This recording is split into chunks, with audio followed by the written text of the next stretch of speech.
Well, hey, good evening, everybody, and welcome to the Nearest stream. I'm Nearest, and tonight we're going to continue our playthrough of Disco Elysium.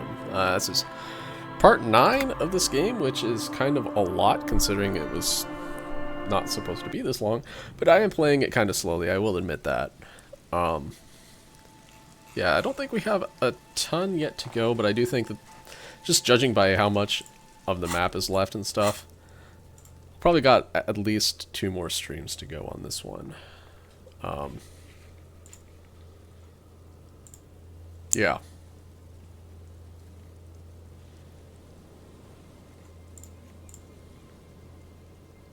Did I fail the conceptualization check? No. Yeah, I think that I'm going to explore a little bit more over here. Where am I? Kind of over here, I think. And yeah, maybe take a look at some of these other ones, too. It's Legendary Volition. What? So some of these, like, Legendary Volition ones, for instance, I don't think I'm ever going to get those because I can only, like, re-roll it once. So, yeah, that's not going to happen. Okay, I think that one's done. Just thinking about what some of these are. So, the Abandoned Lorry I don't need to do. That was to break the window open. I failed to do it, so Kim did it for me. So I think that one's pretty much just done. Physical Instrument, lift the barbell. Okay, I can do that. Looking through the box of sunglasses to find a better pair of sunglasses. I can do that one. I think I was just kind of not doing that one right away in case I wanted to do a different conceptualization check and reroll them both at the same time. But I have enough points that I can dump into conceptualization that I can just redo that one, no problem. I don't recall what this one is. I should check it out. Barred door, I tried that one twice. I'm not doing it again. Same. I should try that one again, I guess. I need to get some more info on this check. It's an Inland Empire check, which I actually do think that I have some. Oh, I don't, do I? No, I could reroll that one twice. We might come to that. We'll see. Anyhow, back to the map. Warded door I don't need to do because I got the key. Trash container, physical instrument. I don't recall what that one is. Maybe I'll check the trash container again. Don't need to do that. I think that this might have been I got the key, so it doesn't matter anyways. Same with this one. I managed to pickpocket him, so I don't need to do a physical instrument check there. This conceptualization check I'm not going to do because I don't want to be racist on this run. I managed to find the way around Measurehead, so I don't need to go through him. Don't really need to do that. This is interesting. I'm not sure what's going to come of this. I'll probably get a key for the container at some point. I'm not super concerned about it. This is a check. I don't remember what this one is, or this one for that matter. This is asking you're out on a dato. I need to do that when Kim's not around. I might be able to do that. I don't know. We'll see. I think this was getting the washerwoman to sign the paperwork for Everart, which I cheesed that one to screw Everart. So I don't think I need to do that. Okay, so inspect the traps. I just need to go look at traps at some point. Whatever terminal the shots came from. I'm kind of sort of doing that right now. I don't know. Need to talk to him again. This is what we're really doing today. We're waiting until 2200, 10 p.m. To go visit the Cape Side Apartments to see the communist meeting. So I'm just kind of killing time until then. I can do that anytime. I should be able to find that relatively soon. I need to do that at some point. Need to do that at some point. Whatever. We'll find that eventually, I hope. I think this is part of our main quest.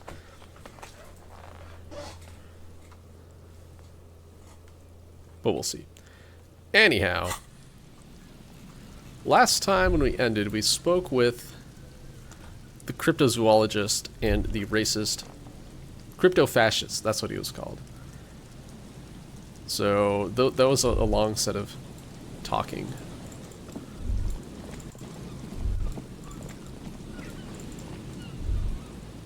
You know, you can get on top of this building. I don't know how, though.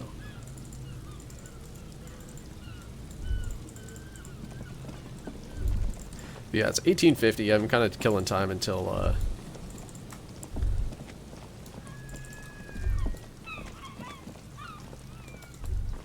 until 2200. Anyhow, what's the order of operations on this one?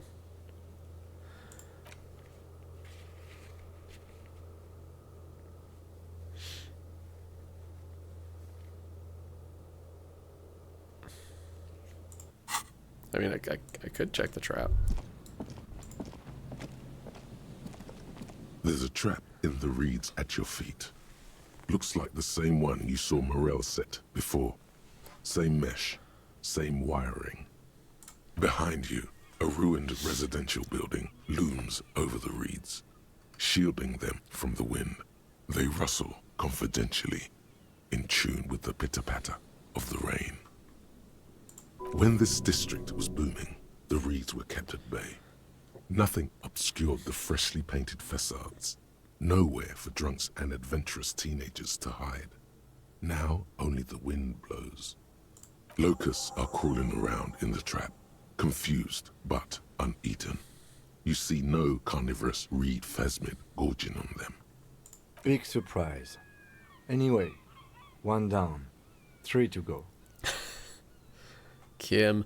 Damn, I was hoping I'd be in the first. I was hoping it would be in the first one. No need to be grim. Or no need to grin. I'm not expecting to find anything. I'm helping some citizens, getting some fresh air. It'll be in the next one, surely. Say nothing, just put the trap down. No, you weren't.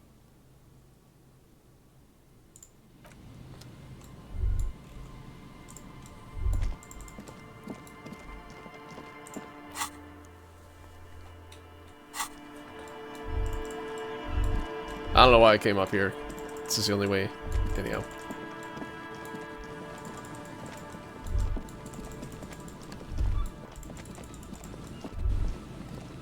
Okay, we'll hit this one last because he said, look at this one last.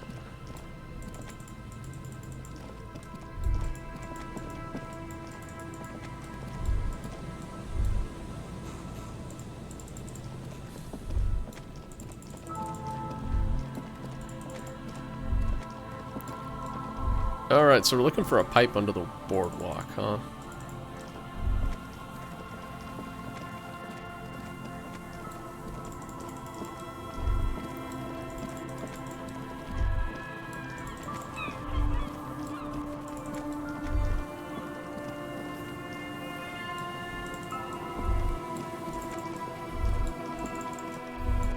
See, this is why this game is taking me like 45 hours to beat. And that's okay in my book, to be honest. Okay, I've already looked in this garbage can. But I'm gonna look again because I don't remember what I found. There's some tear, an empty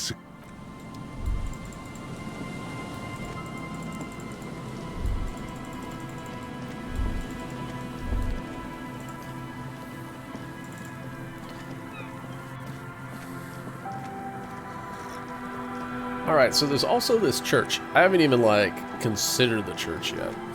So, wait, hold on. Where are my spots? Check the boardwalk for bullet traces. Check the island for bullet traces. Check Land's End for bullet traces.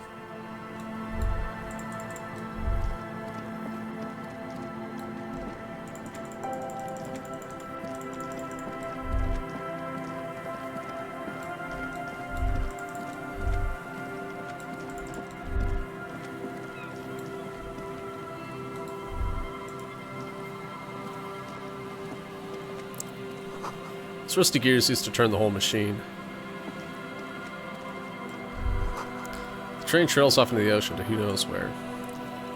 An old door, worn by elements, guards the depot. The wind has blown a sand dune in front of it. The door hasn't been opened in a long while. You see a handle. What is this thing anyway? It's military. A service depot of some sort. Used to service what? The washerwoman mentioned a depot at the coast. She said it was for moving ammo and cargo across the bay. This might be it. Could the structure have been used to take the shot? From here to the whirling, I can't see how. The church is in the way.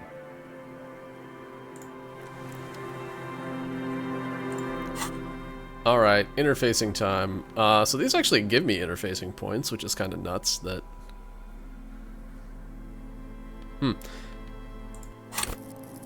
I have not dumped anything in it interfacing. Interfacing's already kind of high. That's crazy. Alright.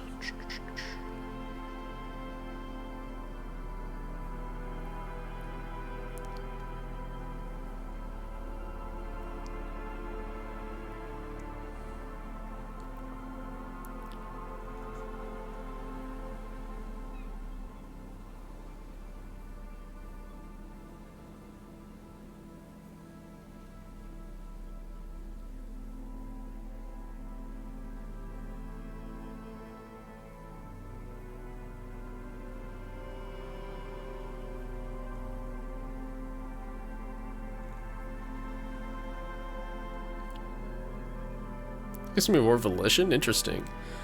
Interesting. Oh yeah, I had a thought. Since I played this last. So, I only have 2 HP and not very many healing items, so I'm going to go ahead and just drop a point into Endurance right now. Just because having more HP seems like a good idea.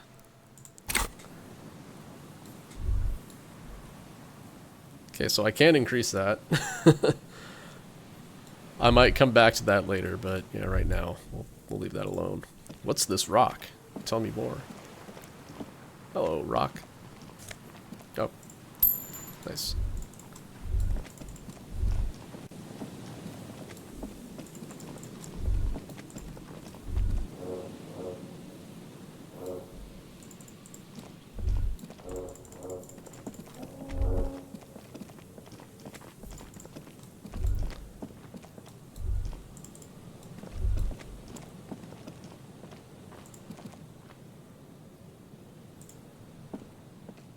Yes?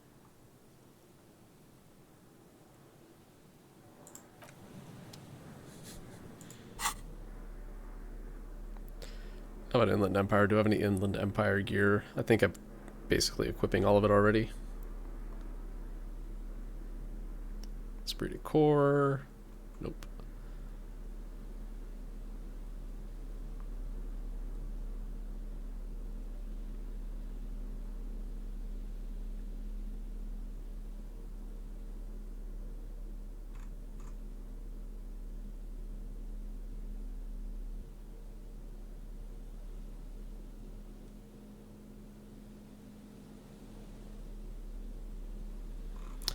Nope.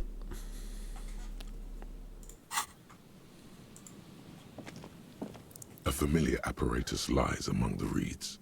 Another one of Morel's traps, weighed down by stones to keep it in place. The reeds shake sadly in the coastal breeze, weighed down by rain. They seem to be waiting for something. The wind picks up here, near the cape's end, surrounding the narrow strip of land from 3 cardinal directions. It's cold for this time of year. This trap is also full of panicked locusts. No sign of any cryptozoological beast inside. Okay. It's 2 traps checked. Another empty trap. Lieutenant takes a note. More out of habit than duty. Let's keep going. The next one is a lucky one. Are you enjoying the cardio, Lieutenant? I'm quite enjoying it myself. I want to make it clear that I don't actually believe the phasmid exists, okay? Nothing, just put down the trap. That's lame. We're gonna... Yep. The next one has a crab trapped in it. These are just crab traps, you do realize? I don't know, that'd be something.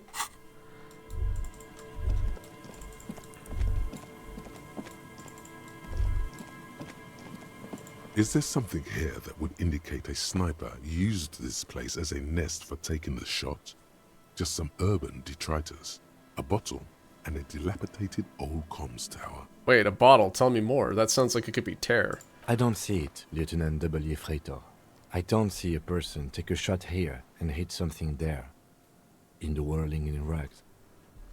Maybe a campfire used by the perpetrator. Maybe the assailant climbed the comms tower and took the shot there. What about the cigarette butts? Look over the water to the whirling in rags. There, 1.2 kilometers over the wave-crossed bay, through heavy, dark grey curtains of rain, you see the smallest rectangle, barely visible.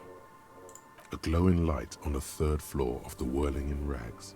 With binoculars, you would see a young woman's shape move behind the glass, her limbs long and slender. To warm his hands before pulling the trigger? Perhaps, but anyone could have made this. The coast is specked with fires this time of year. He looks around. Truthfully, this seems like a very poor choice to take a 1.2 kilometer rifle shot from. Visibility is awful. There's water vapor everywhere. I think we can rule out... Biddable Prime, was it? What about if they climb the tower? It's not possible to climb that ladder. And even if it were, why? There's no platform up there to aim from. Lieutenant looks up, raising his collar. It does look extremely rickety, and wouldn't help much either. Those? A smoking assailant who favors Tumutiri to Astra or Joan? Cigarette butts are everywhere. This is a common brand for all men. Tiomotiri was a Revacholian colony on Ilmaran. The Suzerainties population was mostly Ilmaran Areopagites, up to 97%. The region was known for its tobacco export, hence the name. I want to know a lot more about this. Oh, you do? The butts you saw had a silhouette of a boy wearing a coffee hat, a tobacco picker. This boy is the Tiomotiri brand logo. Contemporary Revacholians prefer Juan, a local blend from the southern islands, or Astra, a legendary cigarette from Grad. Tiomotiri is favored by older men who like its old-fashioned paper filter tips, insane amount of tar, and the sweet smells of colonialism and halva. Okay, I think we ruled out this area.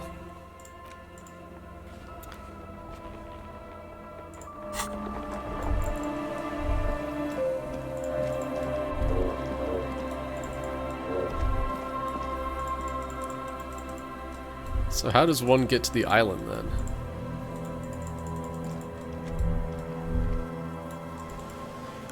You know what, there might be an ice floe from the other side of the church. I guess we could go. Have a look-see over there.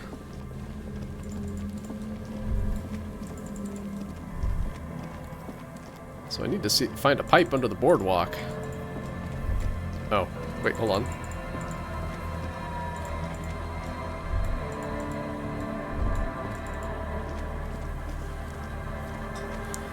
So yeah, I need to find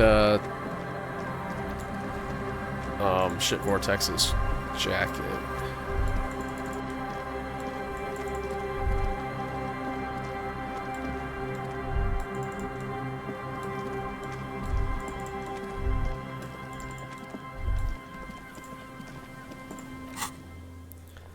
Doom Spiral, whatever. Idiot Doom Spirals.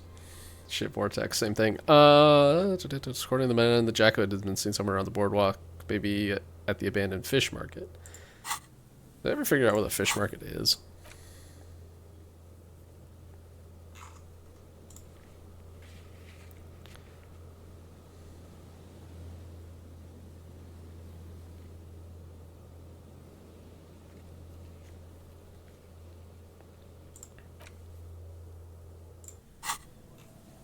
I don't know that I ever did.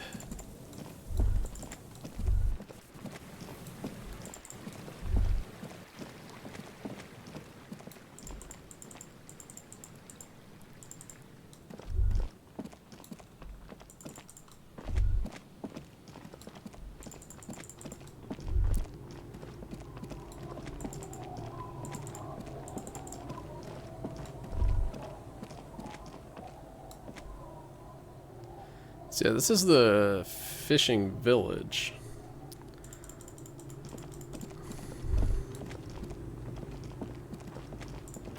Hold on. Let's look at the done tasks. Confront pigs and get your gun back. So she's at the old fish market. Okay. Alright.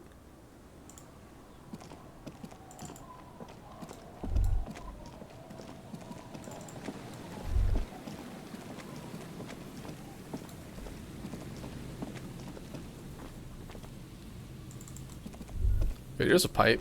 What's this? This isn't the fish market, this is Feld Electrical. Hmm.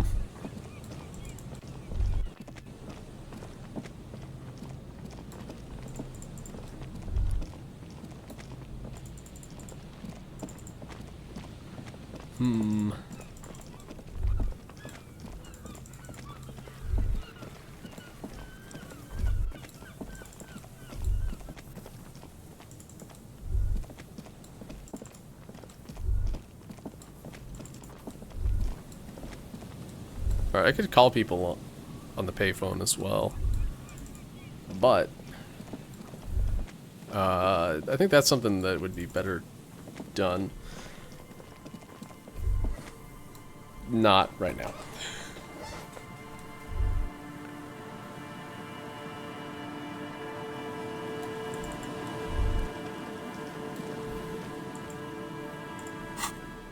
Wait, did I find the jacket? Because I found a jacket. It's like all gross and stuff.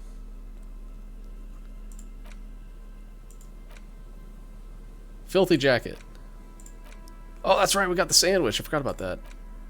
Handwritten note on fridge.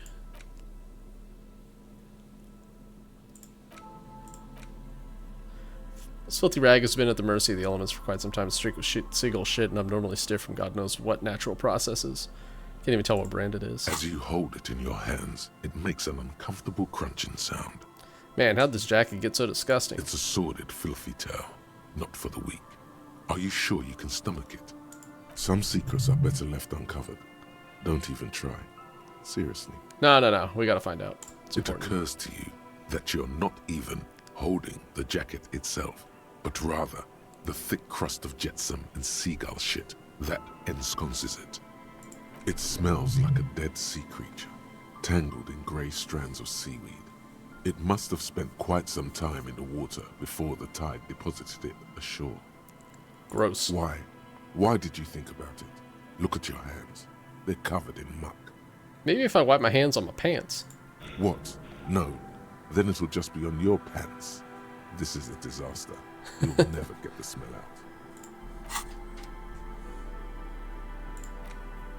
As you hold it in your hands, it makes an uncomfortable crunching sound. There is no why. Okay. As you hold it, it's probably better.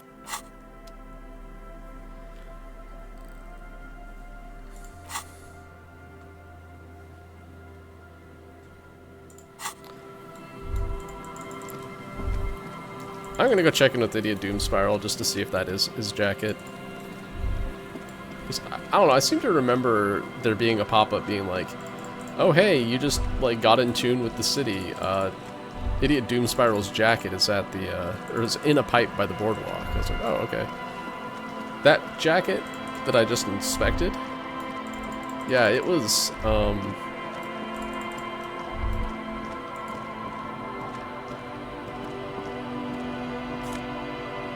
hey there, Terror. What up? Anyhow, it was draped over a fence.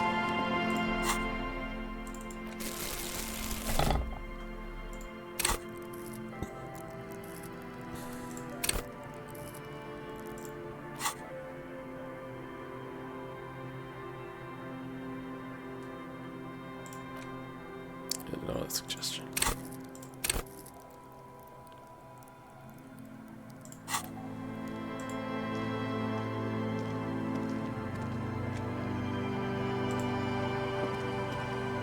Tequila Sunset. That's me. I found your jacket. Ah, tequila.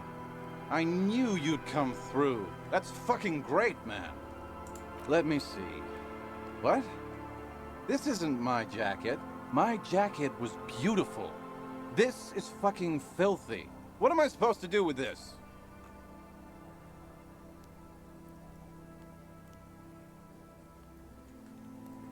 What'd you expect? He left it outside for a week. I'm not taking a disgusting pile of hobo rags. I may be in an irrecoverably decaying orbit, but I've still got standards. Either bring it back the way it was before, or find a dumpster to burn it in. He hands it to You you. know, despite the guano, it looks like the jacket itself is stain resistant. It may just need a good scrubbing. Wash the dirty jacket.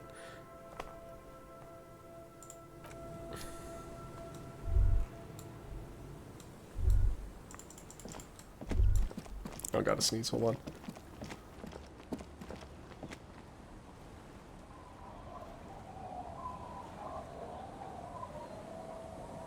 Alright, that's better.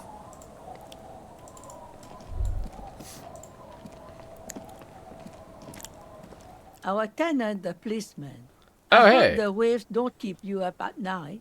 What can I help you with? I found that jacket I was looking for, but it's filthy. Could you wash it for me? I can wash it for you.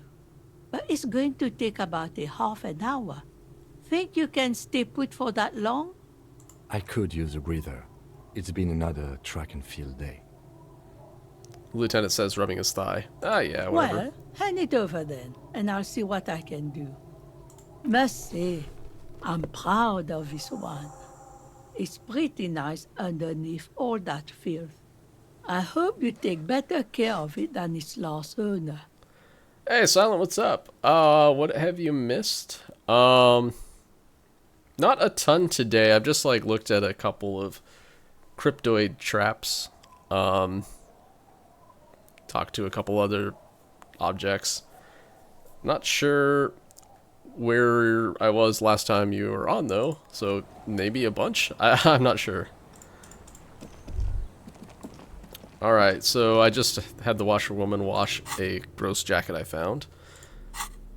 Is this under interact? Oh no, that's under close now.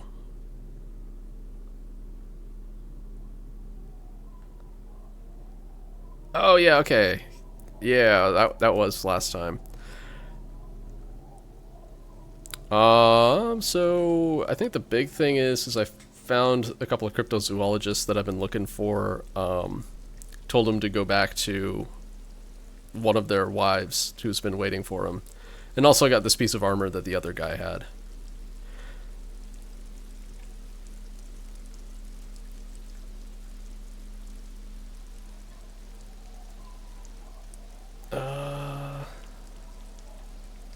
Man, that Fallen Windbreaker's pretty good. I'm gonna give it back because I'm a nice guy. Follow Cryptozoologist on Twitter. Cool. Tequila sunset. My jacket? Yeah, the one you had me clean off the seagull shit. A look of consternation crosses the man's face. He looks at you, then at his bottle, then back at you. What the fuck are you talking about, Tequila? What the fuck are you talking about? So you're saying this isn't your jacket? Faun? That's medium concept stuff. Not my style at all. I can't believe I'm saying this, but maybe you should lay off the booze. It's fucking with your head. It becomes abundantly clear to you how this man managed to lose his keys, business, friends, and girlfriend. I'm calling it. It's neurological.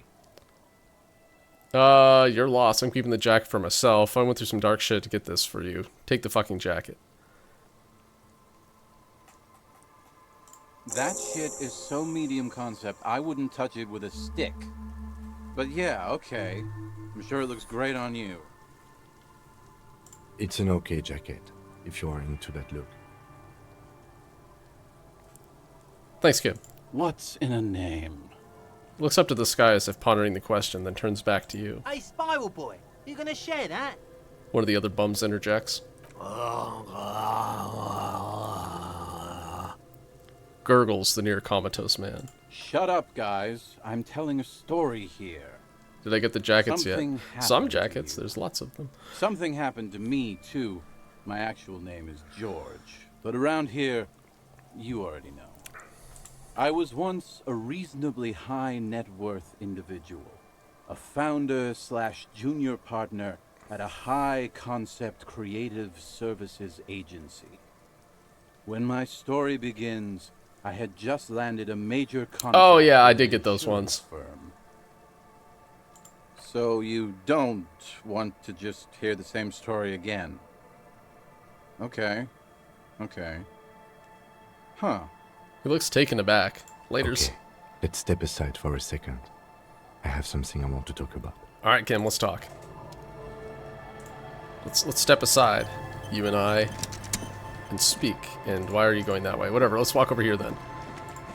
Yes. So we have that one, and we have that one.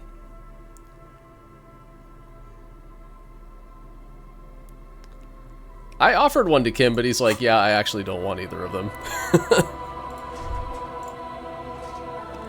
I've been meaning to have a little chat with you about your sense of style. My style? What about it? I'm glad you finally started dressing a little more like an officer of the RCM. Keep it up. Regular cop, regular clothes, you like this? I feel like it's really cramping my style. Say, why aren't you wearing a pig suit? You're an officer of the RCM, not some bon vivant. You know the expression, the clothes make the man? The right outfit in the right situation can make all the difference in the world. How come I feel like this is a tutorial about changing your clothes to switch your stats? Okay, you're a sharp-dressed man. We could be style buddies. I'm not taking styles tips from someone who dresses like a... No. I'm not taking style tips from someone who dresses like a washed-up tip-top racer. Let's not get ahead of ourselves, detective. Style buddies. A warm smile. Anyway, we should probably get back to the case. Let's go.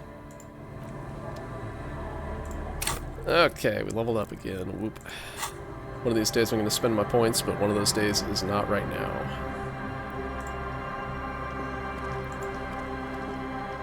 Alright, what am I doing now?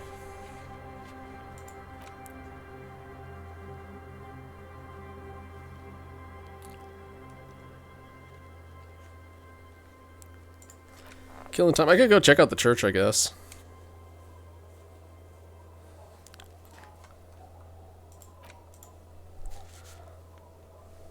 Check the boardwalk for bullet traces. Actually, I'll do that. It's on the way anyways.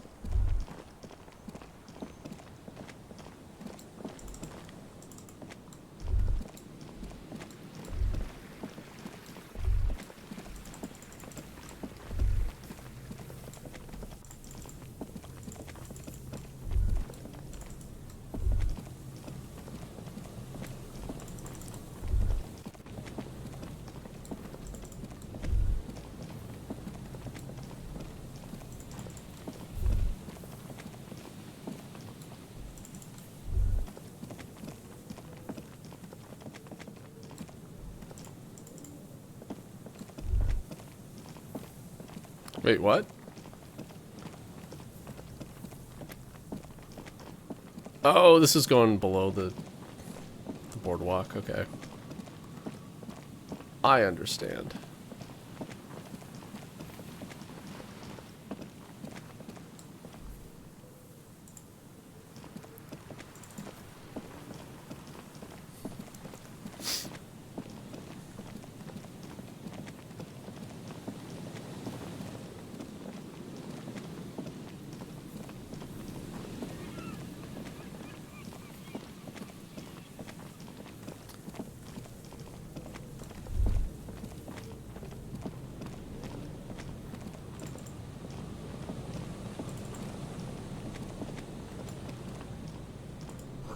It's a long way down to your death from here, 20 meters at least. Stop messing with the coin viewer and hold on to something. The wind is so strong.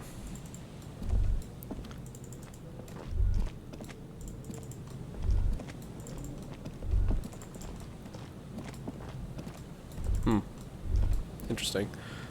Alright, let's check the other part of the boardwalk, I guess? Question mark.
So I'm looking for a place on the boardwalk where there might be a clear line of sight with the hotel back in the other area.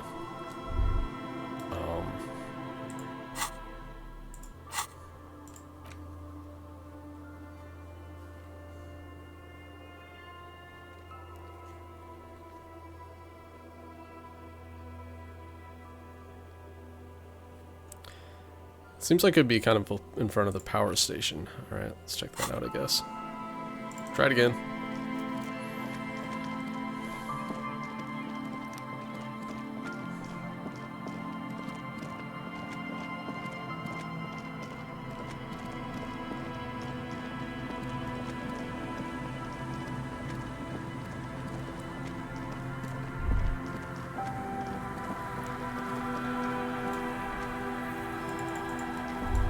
Right in here.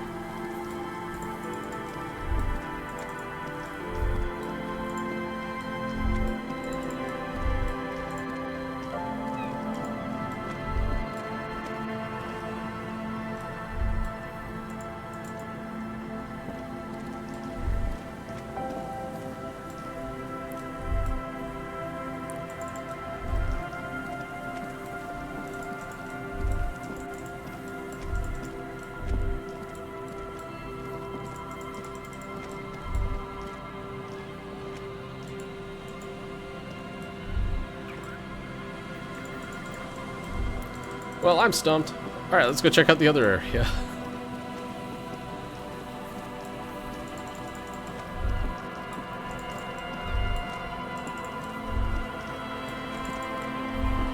I'll check over here one more time. Yeah, it doesn't look like it. The church is in the way from here anyways.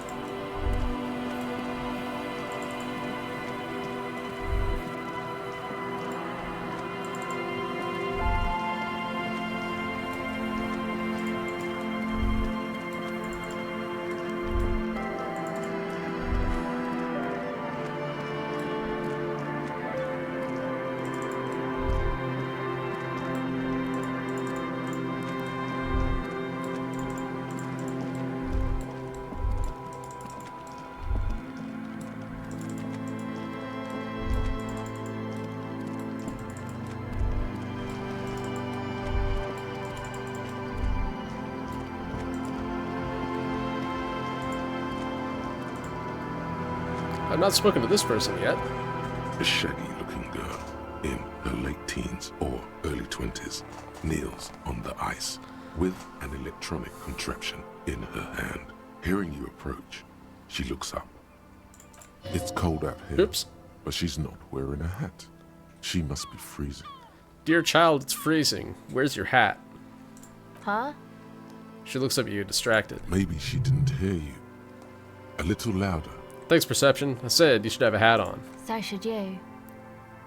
I'm wearing my froggy visor. That totally counts as a hat. I don't have to do anything. I'm the law. You have to do what the law says. I should, and I do, point at your hat. Oh, I didn't notice that. It's nice. You should wear one too, if you plan on staying outside in this weather. Now that you've cleared all that up, I have some questions for you. Yeah, well... Look, man, fuck the hat. No, don't fuck my froggy hat. It's awesome. That's a red check. I don't have enough authority to do anything with that. Is that kind of language really necessary? I'm sorry I said fuck the hat. I was concentrating on something else. My whole family swears and it rubbed off on me. There's a pained expression on her face. She'll answer your questions now. So, what's your name? Estelle. Her hair is dyed blonde, with dark roots showing. There's a coarseness to her features, some masculinity below that timidness. And your surname? Why? From the police. It's for the paperwork. Okay, it's Burger. A very common name. Very common name. What's that device you got there? This is a portable recording device. It's for field recording. Low quality, but still. In the wires? Actually, just one wire. I picked on it till the braiding came loose. The wire leads to a contact microphone. What's a contact microphone? A contact mic records sounds from inside things, like this ice. Your mangled brain would like you to know There is a boxer called Contact Mike. Thanks, Brain. Yeah, and any news on my wife's name? How about my mother? No, Thanks, Brain. you're welcome. It predicted that I'd say thanks, Brain.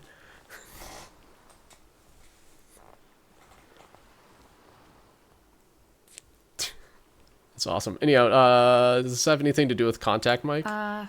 Yeah, I record stuff with it. No, I mean the boxer, Contact Mike. No. This is a contact microphone.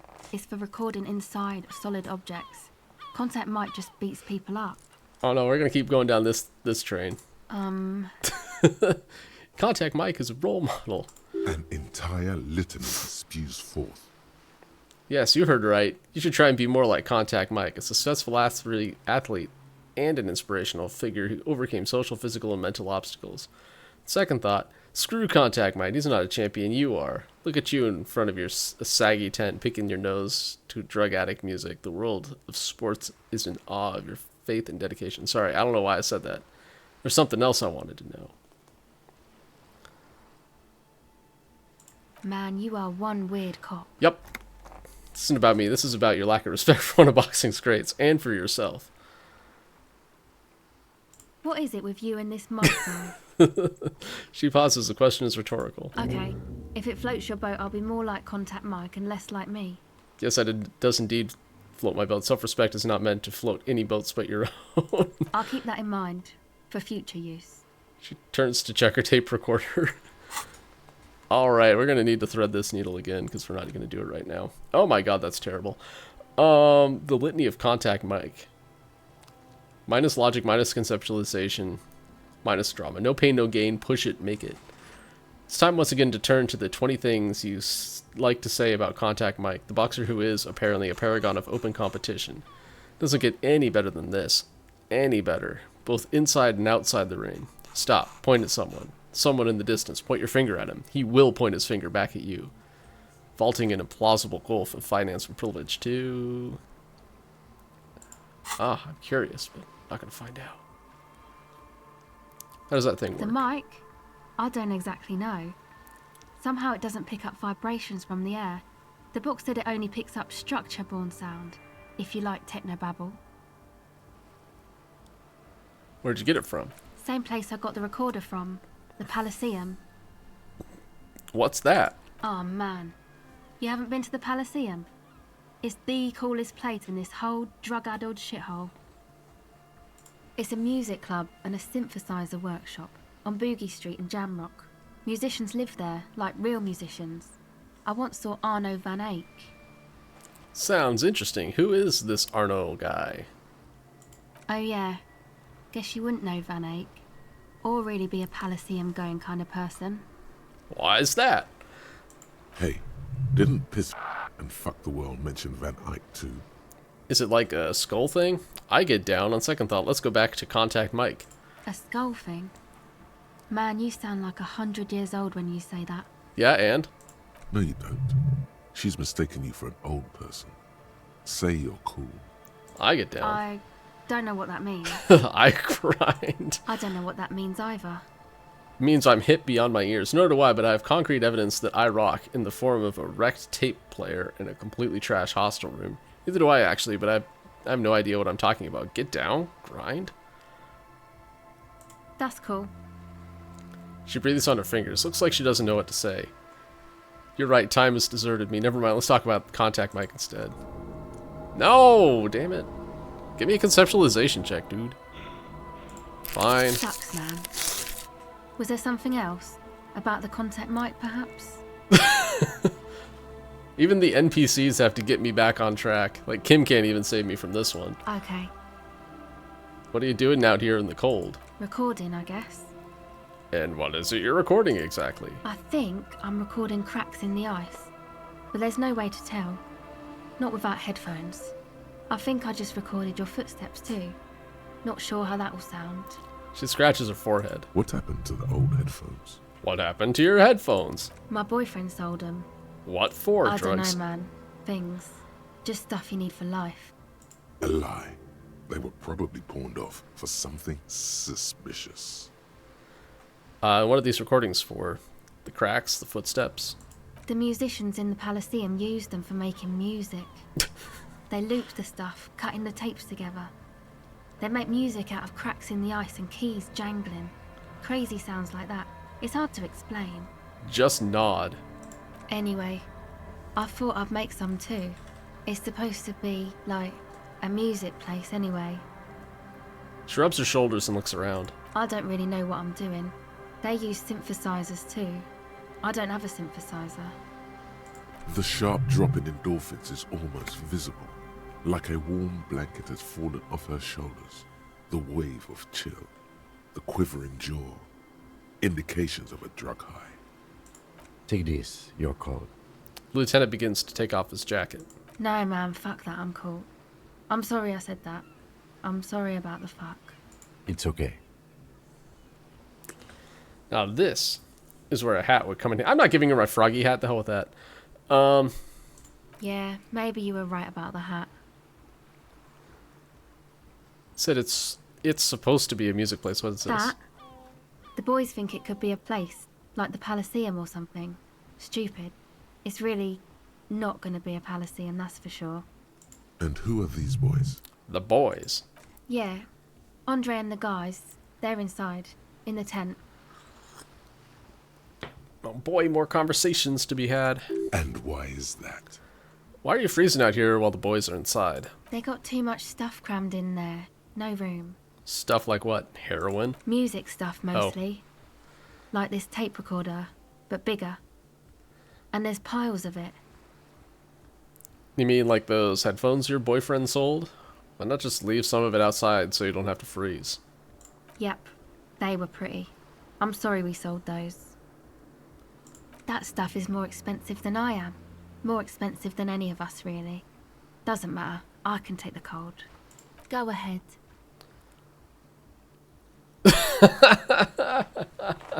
Okay, that's awesome. I didn't realize that would actually improve my my odds with this empathy check. More like Contact Mike now. Tell me more about this music place you've been planning in the church. It's supposed to become like a club for anodic dance music, like that new style of synthesizer stuff they play at the Palaceum. A what? Except that, yeah. She looks at the old wooden church up on the poles. As a mean wind comes blowing in, the 6-story structure lets out a doleful shriek. The floorboards are twisting, and the shooting beams are slowly cracking, like bones. Far east of the Golden Delta, beyond the industrial port, there is a black patch of unlit coast with the smallest creatures on the ice. There will never be a club for anodic music here. Not in a million years. What is anodic dance music? You know, anodic, cathodic, music that's made with electronic instruments. Electronic instruments, like what? Synthesizers and tape consoles. Microcomputers too. Anything that uses electricity, but isn't guitars. Also found sounds, stuff like that. This is an even. Thank you. Where was this earlier? From amplified instruments, which in turn are a step up from acoustic instruments. What comes after it, you wonder? A black-tinted nothingness, or something finer? So you want to turn the church into a club? I know. It's not my idea. Andre and the boys found the place. It was supposed to be deserted, but now they can't even take it. Hey, don't get me wrong, but you're cops, right? No, we're the police. Yeah, why do you ask? Okay, well, maybe you could talk to Andre and the guys. Because there are some strange things going on in that church. If you're police, you should look into it, right? I'll talk to him. They're inside that thing there. Would be cool if you did. Was there something else? Go ahead. Okay, bye. Okay, let's see about empathy equipment.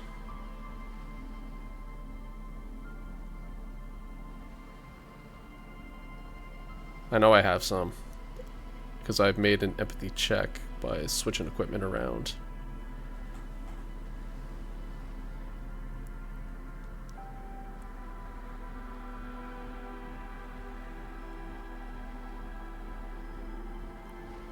That was an empathy check, right?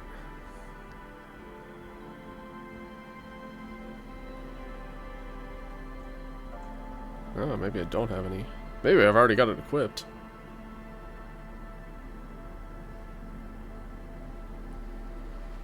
Oh, I do. Shit. Okay.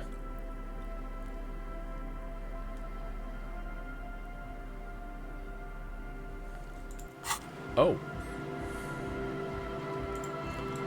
We'll come back to that some other time. What's over here?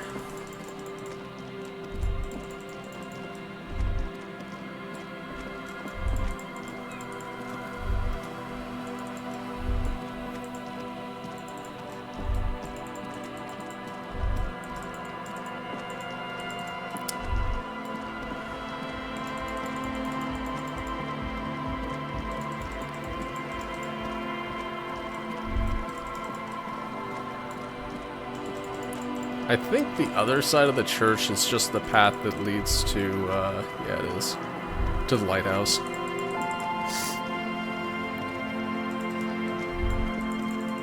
Alright, so I don't want this to take too much time, because I do need to go back to the apartment building for the communist meeting at 10 o'clock, so, yeah. Let's talk to these guys for a little bit, The though. tent is just tarpaulin fabric covering a pile of stuff. The flap is open. Inside, 3 young men are listening to some new form of music. It's like nothing you've ever heard. One of them looks at you. Come on, get in and close the flap behind you.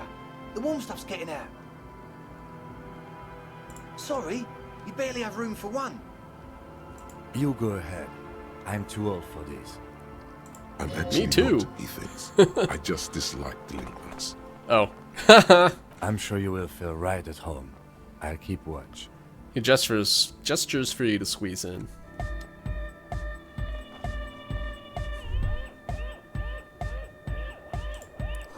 Canister is filled with what appears to be water. The label says distilled. Speaker, the big kind they use for live music. A pile of nasal sprays, the brand name Nosofed Ultra. It smells like sweat and laundry detergent, plus a trace of ether.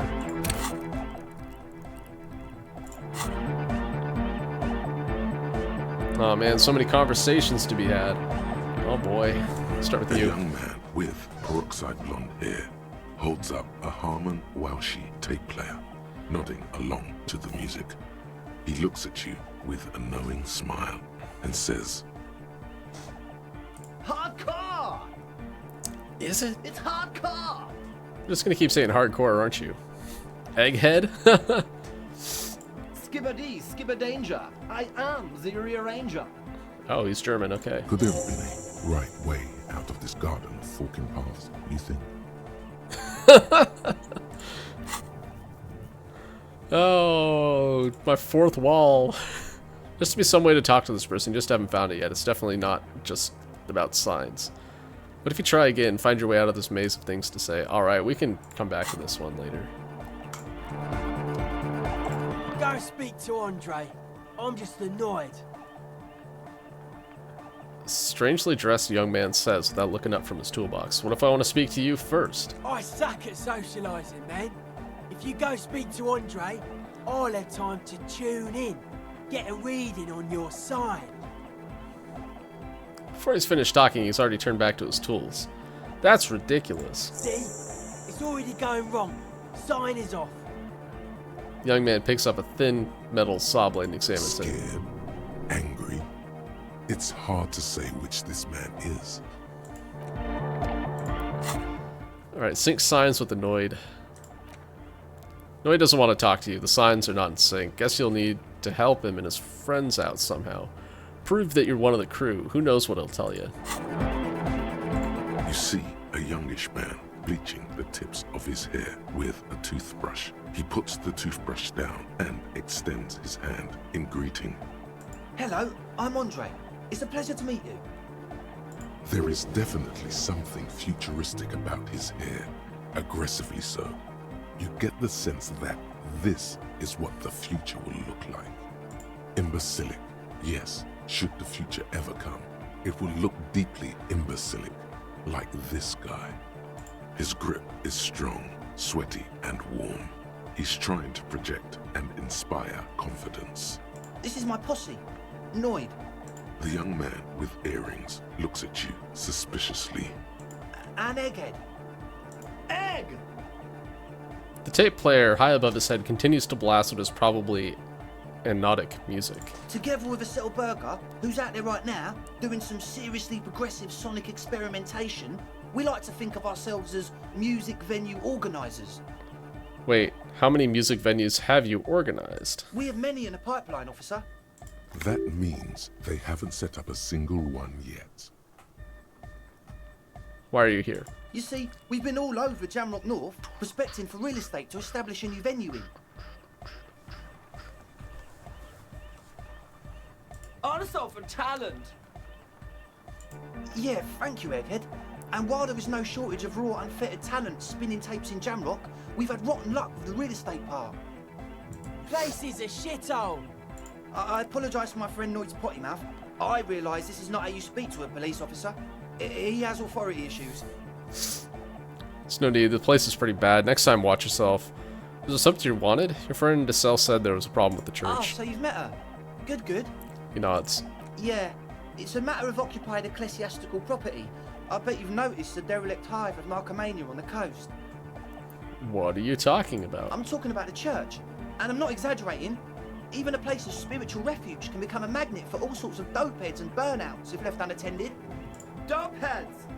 Burnouts. He angrily spits on a screw, then starts cleaning it. Well, I'm sad to say, that's exactly what happened.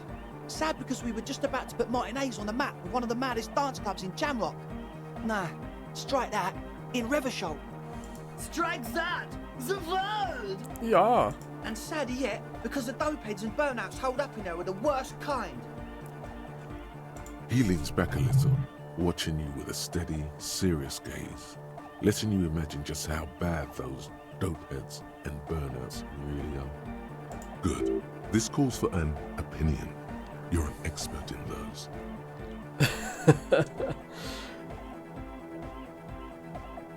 I don't know, I'm a bit of a dopehead myself. What kind? I don't stand for narcomaniacs of any kind. No narcomaniacs on my watch. Shake your head gravely. Oops, my finger slipped. If it was just like that, it would be fine. But they're also spooky. Welcome back, Silent. What exactly do you mean by spooky? Spookiness is not a matter for police investigation. You know, officer, you really should judge that for yourself. But keep in mind, their spookiness is the kind that keeps us from restoring this church into a community centre and a place of spiritual refuge. Also, they don't eat or clean the building. Shit's gonna collapse. People just want to spin tapes without them spooking it up. Place has bad signs. No one can dance like that. Thank you, Egghead. So you're gonna look into it, right? It should be a police matter. Getting them out. Whatever spooky stuff they're doing, I'm sure it's not what the Ecclesiastes meant their property for. Alright, I want to do the quest. I'll look into it, tell me more. Alright, man. Claps his hand enthusiastically. Andre's obviously very happy you took him seriously. The whole tent is. The boys exchange giddy looks. Oh, what's the status of the church? I haven't gotten inside the building yet. Who exactly are these people inside the church? I know Noid has his signs, but what's the deal with Egghead there? You mentioned some kind of Ecclesiastes own the church. Who are these Ecclesiastes? Why don't you tell me about this tent full of equipment? I asked Noid to install a measure against more drifters wandering in. A padlock. It's a temporary fix. Just something to contain the situation. I had to do it in an hurry. Not my best work. Oh, Should hold for a while. I didn't even know that there was a lock on the door. Alright. What about the key? How long have these people been locked in there? Not long. Like a week, maybe? I can be sure they haven't starved to death. I'm super sure they're alive. I mean, come on. I'm at least 90%, maybe 85% sure they're still alive. Cool, dude. Somewhere in the ruinous past that led you here, there was something called exams. You may have learned the term involuntary manslaughter there. I'm gonna be boring cop right Yes, now. I do. I listen to Channel 8 all the time. I know about crime stuff, and I assure you, officer, this is not what's happening here. I'm at least 80% sure they're alive. I mean, come on. Most people aren't ever that alive in their entire lives. What does that even mean? Yes, I catch your drift. Sounds like nonsense. I don't know. What does anything mean, really? Oh my god, dude. Oh, yeah. He looks at his friend with an expression of profound understanding. You're right. It is nonsense. Total garbage. I knew you'd see through it. You're one smart cop. Oh, he's just mollifying me. I get it. Now, He about that nods padlock. attentively, ready to answer the questions of one smart cop. What about the key? Of course. Noid, give the officer the key. All right.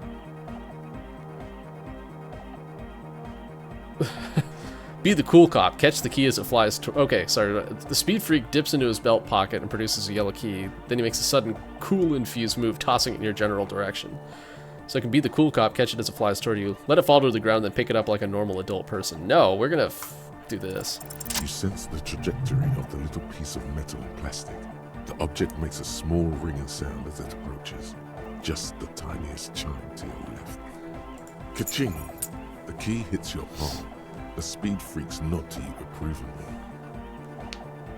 Bask in the glory or thanks, man. No. That's superstar. The young man with ribcage-shaped suspenders looks at you, standing there, with a goofy grin on your face. Feels nice. It would feel a whole lot less nice had you dropped them, or worse, got hit in the eye with them. Good thing that didn't happen. Yeah, good thing. Sure, man. Tell us what you want to know. Let's do it.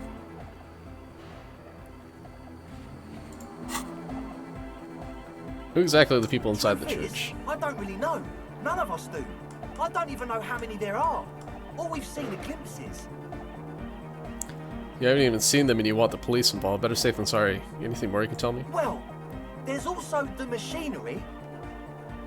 What? When I first scouted the place, back in February, it was abandoned, empty. Took some time getting the crew together. So about 2 weeks ago, we came here hoping to set the stuff up.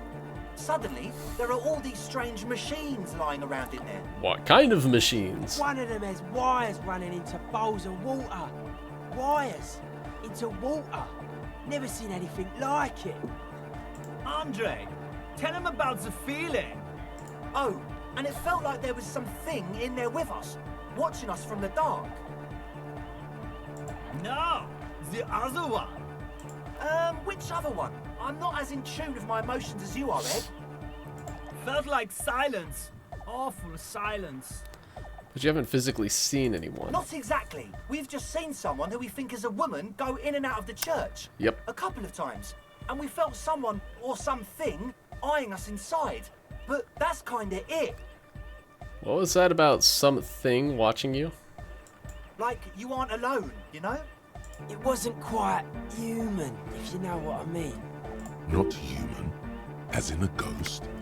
Do you know what he means? It was this dark shape climbing upside down along the ceiling, like some kind of crab man. Crap, man. Yeah, you know, the way it was climbing up and around the ceiling, like a crab. It was stalking a cell, exhibiting ambush behaviour. Odd. Crabs are usually marine creatures, and not known for climbing walls. Are you sure there was a crab Yeah, man? totally. I mean, I didn't personally see it. Estelle was alone that time, but I believe her. If she comes out running and says there's a crab in there, there's a crab in there. So he hasn't even been in there lately. Is he afraid? You should probably ask Ruby. her about it, but be nice. Don't tell her you don't believe in the crab. Yeah. The evil woman who probably killed our victim. Anyhow, alright, let's... There probably is no crab man. Don't let them draw you. No. in with this I want to be drawn nonsense. in by the nonsense. You should talk to Noid about that. I just got a distinct burnout and dopehead sign from them. Probably jacked up to some snuff station too. Probably, very likely. Alright, I just remember that I have some laundry that I should probably go check on. I'm going to be back in like 30 seconds. Hold on, guys. Stay tuned.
Alright, laundry's good. Let's get back to this. I can be sure they're burnt out in dope heads if you haven't seen them. Well, honestly, I can't, but I am. This is a below-feeble attempt at avoidance. Basically, he is attempting to weaponize idiocy. Wow, you can, but you do. I should add weaponized idiocy to my own repertoire. Hey now, I'm 70% sure they're substance abusers. Don't let all that technology fool you. Technology. Where do you think the drugs come from? Sure. What? I know Noid has the signs, but what's the deal with Egghead there? He's a quiet man, mostly communicates through music, and by being a master of ceremonies. What's a master of ceremonies? You know, a host, a declaimer of slogans. He's a performer, gets the people going. Interesting, sire. A bit like you, then. An MC for short. How do you communicate with them? Well, he's just kind of here. I don't really know how to communicate with him. Have you ever really talked to him? Yeah, sometimes. When I stumble and find my way into his centre, you have to hear a lot of hardcore to the mega first though. The man smiles mysteriously, choosing to let the beat speak for itself. I get it. He's a puzzle. Mentioned some kind of Ecclesiastes in the church here. Oh yeah, that's a meteor and name for the founding party. Thought it'd be cool to use it. If you don't know what the founding party is, there might be a way to mask it with minor demagoguery. Before we go on, what do you mean by meteorum? You know, of Meteo, concerning Meteo. Meteo, a country, on Muindi, on the Muindi Isla. One of the poorest of the first world nations today, but once a great ancient civilization. Understood. By percentage. Oh, the founding party. I do know them, but can you refresh my memory? Come to think of it, I've never really looked them up, you know. I can't give you a precise definition, but they're a very powerful religious organisation. And they have roots in ancient mass society. And they're the custodians of the Pericarnassian Church. Plus, they anoint the innocents. They, made the innocentic system, no? Doesn't sound like they'd appreciate a dance club in their church. Sound like exactly the kind who would want loud anodic music in their church. You're totally wrong about that. He shakes his head. The Pericarnassian Church is about love, and Nordic music is about love. I got love for my Pericarnassian posse. Love is the relay out of death. We dance. He violently shakes the tape player as if to see if he can break it. Love is hardcore. Unity. Unity. Make some noise for my Insulindian posse. Turns the volume up, then looks at you with a knowing nod, as if it's obvious you will now break into dance. You feel it. The anodes and the cathodes coursing through you. Your big toe starts tapping along to the bass, as if testing the waters. No words to enjoy the beat. Or no words to enjoy the beat, nod your head. I don't quite understand what you're talking about. What's a posse? I guess love can be pretty hardcore. I now understand it was lame of me to suggest otherwise. Anodic music is about love, and so is the Pericarnassian Church. Feels good. Your posse's like your people, man. Like you got your cup posse. You look out for each other, and you party together. That's a posse. And where is your posse, detective? Nothing comes to you. The world is silent. My esprit de corps, no! It's pretty low, alright, fair enough. Sounds like you're just saying random things. Love posse, make noise. Are we? Looks at you mysteriously. Yeah! The one with the large head really enjoys it when his friend gets mysterious. Oh yeah, it can. He's coming around. You're getting it. No, this is too much. No sane organization would want this level of absurdity in their church. Nope. Yeah! Yakokata, the place to be. Sure. Do it for the masses. Do it for the crew. His friend forms a fist with a screwdriver still in his hand, approvingly so. I didn't want to say it, but it was pretty lame of you to imply otherwise. Anyway, you got more questions? The one with the large head is still looking at you, nodding his head, waiting for your body to start moving. You feel like you could go for a little disco when Or if they get this club going, you've got it in you. Wanted to ask you about this tent full of equipment. Yes. What? So you brought your own water. Yeah. Good to have, bitch to carry. When I first scouted the place, I did some reconnaissance. I'm not sure the church even has running water. And it's distilled, too. Oh, He doesn't know what to say. it's the one they sell at the fuel station.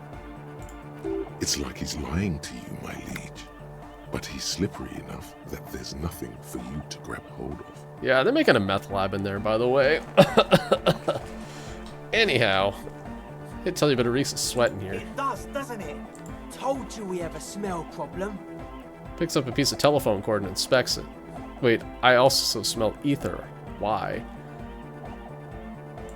Ether? I don't smell ether. Do you, Noid? No, It's mixed with a peculiar chemical smell like laundry He detergent. sniffs the air, then shrugs. It doesn't take a forensic scientist to guess it's drug-related. They look and act like the kind of guys who've done their fair share. Unlike the girl outside, however, the boy's breathing is regular. Their jaws stay put and their pupils aren't dilated, so they're not under the influence currently. At least, not under the influence of stimulants. That doesn't rule out hallucinogens, benzos, some depressants. How do you know all this? Some well-versed in But drugs. what now? Points to the bottle of nasal spray in the corner, the Nosofed Ultra. You have a lot of it lying around. Oh, the old Ultra. He's like an actor, looking to the souffleur for his line. I have a major sinus infection, stuffy nose. We all do. Shit's all blasted up. Winter, can't even breathe. Yes, that's all Nosofed's doing. Without the Noser, I'd be drowning in shit right now.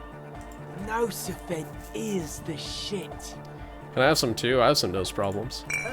Sure. Here you go, officer. I need The that. Noser. Blast away.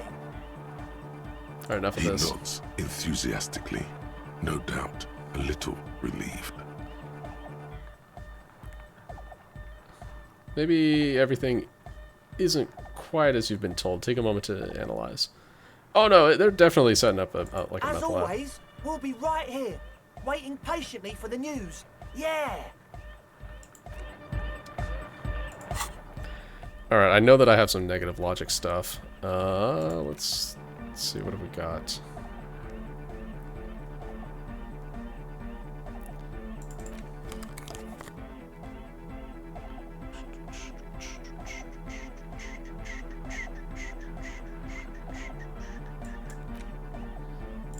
How is that logic plus whatever? Don't question it. I think that's even more logic.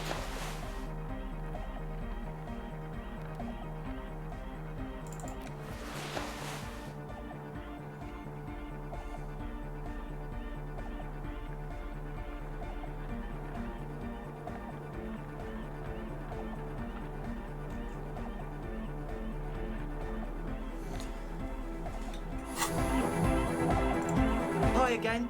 So, how are things going?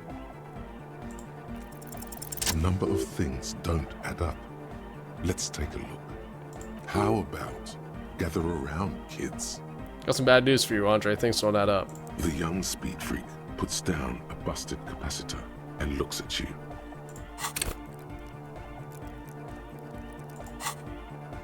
The one with the large head seems very enthusiastic about whatever you have planned. Their would-be leader is less amused.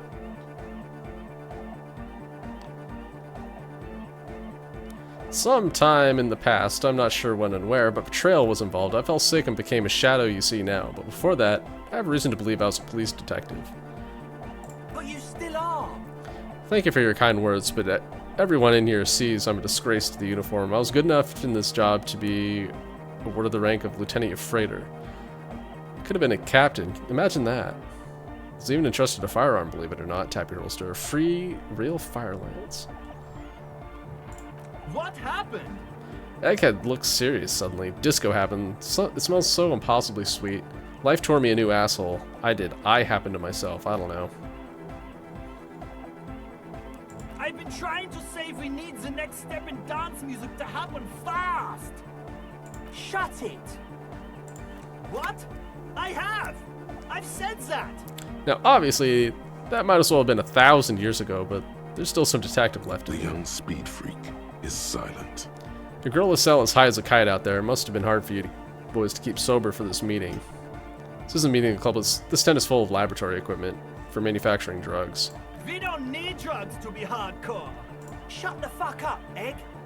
Maybe not today, Egg, but you need drugs to get through the days when you're not expecting me. I know I wouldn't be as hardcore without drugs. So, does the cell need drugs more than you? Bottom line is, I know. Doesn't know how to comment on what you just said. Climb down from the equestrian monument, cop man. Consciousness is new to the universe. We all have our ways to ease the shock. We know she has a problem, man. We're working on it. She didn't exactly have a smooth adolescence. I know. What exactly is it you know? He sounds confrontational. I have no idea how you arrived at that conclusion, but it's wrong. Look, we even have speakers. Yeah, you also have a lot of like an industrial grade drug One speaker. paraphernalias. They have one speaker. Where's his friend? Did he lose his friend? You have no headphones. Wouldn't a cell need her headphones to spin tape? That nosofed hears for its active ingredient. The distilled water, a cornerstone of a clean lab. The ether in the air, a useful solvent. Good for getting acting agent out of the solution. There's no need for me to pile up on any more, is there? What do you mean, friend? The other speaker, you have only one. It's a one-speaker system. It's monodynamic. You wouldn't know the first thing about sound reproduction in anodic music. Other speaker. This may be the brain damage talking, but you've definitely never heard of monodynamic or one-speaker systems. What do you know about spinning tape? Nothing. I know you pawned them, likely for lab equipment and drug I'm ingredients. sorry, but there is no lab equipment and no drug ingredients. He said it was for his nose. What more do you want? Likely pseudoephedrine, almost exactly the shape of ephedrine. Ephedrine makes you happy, and so does pseudoephedrine.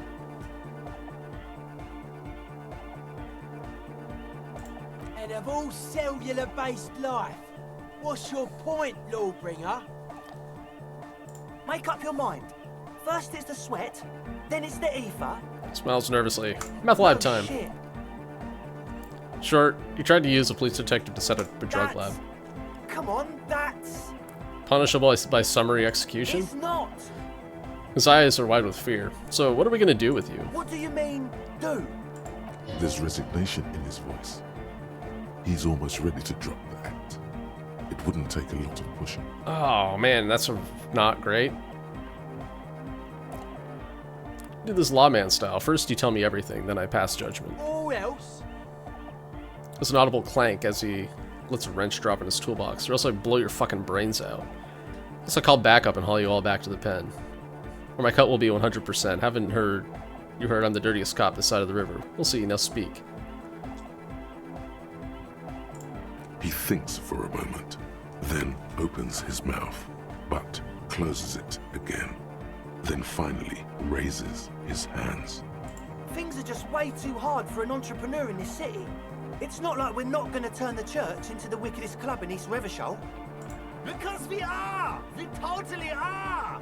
We just got to turn it into a speed lab first. You know, to get our foot in the door. Why do you need me? Like I told you, spooky arseholes moved in while I was getting all this stuff together. A month ago, the place was empty, and now it's all spooked up. They're not really spooky, are they? No, man. They're spooky, all right. It's just that they would also probably call the police if we started cooking speed in there. But the sign was way off too. I couldn't feel the love at all. Whatever you think is right, sir. But please, we were only trying to make a living. This feels like something I want to save scum. Give me your cash, ask for a bribe first, pack up and report to Precinct 41, arrest him.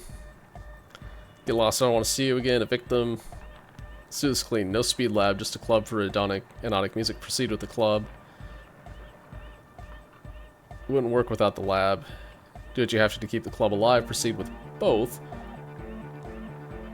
I have to look into the spooker situation before I can decide what to do with you. We can continue on an amiable path, right? No more misunderstandings, no more lies. Before you go, is there anything else you need? As always, we'll be right here, waiting patiently for the news. Yeah!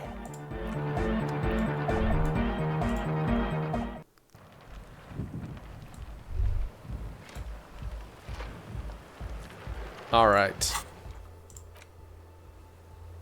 Ravers asked you to help turn the church into a dance club, but there are already some people inside. You need to talk to them first. Alright. They did ask me to talk to her again, so I'm gonna do that.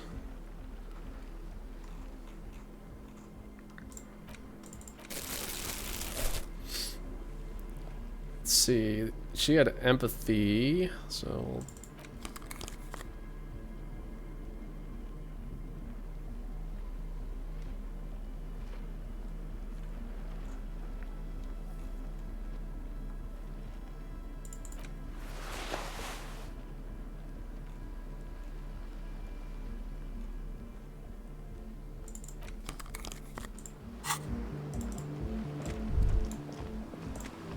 The shaggy-haired girl kneels on the sea ice. She looks up as you approach.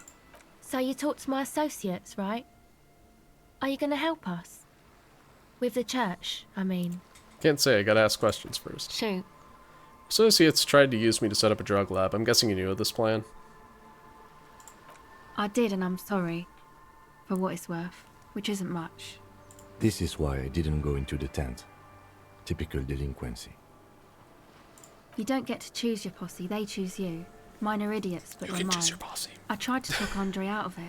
I even tried not to lie to you. Indeed, she merely tried to omit the truth instead. Instead, you opted to admit the truth. It's the same thing. Should have tried harder. Misleading a cop is no joke. I don't care. I'm loco. I just wanted to know that I just wanted you to know that I know about the plan. I know, but I knew you'd see through their plan too. I'm not an idiot. I should have been able to control them, and I will in the future. I promise. May I ask, what did you tell them? Then I'm going to decide after I looked into the church. Oh, right. That's wise. Take your time. The others told me you went inside the church. What'd you see in there? Oh, that.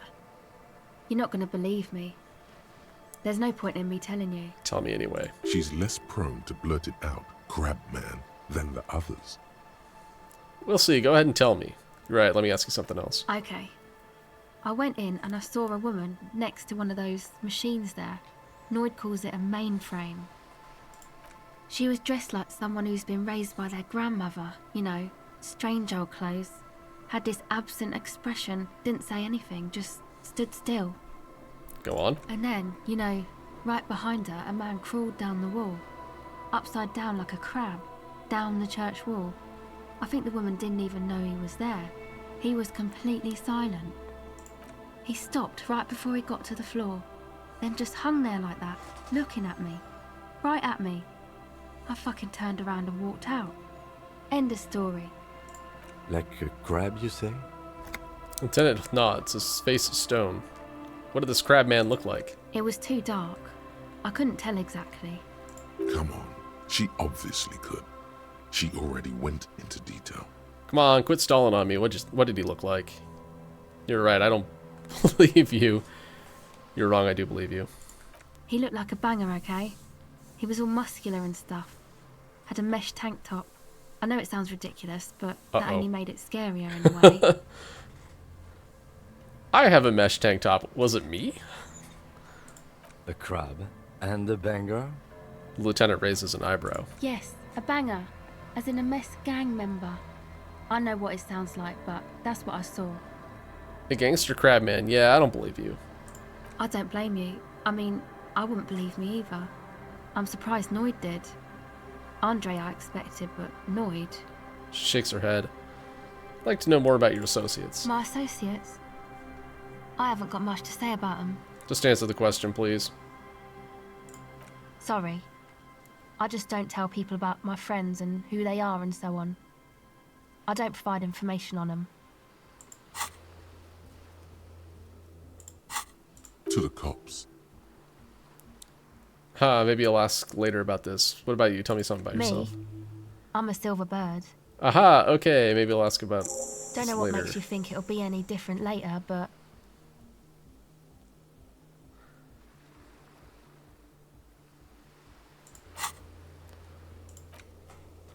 Look at all these side quests that suddenly appeared at the church that I was warned about. Alright, anyhow. The device is cold to the touch. An angular Omicron logo adorns the yellow plastic cover. Underneath you see a reel of tape rolling. You put the device back on the ice. Oh shit, I don't have many rolls on empathy. Well, we might not know about that this playthrough. Womp womp. Okay, so it is 9:24. I need to be back at the apartment building by about 10.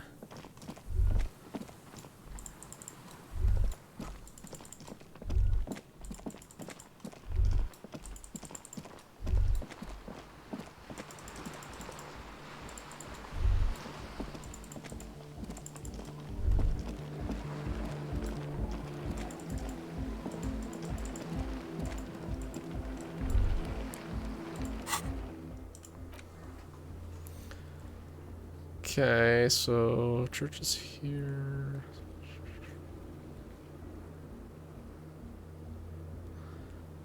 Just thinking, how do I get out to this island? I wonder if Joyce would take me.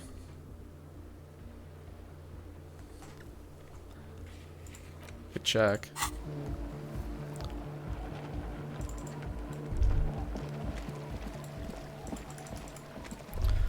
I don't have enough time to check this church out, because if I get caught in a conversation, that could take me an hour to get through it. Game time, so.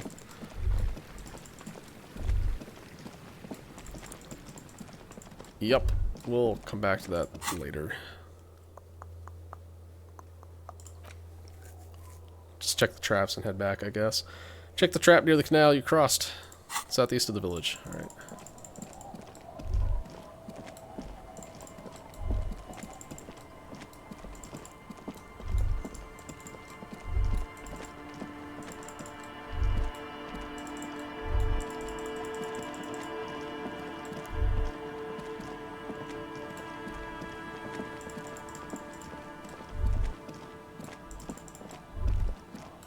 That's the trap.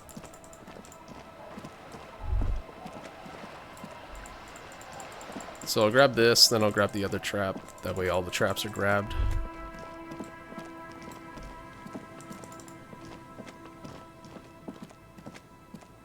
This trap's not too hard to spot, once you know what to look for. Keeping it hidden has not been a priority for the cryptozoologist. The reeds bend forlornly toward the sand. Snow covers the broken stalks like a shroud, and they shimmer, ghostly, in the darkness. In the east, the city center hums to you. The constant, distant song, louder on this part of the coast, nearer somehow. And there's that cold again. Always the cold. Nothing but locusts in this trap as well. Definitely no cryptozoological monstrosity. Empty as all of them. One more of these and we're done. His face is red from the cold sea air. He crouches to catch his breath. Bummer it wasn't here. You getting tired? I must stress that I did not expect a cryptozoological monstrosity in this trap. I'm just glad we haven't found some poor cat trapped in one of these.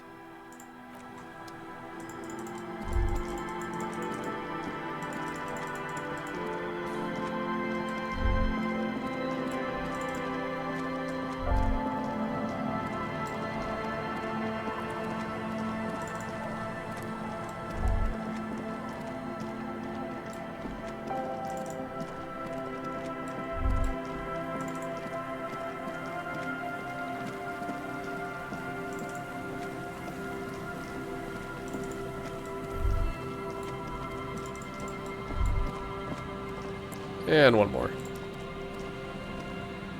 This is the last of the traps. The one Morel just set. Checking it over, he said, is just a technicality. The reeds by the abandoned campsite sway and tremble while the snow falls all around.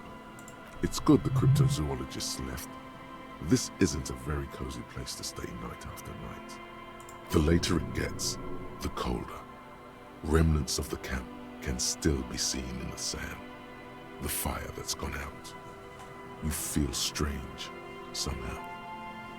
The trap feels light and silent as you pick it up. Something is different here.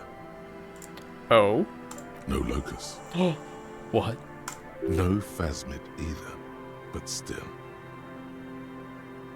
It's empty. Moral didn't leave it empty. Wait, look closer still. Well, the bait worked on something. This doesn't mean it was a reed monster, though. Unless you see one in there, I just see an empty trap. The netting is a little untidy, messier than the others. Like someone or something picked the trap up and shook it before dropping it back down on the ground. Actually, I do get the feeling that someone or something may have messed with the trap. What if it was the phasmid? What if it ate them and got out? Yeah, it probably wasn't the phasmid, but still, Moral needs to know. You're right, they still need to know. You're right. Crypto research has been stupid.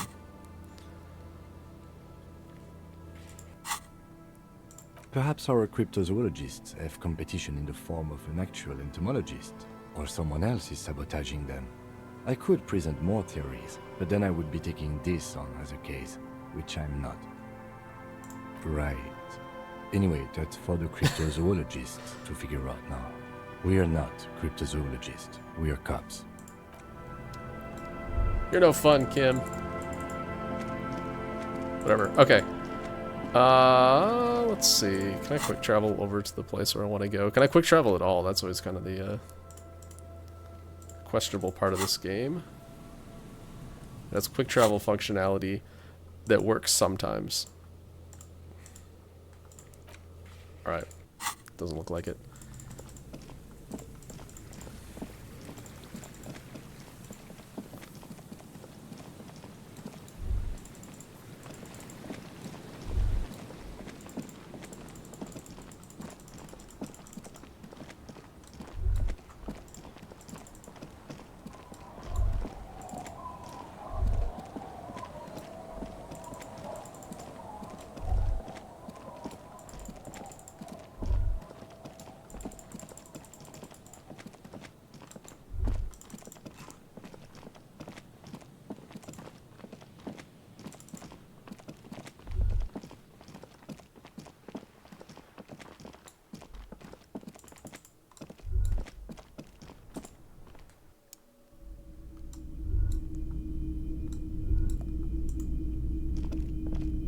All the old boomboxes are there, blinking and waiting to whirl.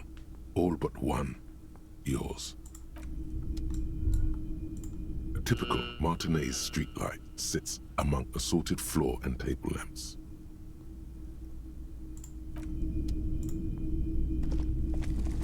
You see rows of toy soldiers guarding the rest of the trinkets displayed on the table. Some on horseback, others in rags, others yet in bright blue uniforms. All are stern and unyielding in their duty. Did I mention that this figurine is supposed to be lucky? Always carry it with you.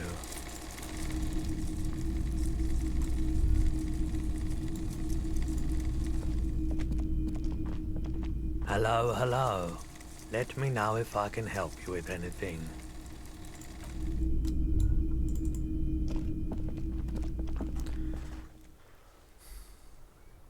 I guess I could spend a little bit of time investigating the items in my inventory. I do want to check with Joyce to see if she can ferry us out to the island that apparently exists.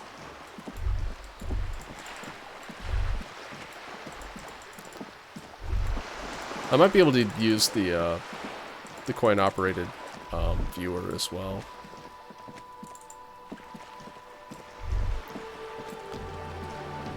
Because I am early to the communist meeting. Hello. You're back. Good. What can I help you with?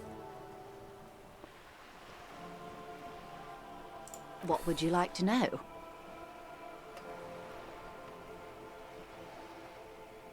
Good. More lessons in basic reality? My favorite part of the day. Glad to have been of assistance.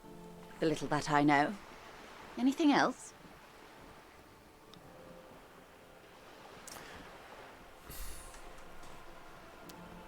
More lessons in basic reality? My favorite part of the day. Go ahead, ask. Glad to have been of assistance. We'll check it later. She can tell me about the pail. But she'll only do it if Kim's not around.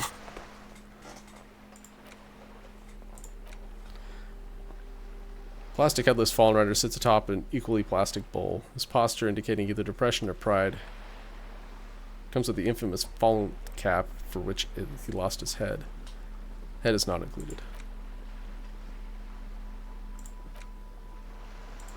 The note is written with a blue pencil on a piece of lined office paper. The kitchen magnets have left spots on its surface. Does it say anything interesting? Lieutenant leans closer to read the crumpled note over your shoulder. This is tangential at best, but the lieutenant's detective instinct is still active. Someone has scribbled, S. I can't believe the off-site copy is still here. The illiterate ginger kid keeps stealing stuff from the studio, so I had to hide it somewhere safe. You'll find the filament memory with the off-site copy in the frozen ice cream maker. Please take it home, ASAP. It's important. I'd do it myself if I lived in a civilized place with a freezer. Take care, Sully Swaff. Wonder who wrote that note. Remind me again, what's a filament memory? Who's the illiterate ginger kid? Kuno S. Do you have any idea where the frozen ice cream maker could be? Looks like someone from that radio game company upstairs. I'm a little surprised they just left their property lying here. Maybe they had to leave in a hurry. Maybe it's because of the entity. Guess we'll never know. That's a plausible hypothesis. It belongs inside a radio computer, storing its memory. It's like a tape. You listen to disco tapes, right? It's like one of your disco tapes, only for a computer. It's the illiterate ginger kid. Really? You don't have a single guess? I guess it could have been Kuno as well, yeah. Oh, I'm sure that child would love to get his hands on a filament memory. Even if he doesn't know what to do with it, he'd probably try to pawn it for speed, based on our encounter. I don't know. I assume it's somewhere close to the ice bear fridge. Didn't you see one right next to the breaker box? Sure did.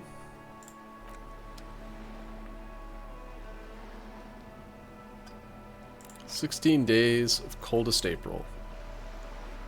In your hands, you hold 16 Days of Coldest April by Yekatina Dahl. The cover image shows a row of concrete apartments above which span a black and white rainbow. Feels heavy. Indeed, the book is unusually heavy in your hands, as though the cover were lined with lead. How long is this book anyway? You flip through the book. The pages are thinner than you realized, and the type quite small and tightly set. It's nearly 600 pages long. Sounds like a doozy. Real art is dense and difficult. If it didn't feel like you had to wrestle a suicidal bear to get through it, you weren't really reading. The back cover is dominated by a black and white photograph of the author. What does she look like? She can't be much older than her mid-30s in this photograph. And yet, from this cover, the eyes of a sad old woman stare back at you. Alright, we'll come back to that some other time. Cover features a row of concrete buildings with a monochrome rainbow in the sky. It tells a rather excruciating story about two lovers during a period of ethnic unrest in Yogograd. The book has been filed under psychological realism. I have a funny feeling if I start reading that, it's going to be like, oh, 3 hours later, I'll be like, ah, shit, I missed the meeting. Anyhow, giant ham sandwich. This might be the biggest sandwich you've ever seen. The size is almost intimidating, evoking feelings of inadequacy. Abundant components, rich in both smell and taste, probably. This truly is the work of a master craftsman. The ham sandwich looks fresh and nutritious in your hand, begging to be eaten. Here, Kim, let's share. I'll pass. Thanks. What do you mean you'll pass? I mean I'm not hungry, and therefore am not gonna take it. This Thanks, isn't though. about hunger, Kim. It's about camaraderie. Camaraderie? Yes, by sharing the sandwich, you and I solidify the bond between us. Is it really necessary? Is this necessary? Is friendship necessary? Is brotherhood? Okay, okay. They are all necessary. Let's share the sandwich if it matters that much to you. This is good shit. Friends forever. Sure. Time to go solve a murder investigation. I probably should have held that until I was more injured. Whatever. All good. I think somebody even told me, yeah, that's a heal. Anyhow. The note is written with a blue Okay.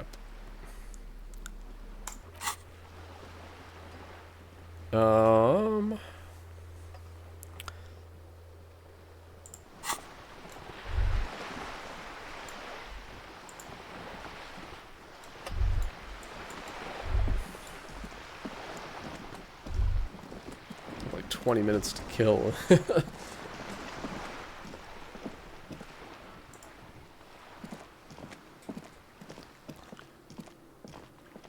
Hello again, officers. Have you come to admire my mural?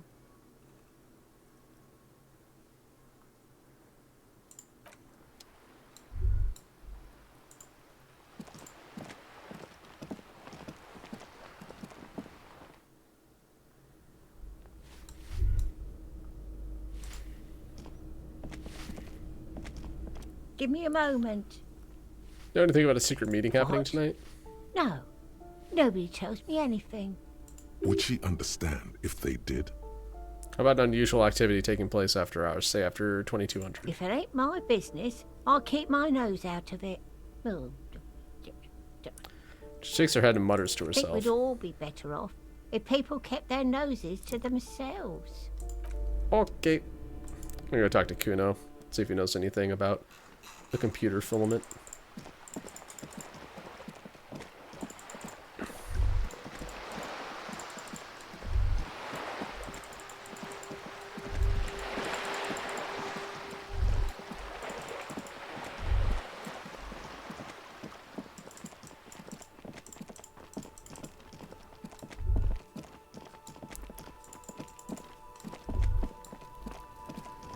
And I know that Kuno doesn't fucking care, so... Yes?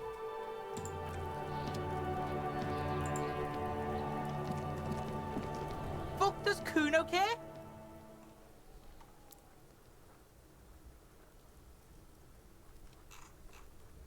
The fuck do you want with it? Good call, Pigmeister. Kuno doesn't fucking care.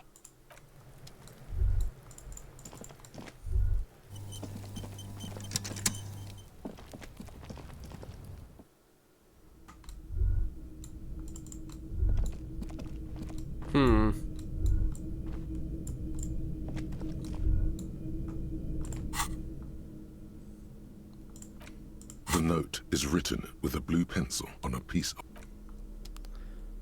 Never mind. Okay. Let's go find the ice cream maker.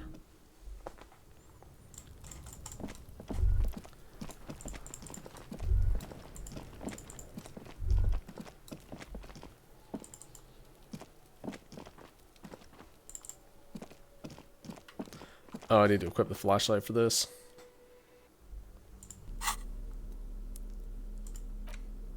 This place is a little persnickety about this.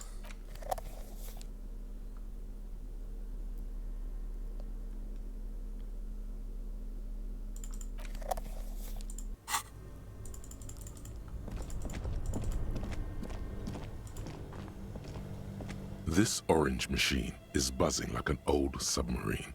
It has a hand-cranked ice cream churner on top and an electric freezer that appears to be frozen shut. Turning the crank feels oddly satisfying, like stirring your childhood dreams.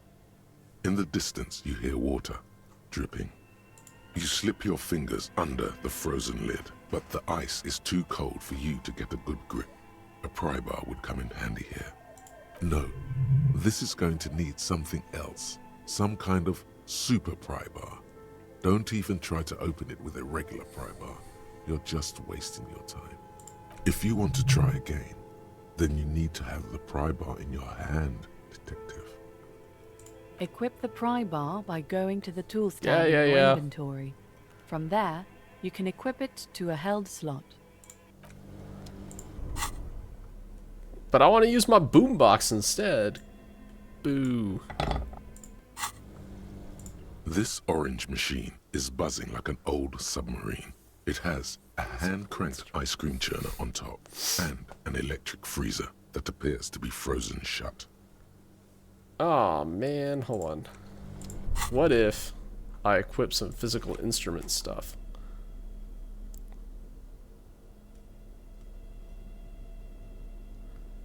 I don't have very much physical instrument stuff, but I have some.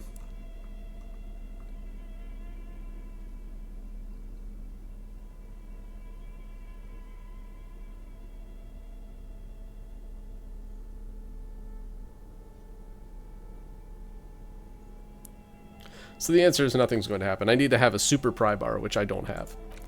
So let's just go ahead and unequip that. This orange machine, you slip your no. If you want... Equip the pry...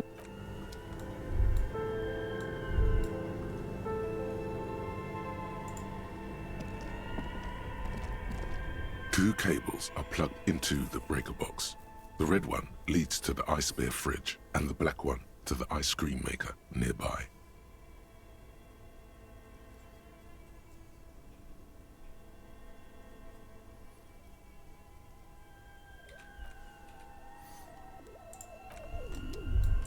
What if I found a super pry bar somewhere, though?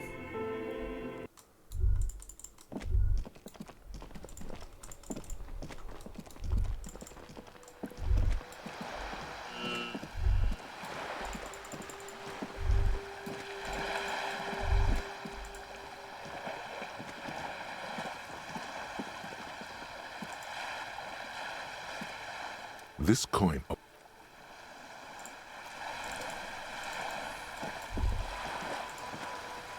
This coin-operated viewer is facing south. It has given up all its secrets. There seems to be a sunken sea fort on the islet in the bay.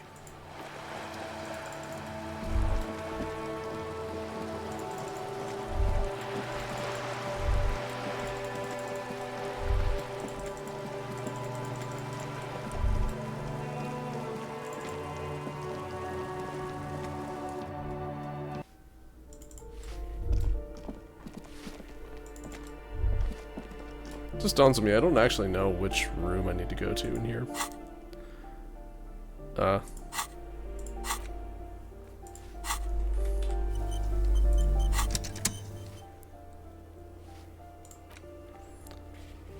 to Stevens meeting after 2200. Okay.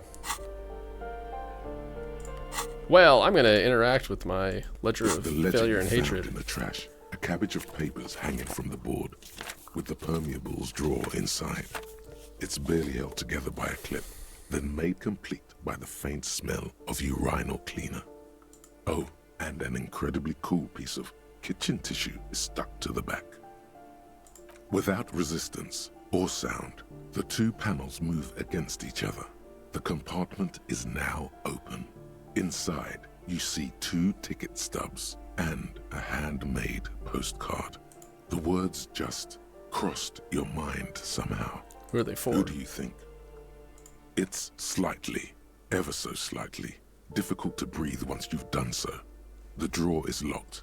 Blue ink drips from the white pages in your hand. Arson, petty theft, spousal abuse. Handwritten logs on dozens of investigations date back to January 51. Stamped case files, commit to paper. These are your last couple of months in Revachol, Precinct 41, Jamrock Quarter.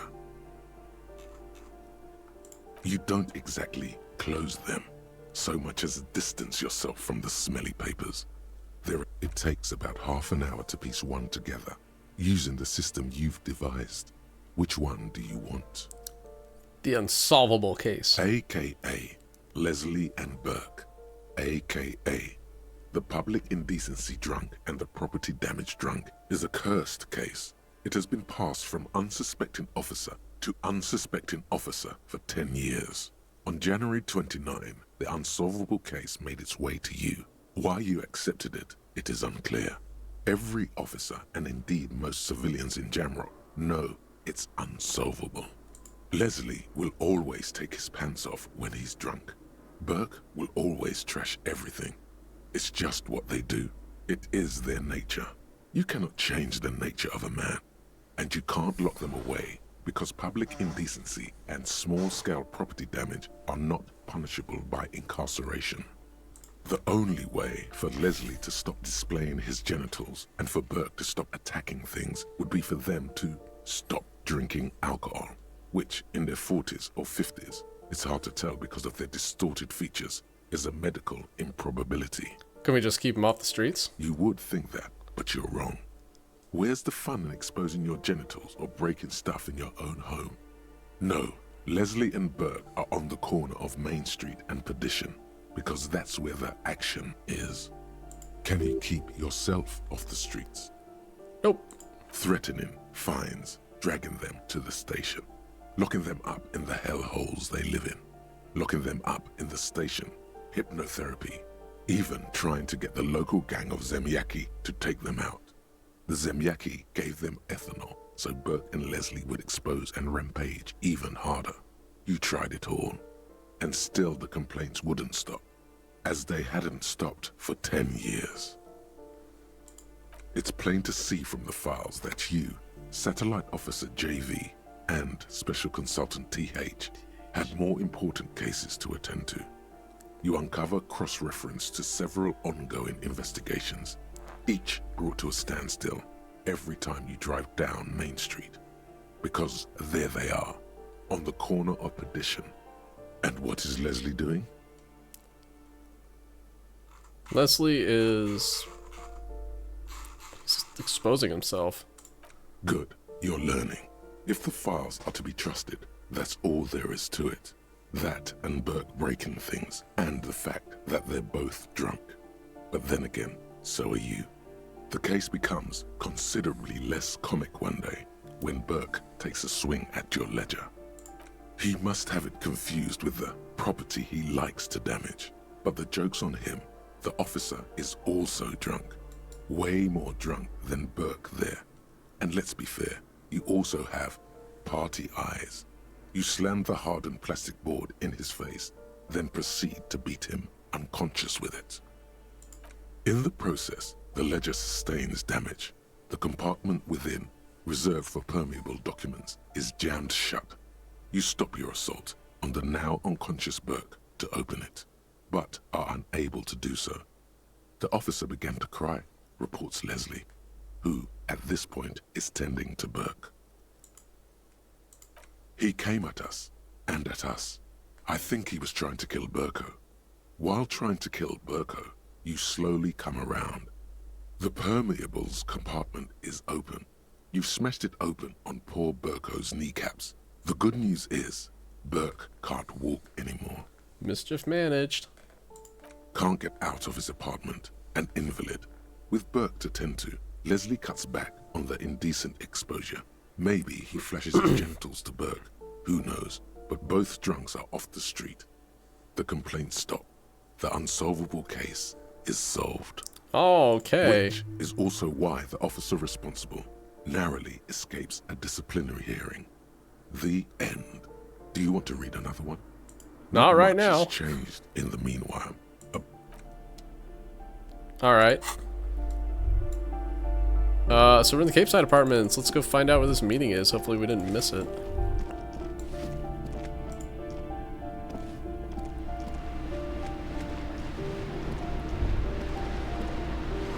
Voice crashing in the darkness. Temperature. The air chills around you. Dust settles on the stony floor. A former architect stands before a slice of window, a room plan in her hand. A cold wave has made the air in the building stand still and frozen, with temperatures falling down to -20 degrees Celsius. Is red from the cold. She's breathing on her fingers, clasping the plan. Traces of sadness are visible in her expression. Faint pencil lines on paper depict the same place, but a missing eastern wall connects the room with the neighboring apartment. Ideas for arranging the furniture have been jotted down. It's clean and empty, with new tapestry embellishing the walls. A standard HB graphite pencil has fallen off a three-legged stool in the middle of the room. She had an eye for beauty.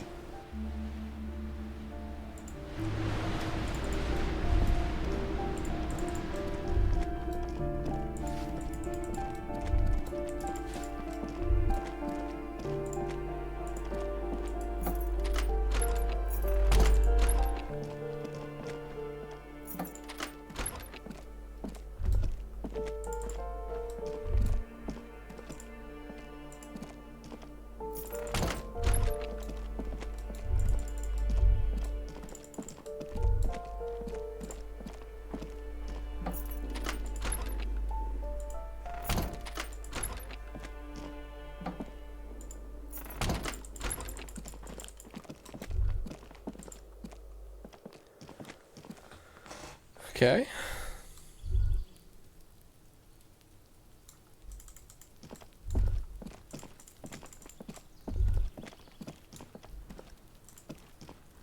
This door is made of metal and appears to be reinforced. Someone here really values their security. No one answers. Let's go. There's no...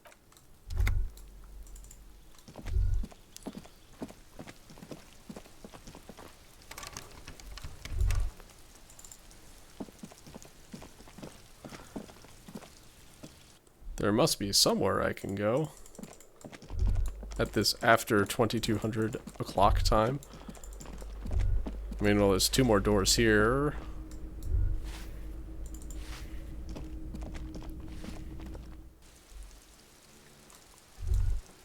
Maybe this door?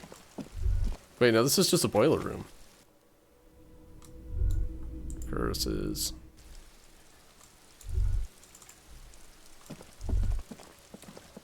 As you approach the metal grill, you can hear several voices having what appears to be an animated discussion.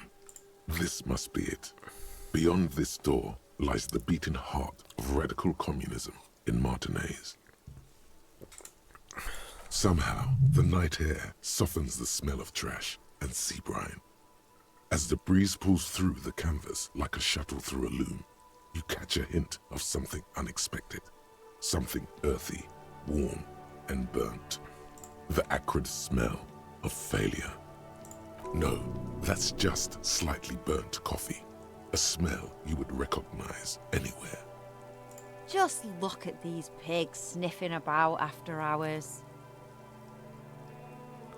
Why didn't you say the secret door was right behind you? Hey, it's past curfew. Go to bed, Cindy. Must have slipped my mind. You know how it goes. She gives you a lackadaisical shrug.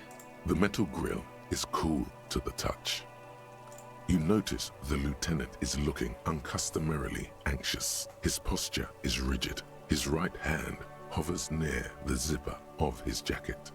He wants so badly to draw his armistice, but he also doesn't want to draw it. You okay, Kim? Oh, I'm fine. I was practically born to infiltrate underground communist cells. He takes a look over his shoulder. Which is just to say, we should be prepared for any eventuality. You can make out at least two separate voices. Two voices, both male, approximately early 20s. Careful with those now. I have it. It's going to work. I can feel it. The clang of metal reverberates all along the scaffolding. The voices coming from the other side fall silent. Who's there? Is that you, Maurice? Are you all communists? I'm looking for some communists. Who said communist? Did we say communist? Get out of here. Listen, I've already built like 0.0001% of communism, but now I need to get organized. Can you help me? For a moment, silence. This guy's crazy. A slight sensation of static electricity as before a storm. A miniature conference is taking place inside, and you are the subject. What's the passphrase? Ah, it's this one. It's blessed. It's blessed are the sausage grinders. It's the end times cometh. It's disco supernova. It's 1, 2, 3, 4. It's remember Dobreva and Abadanais. Look, I don't know your passwords. Could you? There's no response. You begin to wonder whether they've slipped out some back way. Damn it, Manana. You set me up. Alright. The key's taped to the back of the door frame. Just make sure you put it back when you're done, or we'll all be locked out. And do watch the concrete. It just kind of falls away, in places. Charmant. After you, detective. Have fun at your underground meeting, Pig. Hope it's a blast. Yeah, they're making bombs. Whatever, Cindy. Quit taunting me.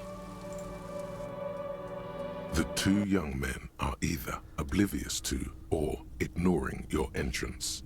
Their attentions are fixed on whatever it is they're stacking in the middle of the floor. Matchboxes, it appears. I think it's holding, Alexis. It is. It's holding. It's definitely not holding. Those matchboxes are stacked so haphazardly, it's like they want them to collapse. Oh man, look at this frame rate. Whoa! Careful. Hold on, I'm gonna turn my face off because, yeah, like, the frame rate's just fucked. Oh, that actually helped. Alright, well, whatever. Goodbye, face cam.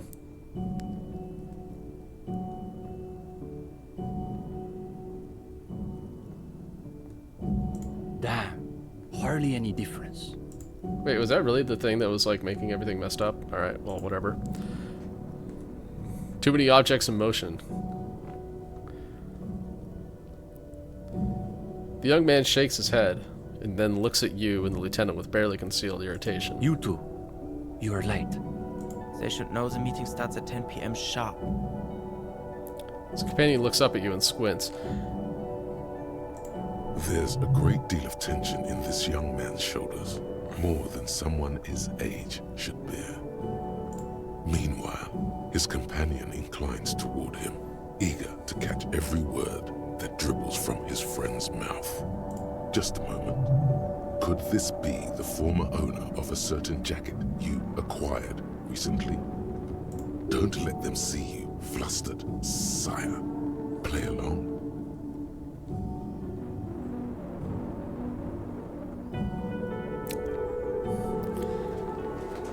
The Sarmarizian jacket. Which one's that? Before we move on, do you recognize this jacket? Esteban, isn't that your jacket? What a coincidence. You two have the same jacket. What are the odds? Based on the prevalence of white Sarmarizian suits in Martinez, extremely low. It certainly looks like my jacket, Alexis. Where did you get that, gendarme? This jacket is RCM property. It's been confiscated as part of an ongoing investigation. Unlikely. That's real Sarmarizian twill. Only old Sarmarizian communists and drug smugglers wear those anymore. He is neither of those, of course. He is simply a poor student putting on airs. Also, he doesn't have the shoulders to fill out such a jacket. See, Uli? It's just like Mazovrot. How does it go again? Those committed to the rights of property are those most apt to violate them. His companion nods emphatically. Just a minute. Steban, Ulixis, why do those names ring the faintest of bells? Come on, Encyclopedia. Help us out. Probably because they're the real names of Nazteb and Exilus, the authors of that so-called essay about Tip-Top Toy you read.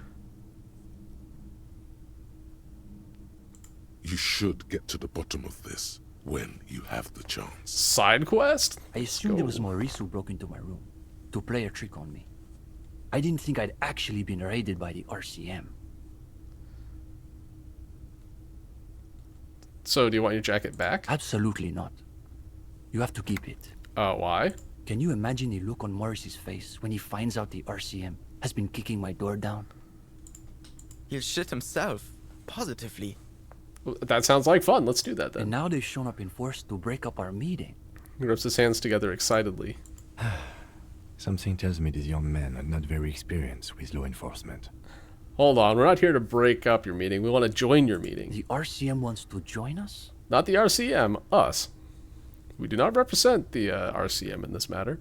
My partner, of course, is acting in a strictly personal capacity. Thank you, Kim. Not as an official representative of the RCM. Interesting. Does that mean you've done the reading? Uh-oh. No one said anything about reading. You'll just have to wing this one.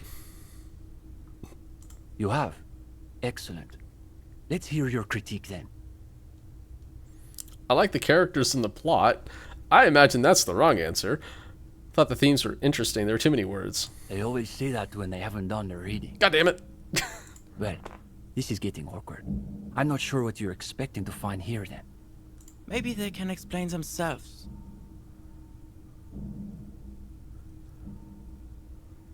What exactly are you two doing here? In the most generous sense, I would say we're cultivating revolutionary consciousness. Yes, that's probably the best way to describe it. But more specifically, we are running a reading group. The most rigorous and theoretically advanced materialist reading group in Martinaise. Comrade Steban is a great discussion leader. One of the best at the university. It's obvious they take this group of theirs extremely seriously. Whatever you do, don't compare it to a common book club. Sounds like just like a regular book club. Sounds like a place for intense intellectual engagement, exactly my kind of jam.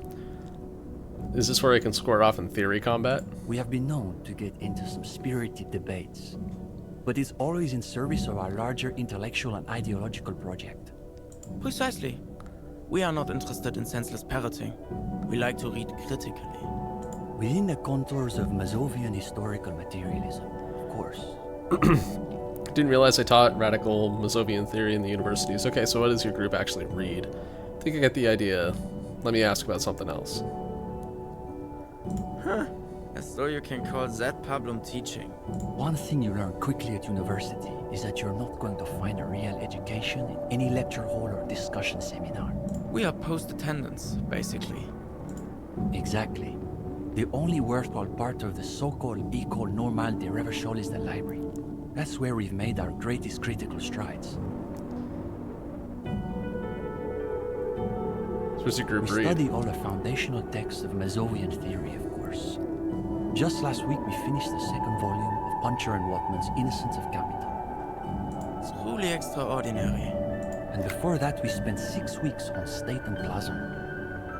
For some reason, the word plasm catches in your ear like a piece of old wax. Uh-oh. You can feel your attention span rapidly deteriorate. No, volition, I'm so low. Your attention detaches. Uh-oh. The voices of the young men fade away. It's a cool evening, you notice. Out beyond the dull chatter, you catch the sound of a distant seabird, and of course, the sound of the large stretches of canvas that cover the missing sections of wall. Oh yeah, the ground does just kind of disappear over here. The way they billow in the night breeze reminds you of something. Patch of ocean turned on its side, the woman's skirt swelling in the breeze. Wild beast tangled in a sheet. The thought is almost too much to bear. What you wouldn't give to glimpse the bare legs behind it. Yeah, injured for horny, alright. The more it hurts, the more you have to have it. Slowly, too slowly, the pain fades from your side. You turn your attention to the two young men, who appear just about finished. And before that, there was Abelard's Impé Infernal. But, of course, our special emphasis is on the theories of Ignace Nilsson and his followers, especially the inframaterialists. Wait, who are these inframaterialists? You're not familiar with them? It's pretty advanced stuff. You may not be ready for it yet, Gendarme. The two young men exchanged skeptical side glances. Okay, but who is this Ignace Nilsson guy? Only Krasmazov's most trusted lieutenant, the evangelist of the revolution, and the founding father of the People's Republic of Samara. It's hard to overstate how unimpressed he is that you've never heard of this world historical. I failed an encyclopedia check? Uh-oh, I need to start dumping points, man. He also happens to be the greatest communist theorist after Mazov himself. It was Nilsson who first postulated the existence of ideological plasm, which forms the basis of inframaterialist theory. Those words again. You've got to find out what this inframaterialist stuff is all about. Whatever it is, one thing's perfectly clear. These young students have a much deeper understanding of communism than you do. You could learn a thing or two from them. If you can convince them you're one of them. The young man sighs. His companion looks about furtively. Where's the rest of the reading group? What do you mean? This is the reading group. So it's just the two of you? We're in something of a rebuilding phase. Some of our former comrades didn't have the ideological fortitude our work demands. Okay, but what happened to him? Intellectual attrition is maybe the best way to describe it. Felix said he couldn't keep up with the reading on top of his classwork. And Susanna wanted to read text other than Mazovian theory. Like novels, if you can believe it. Well, it is a book club. I mean, it's not a book club. Imagine the audacity of wanting to read a novel in a reading group. Novel's unbelievable. See? Even a gendarme gets it. We've tried recruiting new members, but unfortunately the current intellectual climate is pretty hostile to inframaterialist thought. These days, if you're on the left, the ascendant schools are the Godwallians and their iconoclasts. Don't forget about Maurice and the turnips. Right.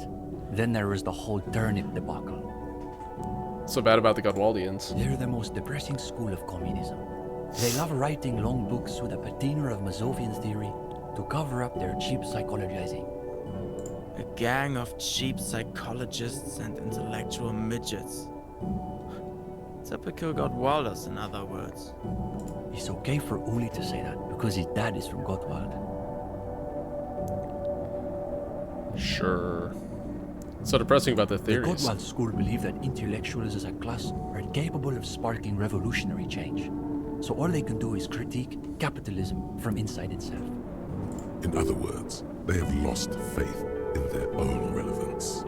That's why they spend all their time smoking cigarettes and writing long works of criticism that make you want to commit suicide. That sounds miserable. Sounds rewarding, actually. It is miserable. That's probably why they're always committing suicide. You see, the Gottwald school look like communists. They talk like communists. But scratch the patina and you'll see beneath that they're just depressed liberals who've read too many books. What about the iconoclasts? For starters, they love talking about beans. What's wrong with beans? I like beans. Beans? No beans for me. I can't stand the stuff. Oh, sure. But iconoclasts are obsessed with beans. They love thinking about beans. They love counting beans. But most of all, they love building models to predict how many beans there'll be in the future. Note Future beans. Iconoclast is an extra pejorative form of the already pejorative name, Mazovian economists. A moderate school of Mazovianism which advocates the gradual transition to communism through carefully managed economic modernization rather than violent social revolution. They're by far the most bean-centric school of communism. I don't get it. Are the beans a metaphor? Isn't it good to know how many beans there are? What's wrong with making progress through moderate economic reforms? I feel like they're going to kick me out if I say this one. If only. They've got all the beans accounted for in their asset sheets, their quarterly budgets, their future projections. But for some reason, there are never enough beans to go around. So we've just got to cut our bean rations in half. And next thing you know, there are budget cuts, so now we've got to cut the bean rations in half again. You see, iconoclasts claim to be communists, but in reality they're just liberals with hard-ons for spreadsheets. So liberals. Noted. What about the liberals? Are they liberals too? Of course not. The only people who actually call themselves liberals are mouth-foaming reactionaries. Basically indistinguishable from fascists. You'd need an X-ray machine to tell the difference. What about Cindy? Is she part of the group? Cindy is... how to describe her role? Something of an ideological auxiliary, perhaps. Yes. That's exactly how I would put it. And naturally, We support her radical counter-liberal aesthetics. But she refuses to submit an essay, so we can't call her a member of the group per se. That doesn't stop her from using the room for studio space, of course. You say something about turnips. It's an unfortunate story. You see, our ex-comrade Maurice is something of an economist. He's studying macro and microeconomics. Wow, a real intellectual, it sounds like. Lieutenant arches his eyebrows. Right. So a few weeks ago we were discussing the extra physical capabilities of the revolutionary state. And Maurice said... What were his exact words, Ulex's? It was unbelievable. He said, turnips don't care if they are grown by communists, moralists, or Vulcan. They grow just the same. Basically, he was rejecting the whole foundation of inframaterialist theory. What is this inframaterialist business they keep blathering about? You've never heard of anything like it. Remind me what inframaterials theory says about turnips again. Simply that under suitably revolutionary conditions, crop yields naturally increase relative to non-revolutionary crops, which Morris somehow has the gall to deny.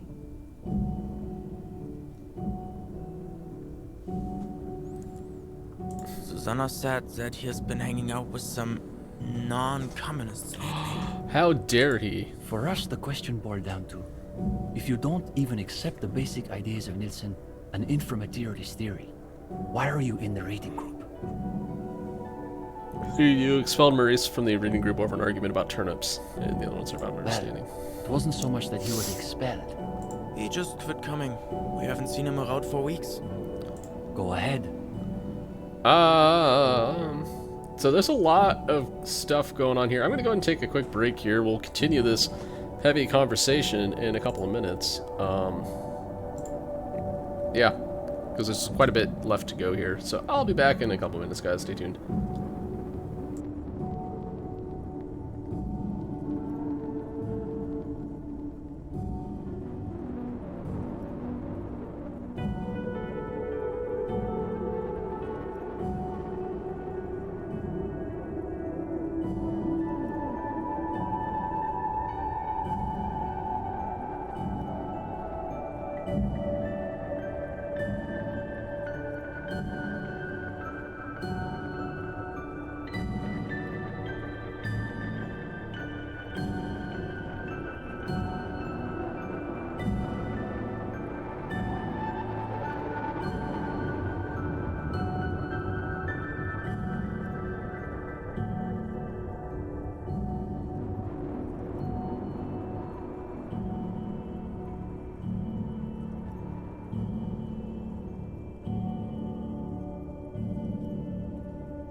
Alright, everybody. Thanks for waiting. Let's continue this scintillating conversation with these two young communists.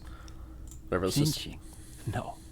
We're not an operational cell. Alright, apparently I turned the sound up in my headphones. We think of ourselves as more of an intellectual vanguard.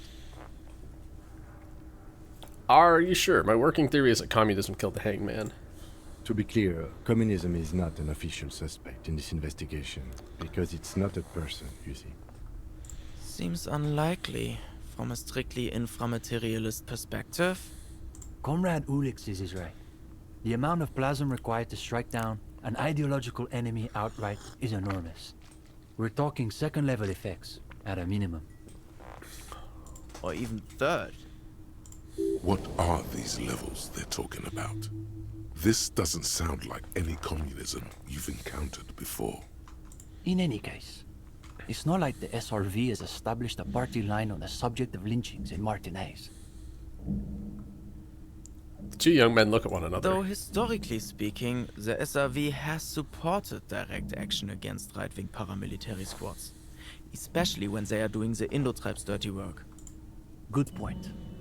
So as a provisional matter, I can say we support it. Are they being sarcastic? You feel like you're caught in some elaborate joke labyrinth, but it's impossible to see your way through. My stats should be higher right now. That's what I'm learning right now. No, we're an independent organization. We acknowledge and respect the Union's efforts, but our interests are more theoretical than Mr. Clare's. He speaks the truth. Well, at least I passed that one. What's your stance on crime in general? That's easy. Crime is simply the inevitable expression of the injustice and incoherence embedded within capitalism itself. Okay. Delivered with the smug assurance of a schoolboy reciting a maxim he's committed to memory. It's a symptom, in other words, not a cause. He waves his hand as though this is all there is to say on the subject of crime. His companion can barely suppress a yawn. Are there any operational communists in Martinez? No, unfortunately. The communards were hunted down and killed nearly to a man. All All that's left of them are bones and old rifles. Like this one? Right, they all got shot in the head like the anarchists. Well, that's too bad. His companion's eyes widen as you hold up the ancient weapon. He's practically itching to stick that thing in someone's face and pull the trigger. Yes, like that one. I wonder how many of these are still lying around in cellars or sealed up behind the masonry. He knits his brows together and then looks up. Can I hold it? I prefer you didn't. Of course. What would I even do with it? He gives you a half smile. What are you doing with those matchboxes just now? The young man frowns at the little pile of boxes on the floor.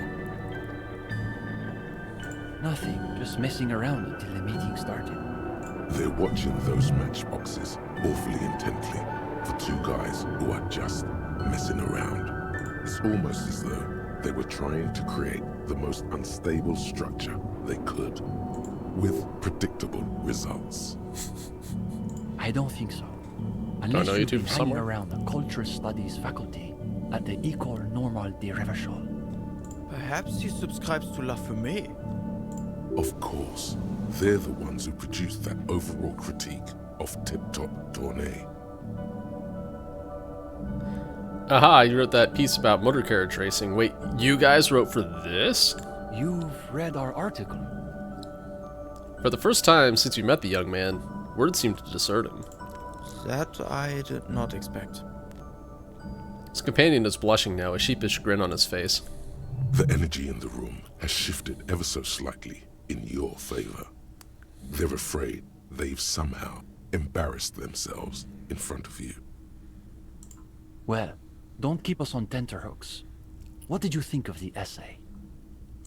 Time to meet these two on the intellectual battlefield. Why don't you show off those highly developed critical faculties of yours? It's a good article. You should keep developing your ideas. It sounded like Recycle University essay, frankly. Well, I hope you'll let us know when your monograph is coming out. Oh, someone's getting defensive. I bet he's never written a substantial essay himself. He's really got no right to critique. None at all. It's a reading group accepting new members. We typically only accept new members once per semester.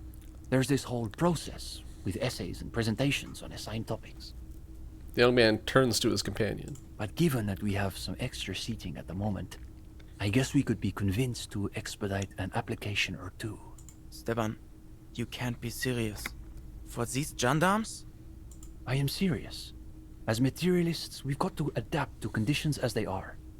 Besides, he'll still need to pass the interview portion of the entrance process. I have a cool froggy hat. Interview complete. Assuming he's even still interested, that is. Somewhat bookish toad. It's enough for tonight. You'll still be here if I have more questions. We're here most every night. Maybe we'll catch you again. Sleep well, gendarme. Alright. Join the reading group. So it's a composure check.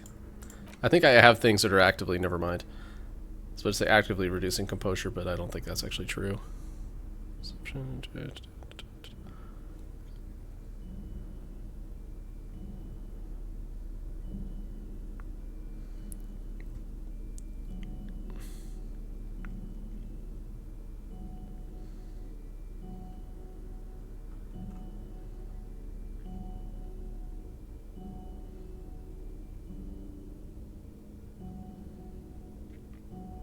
Also, if that's a white check, I'm going to go ahead and take it.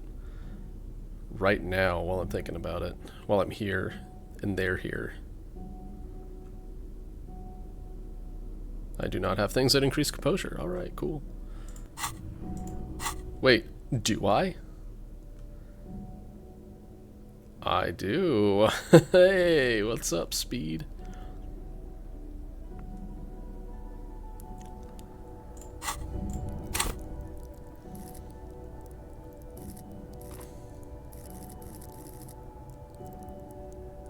I'm gonna drop one into logic. Gonna drop one into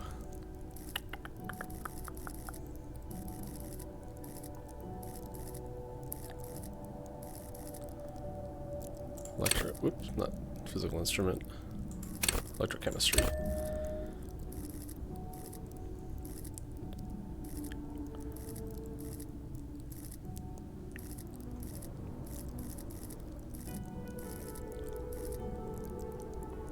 Maybe another one. No. Well, just one of electrochemistry is good for now.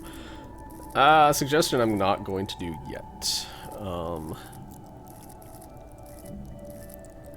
Gives me 5 rerolls, so yeah. That's good for now. Coffee. Poster reads, under the cobblestones, communism. Or says, this one says, no war but class war. A rickety easel surrounded by pots of gauche. Cindy's, no doubt. Try not to think about the cracks spidering out across the floor.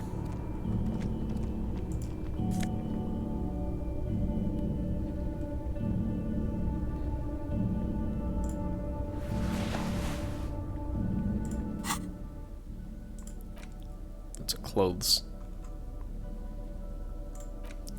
Ludicrously reflective vest, like those favored by construction and road repair crews, comes with a replaceable battery pack. Makes you feel like a deep sea anemone. Anemone. Yep.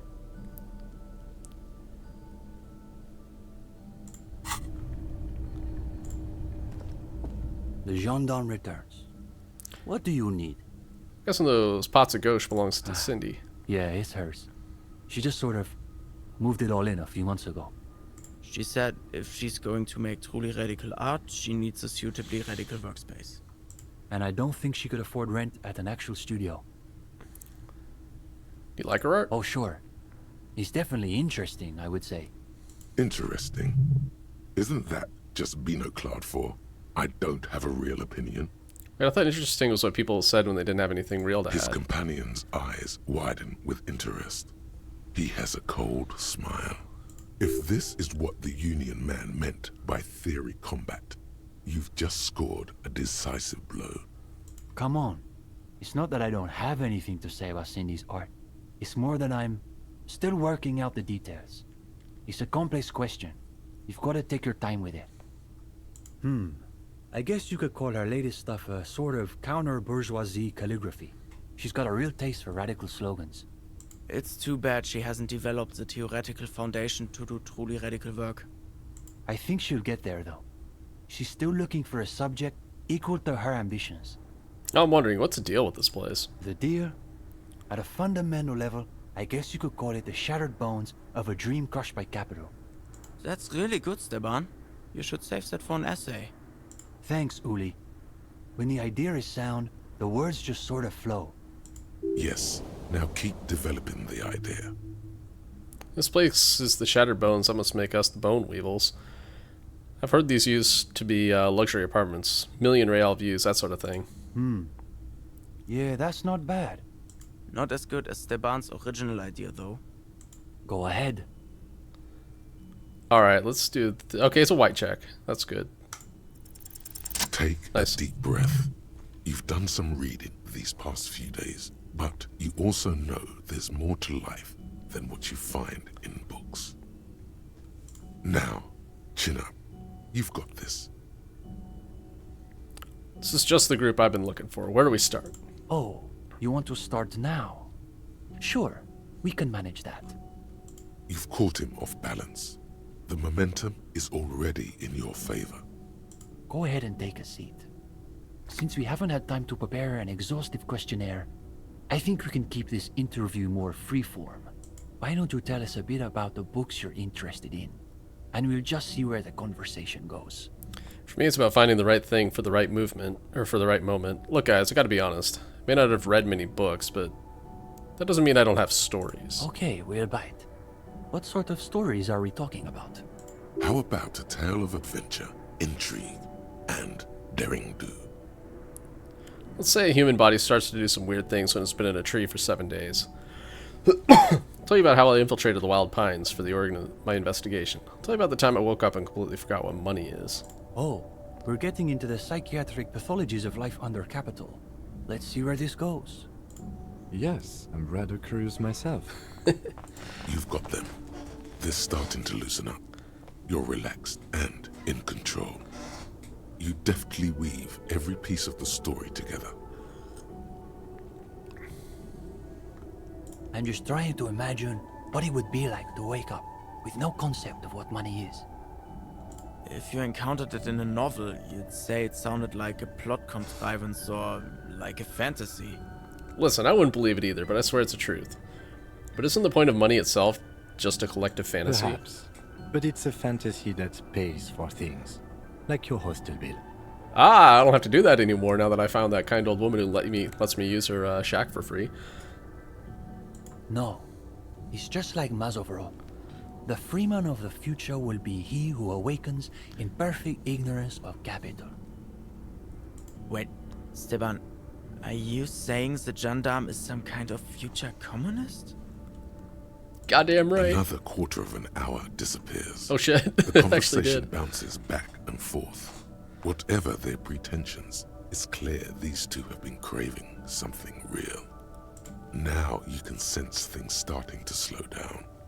Time to wrap this tale up. And anyway, even if you could somehow unpeel time, it wouldn't be the you who gets rich from those investments. But that would imply that whenever you unpeel time, you leave behind some kind of doppelganger in now time. Good God. Have we really been talking about unpeeling time for a quarter hour? I suppose we'll have to leave it there. But listen, gendarme. We could use someone with your breadth of expertise. With just a little more theoretical background, I think you'll be able to make some real contributions. Yes, I would say he's got serious potential at least. And with that, welcome to the most ideologically advanced materialist reading group in Martinez. Here's your first assignment. It's an overview of inframaterialist theory. A little basic, as you'll see, but one has to start somewhere. I'll add it to my very extensive reading list. You're going to fit right in, I think. Come back when you're done. We'll be here pretty much every night after 10 p.m. Do be sure to take your time with the reading. We'll be eager to hear your thoughts. Take your time with the reading. Man, I've heard that before, and let me tell you, I did not have time to take my time with the reading.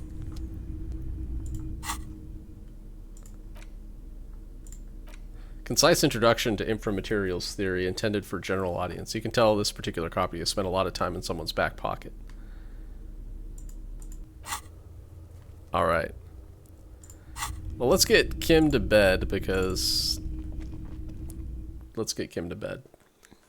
Because he's probably getting kind of eepy. It's after midnight.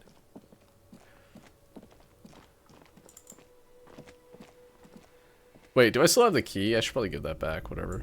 Who cares?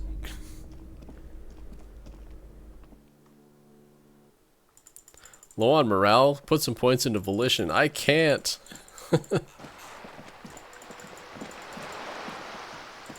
Actually, can I quick travel to Fish Village? Maybe, please.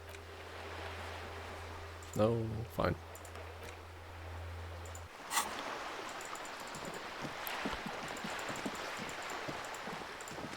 No, that's not gonna work.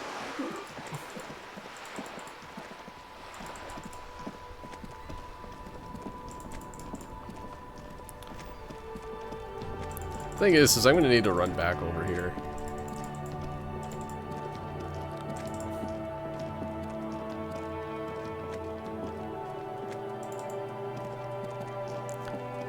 Because I need to talk to Joyce about the horrors that are the Pale.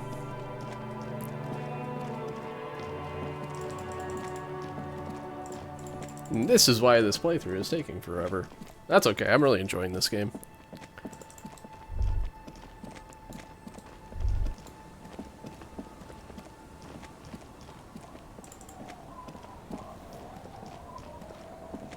It's getting late, and it's snowing. Time to call it a day. Good night, officer. We'll meet in front of the shack in the morning.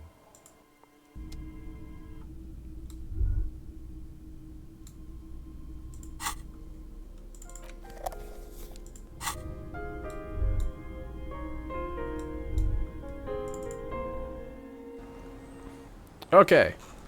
We have two things we can do here. One is to ask her out on a The waves are date. beginning to die down. Look at those little bastards. Simmer down. Simmer down, bastards. Oh. That's good to know, I guess. Why is it in the sea? It's an installation, very conceptual. It's a sign of the carnage to come. Great culling. I wasn't feeling it. It was an accident. I'm sorry. I got drunk and apparently drove in the sea.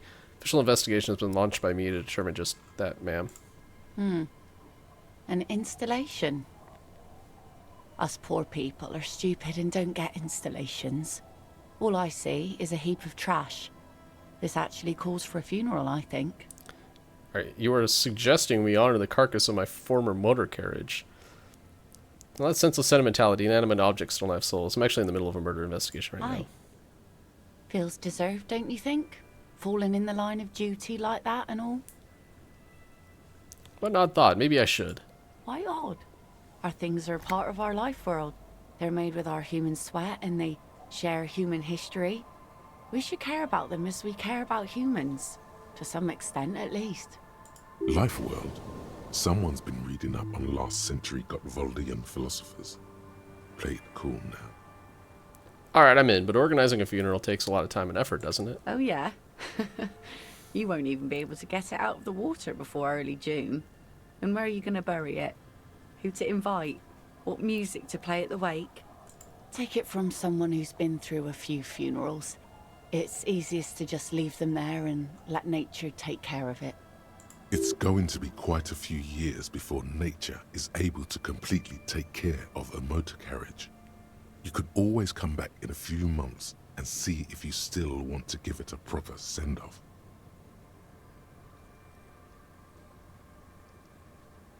Absolutely. Things like what, for example? Like checking to see what my compassion clothes do with this. Or suggestion, not passion. Passion. Compassion, there we go. Suggestion. What do we have for suggestion? We have this jacket, maybe?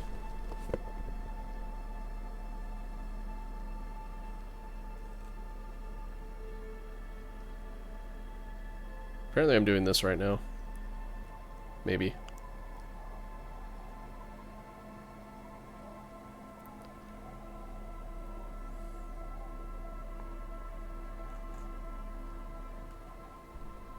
Is that really it?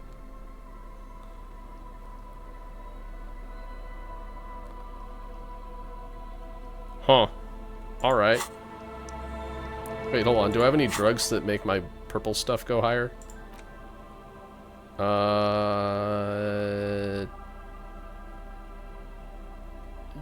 Yes. But it hurts my health, and I don't really want to do that right now.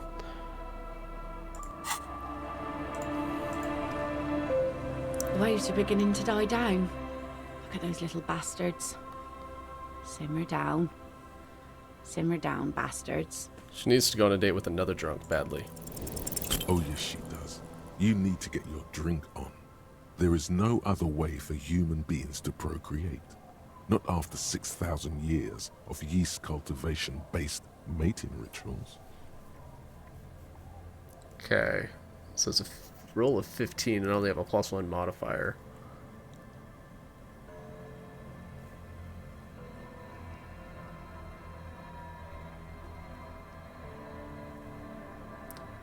Or +5. I have +6.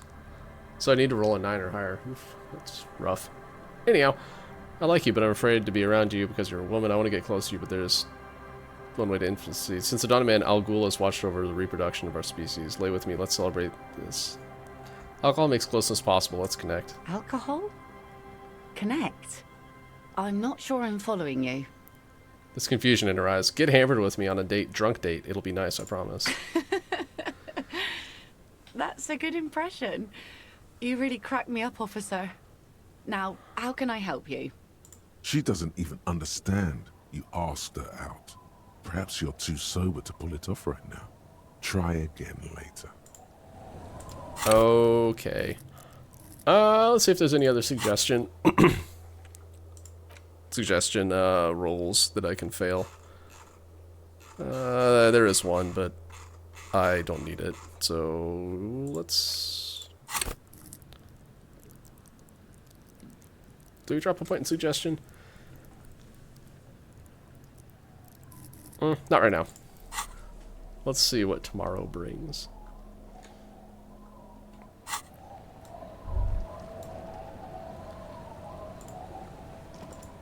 Alright, let's see if I can teleport. Oh, I can. Alright, I want to go talk to Joyce, because again, she said that she had things to tell me, but she wouldn't tell them to me if Kim was around. So, don't know why, or Kim didn't want to talk about it or something, so yeah, it's about the pail.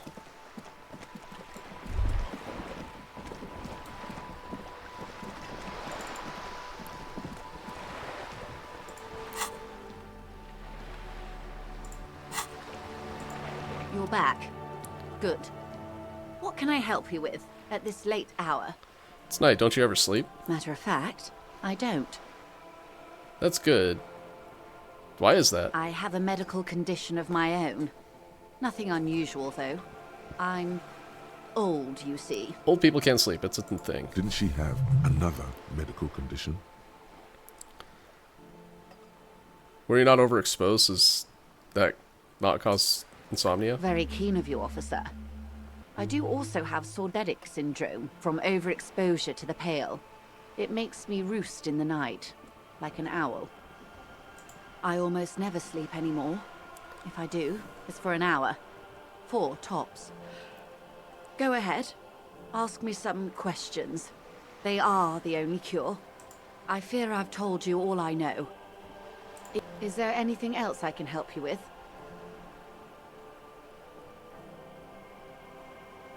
Of course.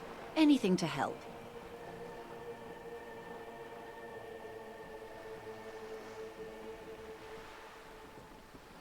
I am sorry to have been the... More lessons in basic reality? My favorite part? What world? The only one, I suppose. The world of matter. And its pale antipode. The camera of her mind glides over the surface of the water. Great bodies of water. Forest-covered surfaces. Clusters of light where the cities lie. You've seen the montage. We all have. This world is enough. There is a term of endearment they coined for it, in the DeLorean century, when humanity was high on this world, discovering more and more of it, these archipelagos included. Elysium. It does. There are those who would call it hell. A term of hatred that originates, like many such things, with the Mesk petro-fascists. I am, after all, bourgeois and female. Hardly the perfect ambassador for the world. Are you sure you're sure? Your colleague seemed adamant. Yes, what is the pale? Okay. The pale is the most dominant geological feature of the world, Detective. The separative tissue between the islas. It is the inter-islary mass. Okay, what is pale like? Achromatic, odorless, featureless. I think I've actually done this already. The pale is the enemy of matter and life. It is not like any other, or anything in the world. It is the transition state of being into nothingness. The negation of being. That's right. The negation of being. She tightens her hood around her neck. It's cold outside. It's difficult to describe, or even measure. Something whose fundamental property is the suspension of properties. Physical, epistemological, linguistic. The further into pale you travel, the steeper the degree of suspension. Right down to the mathematical. Numbers stop working. No one has yet passed the number barrier. It may be impossible. There's a slippery article in there. Is it the pale or pale? Pale when it's particular, this territory of pale. The pale when it's pale in its entirety. Once you've seen it, language balks at the difference. No, Detective. We're safe. It begins there, 6,000 kilometers to the north, and even more to the south, east, and west. You are in the middle of the Isla. An uproar of matter, darling. Rising into the pale. Rolling, yeah, I guess I've already seen this. Evaporating even. A great vision. That's okay. I'm learning more about it. The area of transition between the world and the pale. I don't know why it Porch showed up collapse. as unread earlier. Imagine a grey coronal mist, cold vapour, marked by spores of an opportunistic microorganism. A mould that's adapted to grow at the edge of the unrest. It's the most disco thing you will ever see. Oh, it is so difficult for us. A squall of birds. Hardware operating in the harbor. Firm. Self-evident. It is possible to force dimensions on the pale. And it seems In like you modern don't times, progress we can even time compress its latitude, bouncing radio waves from one if end you're to the other. reading something you've already shortening read. the That's path. interesting. But it is still hard for humans to navigate the pale without getting lost. Or having our minds damaged. Extensively. Some say the damage stems from extreme sensory deprivation. Others argue that pale somehow consists of past information that's degrading, that it's rarefied past, not rarefied matter. They call it the blend over of the self. The pale does not only suspend the laws of physics, but also the laws of psychology, maybe history even. The human mind becomes over-radiated by past. Who says and who argues? The logical positivists say, the dialectical materialists argue. It feels terrible. Absolutely terrible. International standards strictly limit civilian travelers to 6 days of pale exposure per year. It's more for her. Way more.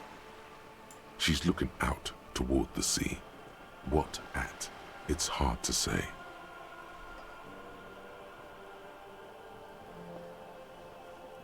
Yes. Is this the first time you're hearing this? Do you really not remember anything?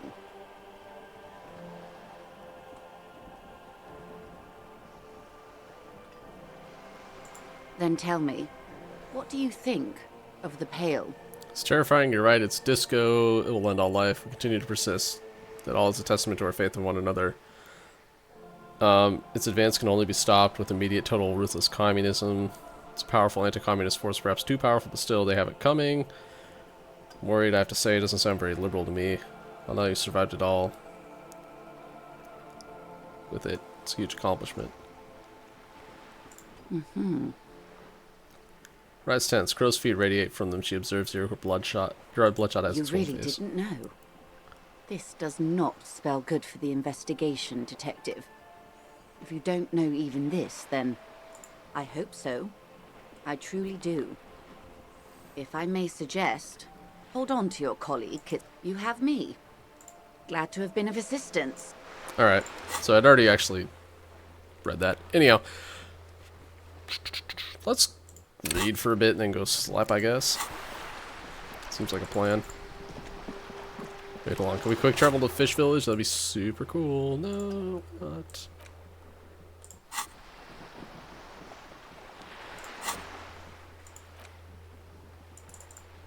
Lame.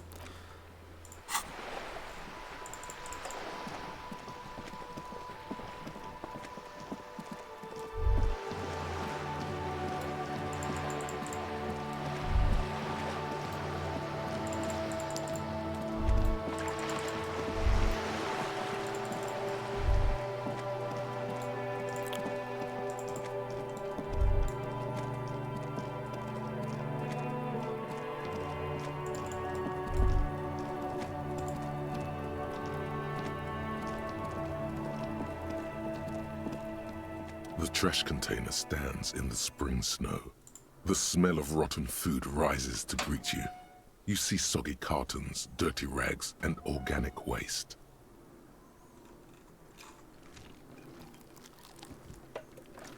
You see milk, an egg rest with one broken egg in it, some pasta wrapper. Picking up the soggy packages somehow feels familiar. You've done this before. The movements are recorded in your elbows. the methodology in your fingers. You're used to this. A box falls into pieces in your hands. Batiste Soleil cereal. There are plastic pasta packages below, and turbo noodles. Nothing of note, however. The container sounds a muffled gong. Bong.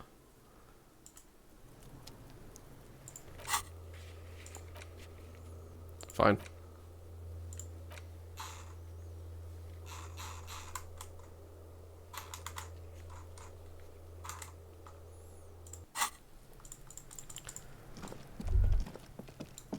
It's interesting how just like the quests lined up here, where there's a ton on Monday, there's a bunch on Tuesday, not many on Wednesday, and a few on Thursday.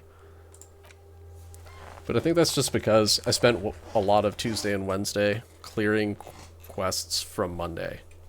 So, yeah, that's probably what happened there. Okay, there we go. I kind of wonder if I need to be in a specific spot in order to travel. Like being in that plaza in front of Whirling and Rags. It's getting cold. Or here. This late in the night. Time to call it a day. Alright. I am going to be a degenerate. Let's read this book. The cover of this pocket-sized volume features a swirl of orange, yellow, and green. The title, A Brief Look at Inframaterialism, is set in an authoritative yet approachable serif font. What an interesting color palette. It's vibrant, yet somehow leaves you ever so slightly nauseated. On the inside jacket flap, you find a brief summary. What is inframaterialism? A highly theoretical branch of Mazovian communism? A collection of mystical ramblings by a discredited revolutionary? Or possibly both? This brief look, TM, introduces readers to one of this century's most fascinating and misunderstood theories in a concise, jargon-free manner. This feels like kid stuff. Is there no slightly longer glance TM series? So far, so good. Let's return to it later. The back of the book contains 4 or 5 pages of primary and secondary sources, but you need access to a university library to find most of them. Yeah, that's kind of the problem with these types of things. Getting that access to the university library. In other words, this guide is the only source you're likely to find. And actually, the glorious thing about university libraries is that they're not comprehensive. So, like, University A may have access to certain kind of repositories of academic materials, but not all of them. So, but University B might. So what ends up happening is faculty will share back and forth and stuff. It's weird. Yeah, I remembered working on my master's stuff earlier this year. You know, it's like, oh, I'm gonna look at this paper, and it's like, never mind, my university doesn't have access to it. Womp womp. All right, I'm just rambling now. You turn to the table of contents. The guide itself is divided into several sections with seemingly esoteric titles like Effects of Plasm on Root Vegetables and Mental Projection and Transference. There's also a brief introduction about the life of Ignis Nielsen. Let's read about him. Known to his numerous admirers as the evangelist of the revolution, and to his even more numerous enemies as the apocalyptic Shrike, Ignis Nielsen remains one of the most controversial and fascinating figures to emerge in the years of the anti-centennial revolution, second only to Karamazov himself. During his unparalleled life, he helped guide a revolution in one country and found a new state in another. Along the way, he committed some of the most notorious war crimes in an era famed for its atrocities. Yikes. And yet, his most fascinating contribution to history may be the most overlooked. His theory of ideological plasm, from which his followers and successors developed the school of communism known as inframaterialism. All right, let's go. If you're like most people, you probably believe that your thoughts reside in your brain, right? Where are we going with this? Backwards. You think with your hands. Always have. Right. More of a tactile guy. I let my fingers guide me. Honestly, I have no idea where these thoughts come from. This sounds more like a question for a psychiatrist. See also a brief look at psychiatry. But let's stick with Ignis Nielsen a moment. As Mazov's devoted comrade and leading theoretician, Nielsen was responsible for developing much of the intellectual foundation of communism. But his interests and speculations were famously wide-ranging. During his final years in exile, he produced, among other things, an early guide to home brewing, instructions for raising revolutionary children, plans for a universal pictographic language, and a detailed materialist critique of Dolores Day's chess strategy. A true man of ideas, equal to any of the great DeLorean polymaths. But one subject he returned to time and time again was the fundamental relationship between thoughts and matter. We may yet discover, he wrote in his notebooks, that under certain exceptional circumstances, the proletariat's embrace of historical materialism may be so fervent that their beliefs take form in the world of matter as a kind of revolutionary plasm. Hold on, can you put that in slightly more basic terms? Certainly. In essence, Nielsen is arguing that thoughts don't just reside inside the brain, they radiate outward from it. According to this idea, the brain is an ideological transponder, constantly emitting waves of highly politicized energy, which Nielsen called plasm. I want to say whoa just to see what brain or inner brain's response is. Whoa is right. Okay, that's what I figured. More, Whoa, Nielsen indeed. speculated that this plasm, when it becomes powerful enough, might begin to influence the material reality surrounding it. Hence the name, inframaterialism. Okay.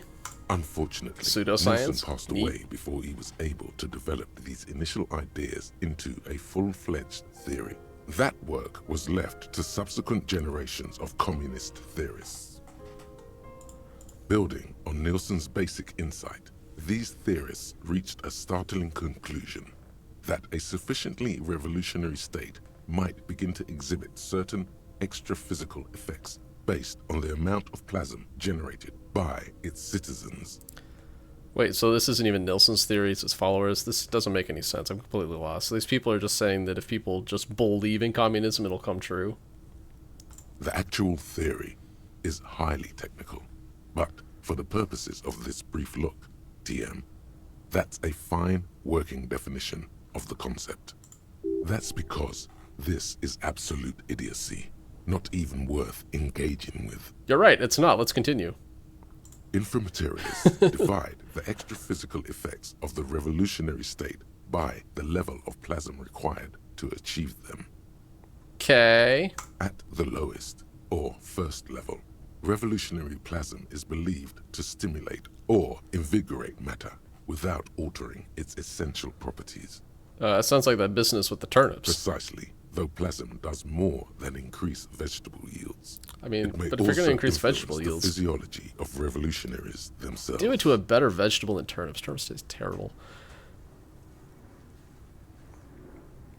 Go for like, I don't know, man. Something better. We can do better than turnips. It's also been postulated that plasm may account for the remarkably full and manly facial hair observed on some communist males. Damn it! I had him shave, and he looks terrible. That was the biggest mistake I've made in this entire playthrough, was getting Harry to shave.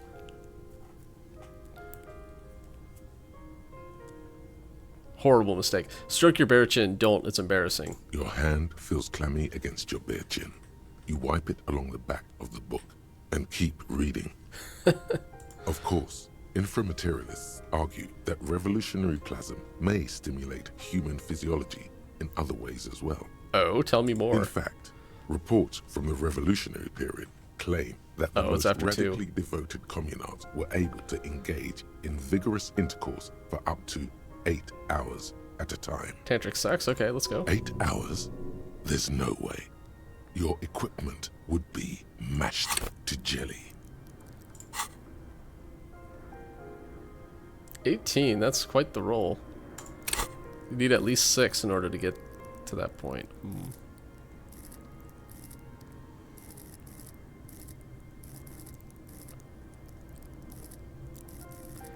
Yes, my stats are all very low. I'm very aware of that.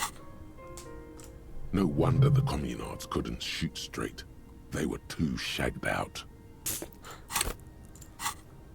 Hyperproductive vegetables and ultra-horny communards are fine.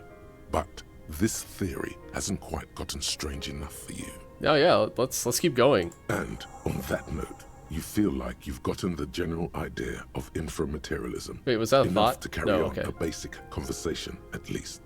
But if you'd like to go even deeper into some of the more speculative aspects of the theory... Those weren't the speculative aspects. Alright. Of course you want to go deeper. What else are you here for? The book fits quite snugly into your palm. It would also fit comfortably into a jacket pocket. Ooh, can I use it as armor now? No, we're gonna keep going. You flip forward a few pages until you come upon a chapter titled Mental Projection and Transference. Astral projection? Alright. When a community has achieved a sufficiently high degree of revolutionary fervor, inframaterialists believe that second-level effects may be observed. At this second level, certain hyper-revolutionary individuals may even develop the ability to extend their thoughts into material space, and vice versa. Wait, does this mean communists can read minds? According to inframaterialist theory, yes. Under suitably revolutionary conditions, that is. It's become something of a folk legend that during their final meeting, Nielsen and Mazov didn't speak a single word, preferring to sit in silence with their chamomile tea, reading one another's thoughts. That's strangely beautiful. That's probably not what happened. One of the minor tragedies of the late revolutionary period is that few reliable accounts survive. Much of what we know of the communards' activities during this period come from memoirs and second-hand accounts, some only written down decades after the fact, and of dubious authenticity. So why do these effects only work for hyper-revolutionary communists? Because plasm has never been directly observed, the exact mechanism behind these effects remains entirely speculative. In other words, there's no evidence that any of this mind-reading stuff is real. Wait, if there's no evidence of plasm exists, how can the theory be true? Most inframaterialists would argue that the inability of skeptics to detect plasm is simply evidence of their own insufficient revolutionary enthusiasm. Fucking argument. There you have it, a perfectly unfalsifiable loop. The theory is impossible to disprove on its own grounds, meaning it's hardly a theory at all. This should be more than enough for a stimulating discussion. That said, if you're still yearning for more... Oh, we gotta finish it. We can't get this far. Next several sections until you arrive at the final chapter, titled A Communism Above Reality. When a society's revolutionary fervor reaches the third and highest level, inframaterialist theoreticians have postulated that the laws of physics cease to be laws. Cease to be laws. What do they become? More like suggestions, according to some of the SRV's leading inframaterialists. Of course, it's impossible to say what exactly happens under these conditions. No known society has ever achieved the levels of revolutionary enthusiasm the theory seems to require. Some inframaterialists have even argued that it might require more plasm than humanity alone may be capable of producing. Okay. Wait, are there non-human sources of plasm? Aliens. In the SRV, there have been attempts to organize certain species of aquatic mammals, as well as a few of the higher corvids. So, cetaceans and corvids, yep. But, as of this writing, only human beings have demonstrated the intellectual capacity for revolutionary communism. Has anyone ever gotten close to reaching the third numerous level? Stories from Samara involving bandits or fascist mercenaries being levitated by farmers from the most ideologically advanced communes. Of course, few of these incidents have ever been rigorously investigated or substantiated. The form of these stories also recalls several well-known Samoran folk tales, in particular, the one commonly known as Clever Oleg and the Flying Magistrate. Among known attempts to channel third-level capabilities, the most well-documented is the curious case of Coalition warship Debutante. Gotta know what that's about. It concerns an interesting series of events that took place during the invasion of Revachol. As Coalition forces made landfall, a cadre of Nielsen's most fervent acolytes attempted to compress a Coalition-era static with their collective will. According to Communard law, these acolytes positioned themselves at the top of a redoubt just over the Bay of Revachol. From that vantage, they proceeded glad there's an to option for visualize this. Anyhow. pinching Coalition warship Debutante between their fingers, a gesture believed to assist in the extra-physical materialization of their thoughts. It's so cool that they had an option for if you learn finger pistols. Or finger guns. Yeah, finger pistols. Fucking contact mic. Jesus. Wompty Dumpty Dom Center.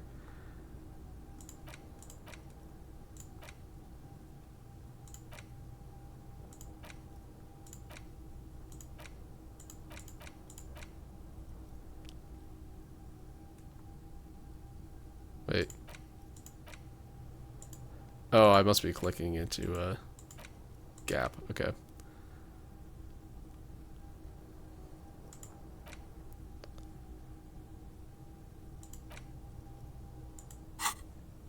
Wait, hold on. Time out. I think I actually need to do this one. This is plot relevant. That means I need to drop something.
So dropping bow collector wouldn't be bad. I could always just dump more stuff into shivers if I felt like it. Because Hobocop lets me do that.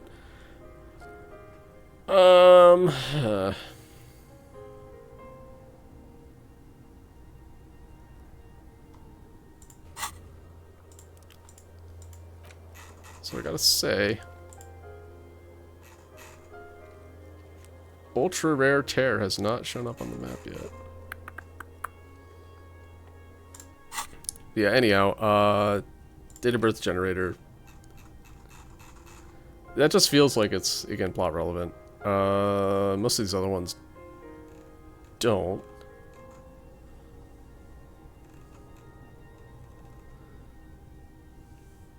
That one is 100% plot relevant. I have not gotten it yet.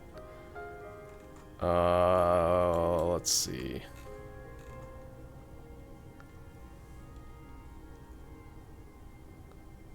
Damn, there's so much stuff here.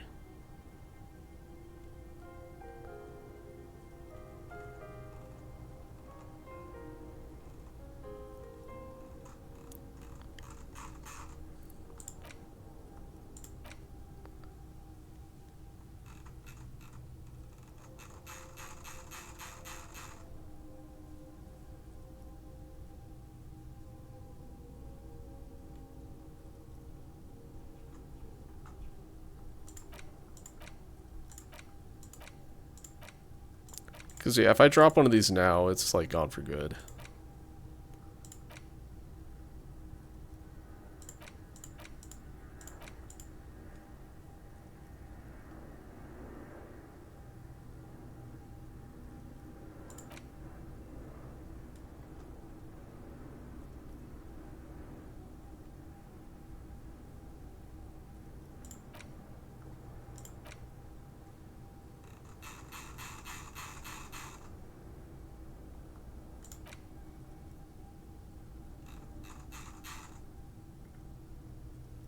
Maybe not. I don't know, man. I don't know. Should use their finger pistols instead. There's no evidence the communards were equipped with finger pistols, though it's unlikely they would have decisively altered. Says you, inner monologue. The acolytes, along with the redoubt, were vaporized in an artillery strike before the process could be completed. It's been said, though, that in the weeks following the battle, the captain of the debutante noted an increase in incidents of crewmen striking their heads on unexpectedly low bulkheads. Of course, colorful anecdotes only scratch the surface of what inframaterialists believe may be possible in a truly third-level society. What would a third-level society even look like? Some have theorized that such a society would be fundamentally unrecognizable, lacking many of the institutions we typically take for granted in advanced societies, including organized governments, financial institutions, and law enforcement. Did that book just say there's no place for you in this future? Others have argued that people living under third-level conditions will be immune to such infirmities as hunger, disease, and mental illness. In some of his later writings, Nielsen himself speculated about the potential for an extra-physical architecture that disregards bourgeois the laws physics. of bourgeois physics Jesus. and instead relies on the revolutionary faith of the people for structural integrity. That seems like bad theory to design buildings based on. Nielsen called it the highest expression of communist principles, a society whose literal foundation is the faith of its people. On the following page, you come across a few black and white reproductions from Nielsen's own notebooks. One sketch depicts a government ministry shaped like a That's great really big. inverted pyramid, a hectare in width at the top, balanced atop foundations the size of common apartments. Another depicts a leaning tower wrapped in a dramatic helix. The caption beneath it reads, "The Tower of History." I mean, to be fair, you could probably engineer something that would make this work, but it would be so expensive that it's not worth it. Oh wait, I guess that's what communism's all about, isn't it? Something about that tower looks awfully familiar. Could it be that's what the students were trying to recreate with the matchboxes? Wait, but if people stop believing the buildings collapse, what happens? In the corner of one of the reproduced notebook pages, you can make out the following words, written in Nielsen's distinctive slashing script. A state that has lost the faith of its people has forfeited the right to exist. Plausible or not, there's something beautiful about this idea. Is there any more? There is no more. You've reached the outer theoretical limits of communism, and in less than 200 pages. If you'd like to read further, may we recommend a brief look at Occidental architecture? The face of King Fleecel smiles at you. For some reason, the smile now strikes you as more forced than it did before.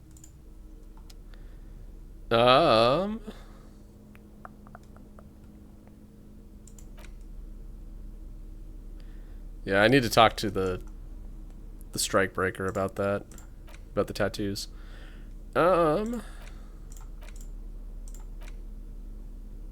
It's the ledger you found in the trash. A cabbage of papers hanging from the board, with the permeables drawer inside.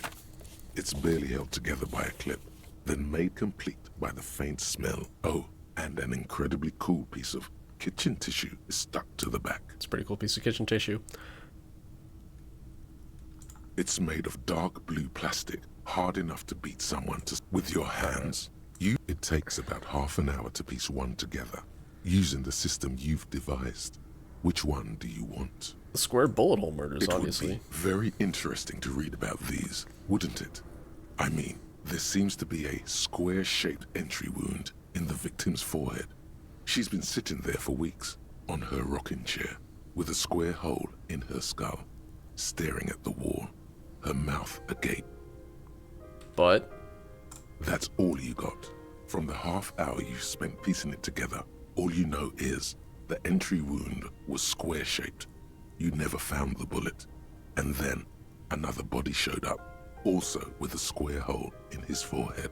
I mean, it sounds like it's like a punch or something. Square-shaped. Like punch or ads or something like that. Who knows? Those pages are missing. What next? Yeah, what next indeed? One day you may still catch the man with the square gun. Wait, what? Oh no!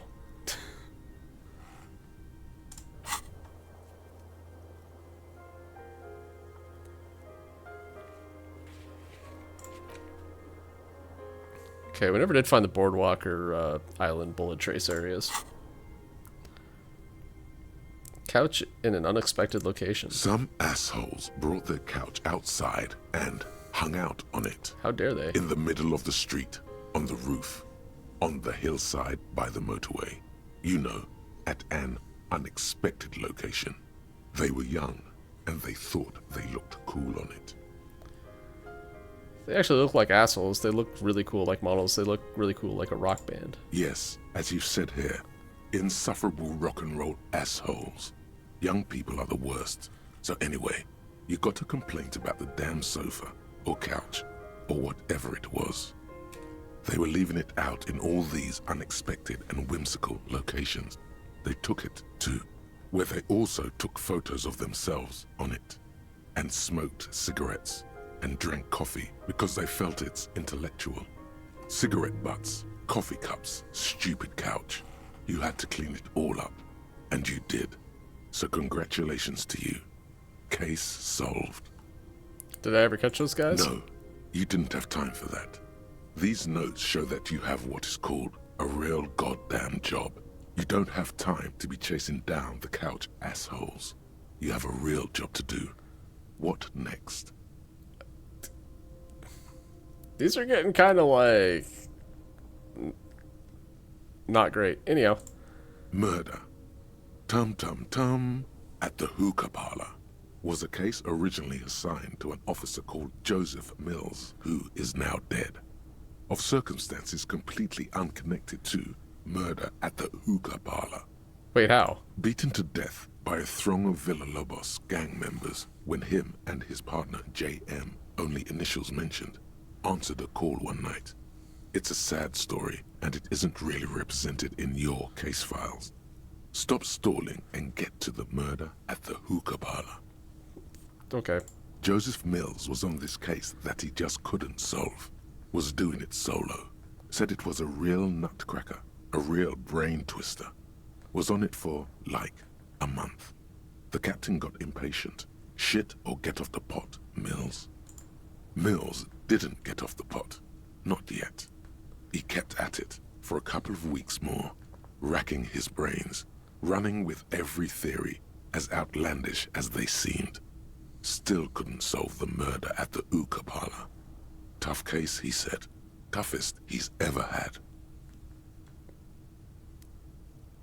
You know, I can relate to this, chasing down every theory, outlandish as it may seem, because I'm kind of doing that. No, he was awful. Awful sense of humor, too. The worst jokes you've ever heard. Really rapey. Gross. Still, he'd been on it for months now. Said it was the final case. Said it was uncrackable. That murderer vanished into thin air. That goddamn hookah parlor was all he talked about. Go on. Okay, so the case is handed to you because Mills isn't getting anywhere, and you look into it. Here's the setup. A young man is found dead in a hookah parlor. All right. You know, those places where you go and smoke bubblegum-flavored vapor all day. Can you get high off it? No, It's soot and water vapor. It doesn't do anything. Oh, that's stupid then. Yeah. So anyway, young man in his 20s found with his skull busted open, right on the floor of the hookah parlor, in the middle of the day. No one else is in there. Only client that day. In perfect health, too. Some kind of movie producer. Okay, I just noticed that the time has not changed from 2:01. Even though I'm doing things that would progress time, which means that it's like, hey Harry, go the fuck to sleep, what are you doing? No one enters. No one exits. He's just sucking on his watermelon hookah all morning, all noon, like he usually does. He's a regular. No calls, nothing. Just sucking on the hookah until 15:45. Then bam, he's dead on the floor with his skull busted open. Blood everywhere. What happened? How can it be? Well, someone came in and hit him on the head. Ta-da! Oh, continue. Mills has no idea. Invisible assassin. Movie deal gone sour. Girl at the counter did it. Nothing fits. Eerie. Man just dropped dead. So you go to the parlor. You see cushions around the table.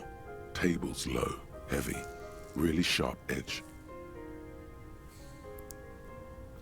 He sucked hookah, stood up, passed out, hit his head on the table, and died. See? You can't even read the thing without solving it. Yeah, it was that. Turns out hookah does do something. It turns off your brain's oxygen supply, and you don't notice it until you get up to go to the bathroom. And he must have sucked a lot of it.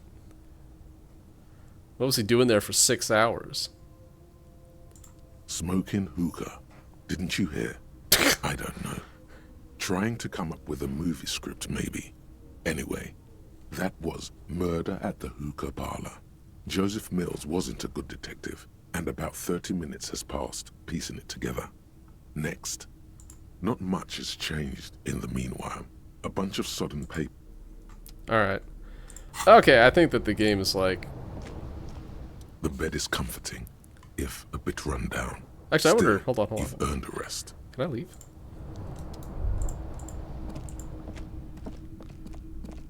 I can. It's getting cold. Alright, let's go to sleep. The bed To is Friday! comforting, if a bit run down. Ooh, we're gonna have like a weird bed dream. Underneath you is soft, if lumpy. Waves wash the sand underneath the hut, then grow distant to your ear. In the quiet hum of the organic heater, you fall asleep. It's an organic heater. It's just like a wood fire stove. Like a deftly cast fishing net, sleep pulls you out of the world and into its dark shore. The rough mesh chafes, tightening around you, it digs into your brain. Great, this is gonna be really chill. Dark shore my ass. I know what this is. Yeah, just let me sleep. How have things been going for you out there? Helped anyone lately? Saved anyone lately? Murdered anyone lately? I feel like I've helped a person or two. This bastard isn't even listening to you. Because you know you are a murderer. A disco music listening psycho killer who offs poor people. And then forgets about it. I don't care. That doesn't scare me. Okay, so I'm a murderer and that's bad. Shut up. I just want to sleep. Hear that? Iceman wants to sleep. He doesn't care about killing people. That's nothing to him. Black water under the bridge. The thing he's really scared of is much, much worse than that. What is it? Don't tell him, sister.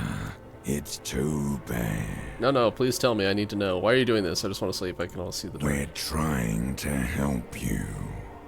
All these processes, these tortures, voices and tremors are all just distractions, flares and countermeasures to keep you from the last dream. The worst of them all. The last dream? The last dream will be total annihilation. Cinders peeling off the fuselage. We won't be there to help you anymore, Harry. We will be dormant. You will be naked and alone. The air will smell of apricots. Of hell. An ancient sadness, brother. 10,000 years later, in front of the video rental, there is a warm breath on your face again. Everything is okay again. Everything is so okay. Doesn't sound like it'll be okay. Your eyelids flutter open for a moment. When you close them again, you sense the light of the room around you. You're back. In 2 seconds, the alarm will ring. The last thought in your head before waking is, you need to go to the church. Yes, I do need to go to the church. That is on the itinerary for this day, day 5.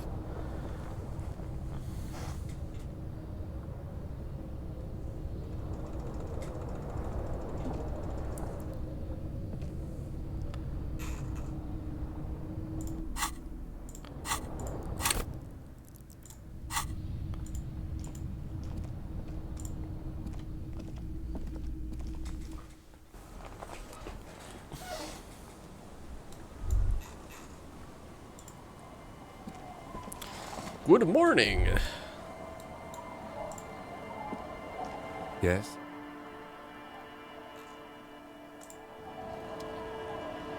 Wait, is this a red check? That's a white check. So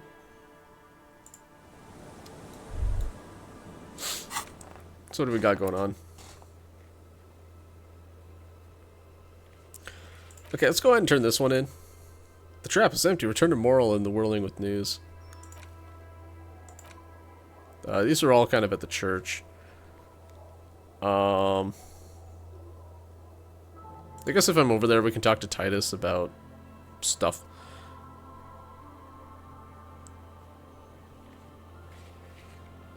Ruby was the organizer in the hangar. She's also missing, but the Hardy Boys will be tight-lipped about her location. You need to get them to open up. Have you fully explored the Whirling, analyzed the site of the murder, truly and thoroughly interrogated Clausia? This might make convincing him easier. Okay. Sure, we could do that, I guess. I need to find the fucking secret passage, but it's just like, nah.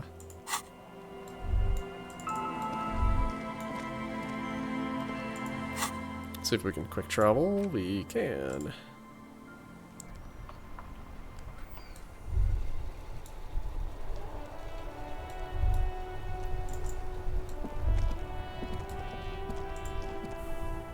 Make way for the master poet.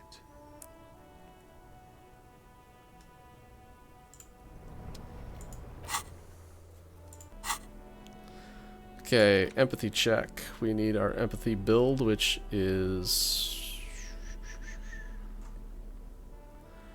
I think I already have it equipped. Shit.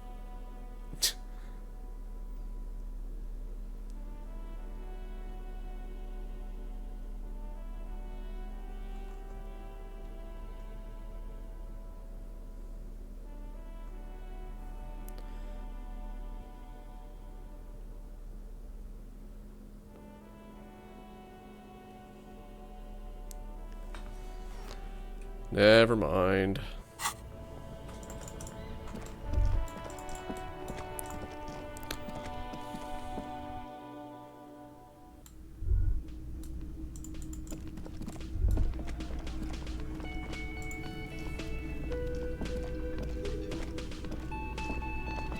Oh, sweetie, I don't even know how to thank you for finding my husband and helping him out. I hope we haven't been too much trouble for you. Just on my way while I was working a case. I want to give you a small token of my gratitude. It's a tie, Mexican origin. The pin is an antique, quite special. The little silvery knob holding the tie together feels warm in your hand. It's in the shape of an avian skull with 8 eyes.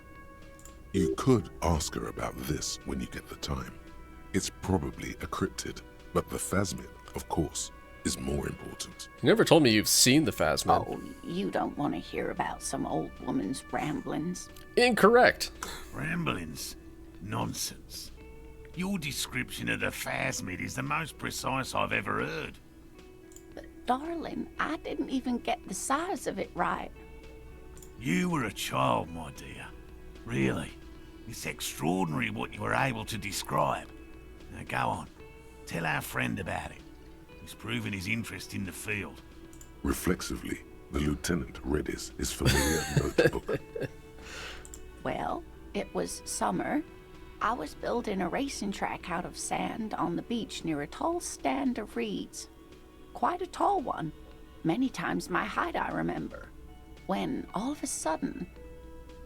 Wait, where was this and how old were you? I'm getting ahead of myself.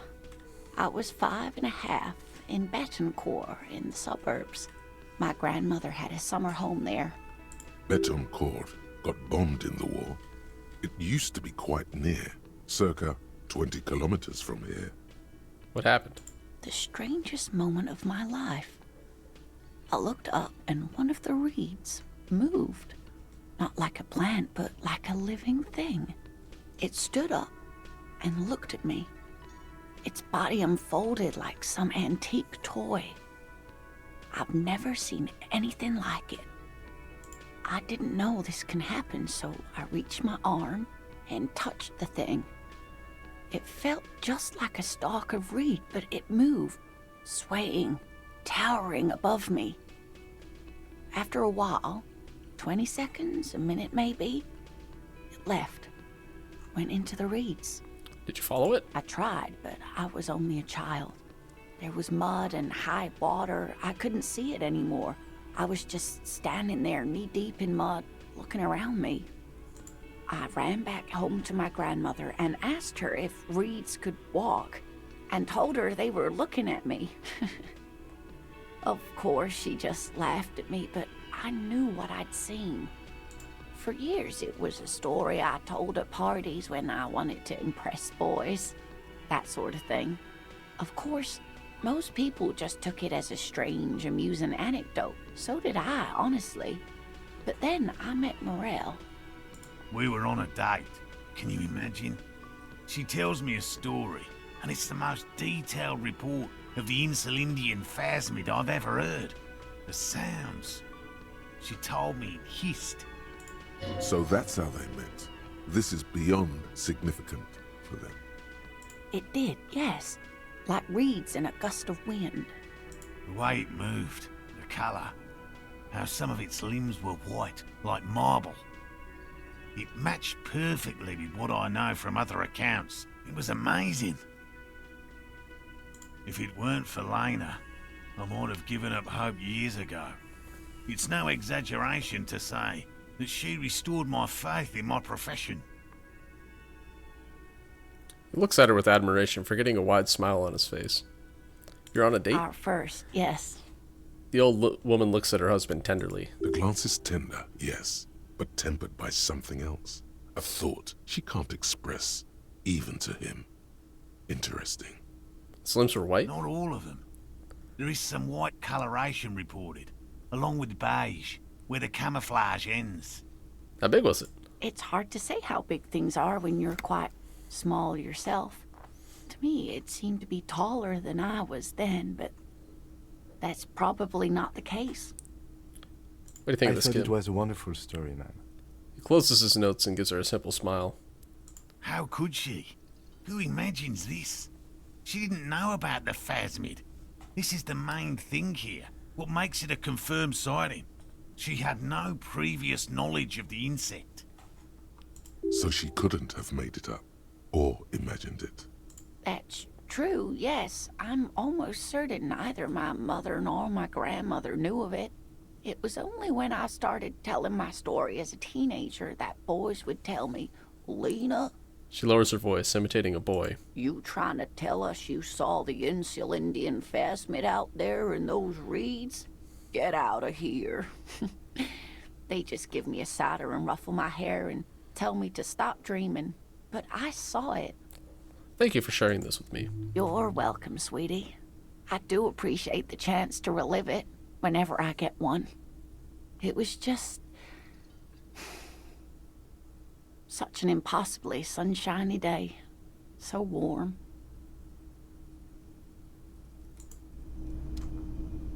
Okay, so it just gave me a cool tie. Let's take a look.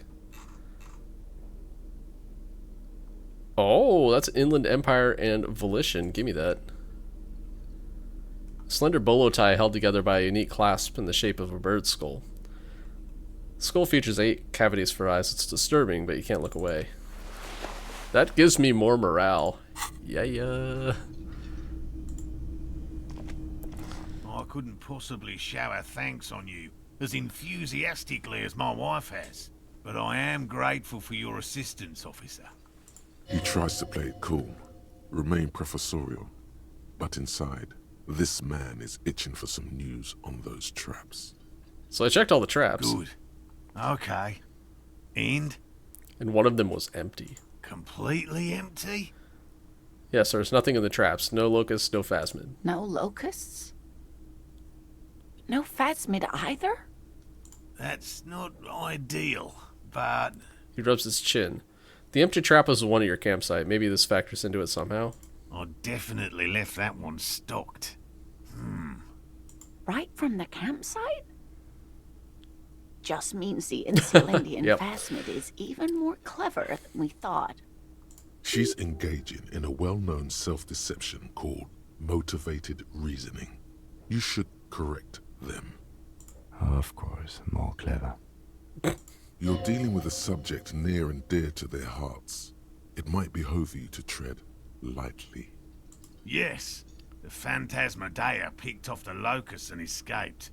This is good news, though we'll have to reconsider the design of the traps, make them more secure. Another trip to the reeds. Yes, that's exactly what this is. What a deft hunter this phasmid. It's not very scientific to reason backwards from a conclusion you want to be true. I don't know, I'm not persuaded. Are you sure you've exhausted all the alternative explanations? Of course we have. Wait, Morel. He may have a point. We have an obligation to rule out Alright, other hypotheses. that was the plan. It's to sort of like guide them back to rethinking other things that could have happened with this trap. Like maybe there's a failure with the containment system, or maybe the locust just like ran away or something. I don't know. You're right, dear. It's a fair point. But what other explanation could there be? He turns to you. Pardon me. This is a big deal for us. You've helped us twice now, and brought some great news too. My gratitude, and the gratitude of the Société Cryptozoologique de Ravachol, is yours. Oh, okay, that one is done now. Cool. Heartfelt gratitude. But does it feel like closure? What really happened? Quiet Inland Empire, it's not important. Some kind of foul play might be afoot. Theft? Thank you, it's an honor. We should probably return to our main investigation here. This has been refreshing, but... Damn it, Lieutenant. Have you no intellectual curiosity? Develop an alternative theory about the missing locusts. Oh, did I insult Morel? Probably. Consider the way the empty trap was disturbed, as though shaken.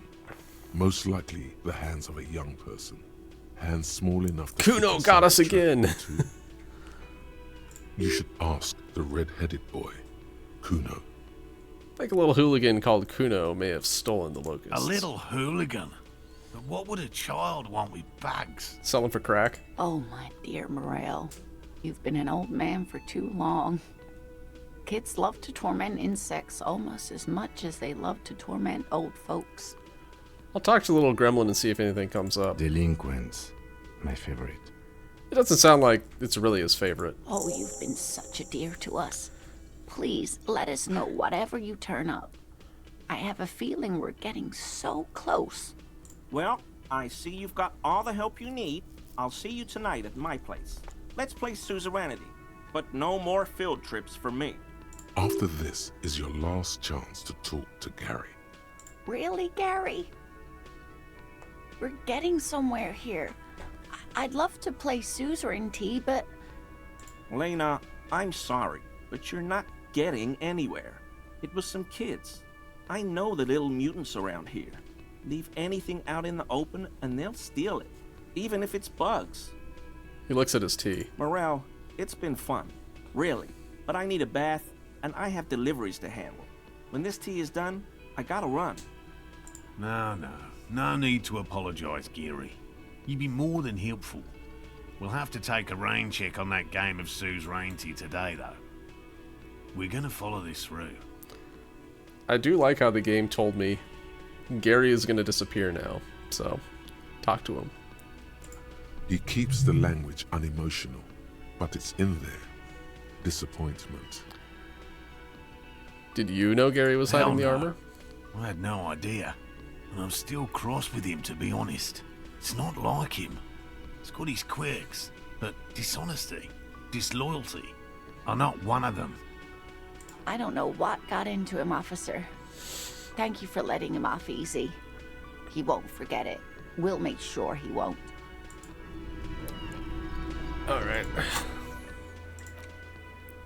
Ask Kuno about the empty trap, then take a look around the yard. Find the real reason the trap was empty. Local kids might know. Alright, let's see if there's anything I need to talk to Gary about. Always a pleasure to see an officer of the law. I mean, officers. I told you everything. I just took the queerest, that's all. I promise. I don't know anything else. 'Tis true, sire. This man simply did not know what he was getting caught up in. No. I help Morel with research sometimes, and I've learned some things along the way. But I don't usually go in for picnics like this on my own. After all this time with Morel, he must have an opinion on cryptids. This could lead to a good one. Oh, yes. A rhinoceros that looks ordinary. The flames are not during the burn. Local pet. The lieutenant sighed. It's clear the burning rhino is dear to him. I'm sorry for what I said. Short means sincere in these things. Sure do. His eyes narrow slightly. He's wondering where this is going. Mr. Everard? Color drains from his face. Yes, he insisted that I open the door to your apartment. So you work for Everard Clare? Officer, please tell him we're good. No, tell him I'll make it up to him. What have I done? He'll send the muscle after me. The man looks around, whispering. He makes sure no one hears you talk. As he lowers his tone, he hunches his back.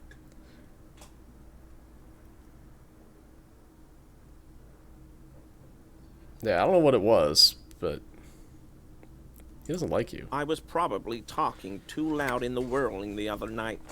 About some theories. Stupid. Shouldn't have run my mouth loud like that. I won't do it again. If there's anything I can do to assist you, or the Union, just ask, okay? I'll try to help if I can. The weather vane has turned. He cannot be unturned. He clearly liked his squirming. He may even have changed his mind about the whole door opening operation.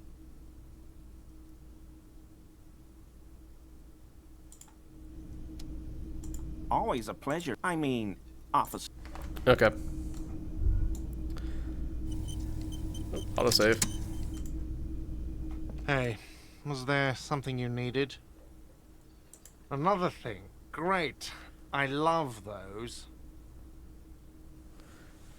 It's mysterious steel blue door. Oh, yes, that door, sure. There's nothing mysterious about... No, I don't have a key. I don't know how to get there.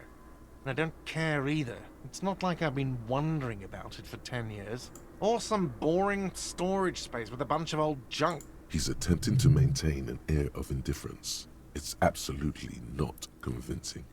Fine, okay, a little. but my job doesn't leave me time for wondering about one locked door in one of the cafeterias I manage. So I haven't opened it. I have cleaned the whole place 100 times over, though, after the animals. And I haven't found a key, so good luck with that. Why? No, fuck it. I don't want to know. I don't want to know why these degenerates do what they do. I thought we had one good guest in the building. He really doesn't like it being classier.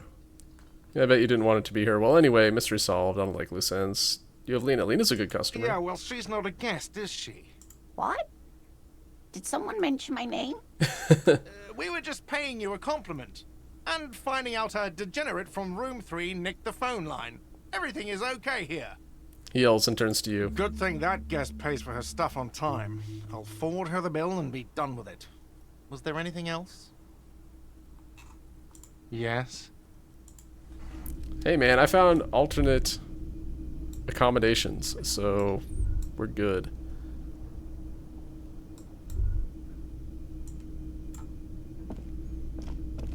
Again? I can't believe this shit. Okay, why not? Let's do the old thing over again. We're not wasting time. There is no time. Okay, the person was shot and hanged. He may have been shot by the person who made it look like he was hanged. A cover-up. What the author of the cover-up is the perp? Makes sense. Yeah, I know, right? But what's the motive? Hey, why am I telling you these things? You don't have a motive? Then the double cover-up seems too neat. I don't know. Why are you? Gives you an odd look. Oh my god, there's more. You want something more? What is it? Come on, man, we're partners. Don't have to be so rude all the time.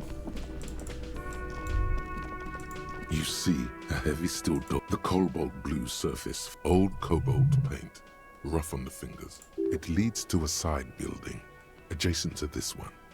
The old building next to this, half ruined. Whatever is behind it must be older. The door does not budge.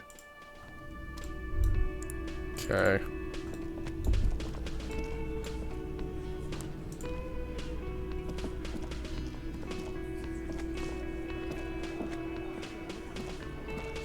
Behind the dockworkers, a ceiling height window. It's a white check. The hawthorn branches All right. scrape the glass like bony fingers. Nothing. Just black tangles like the hair of an old woman. Motionless. The wind in the yard doesn't reach the hawthorn, nor does the light come in from this window. Okay, I think I actually could do better on perception. Let's see what we got.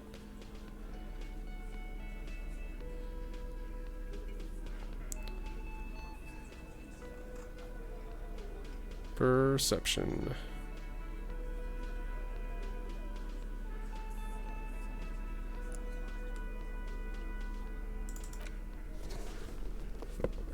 Well, I have to spend a point on perception regardless to redo this check. I'm going to see if there's any other perception checks and I could do kind of on the way.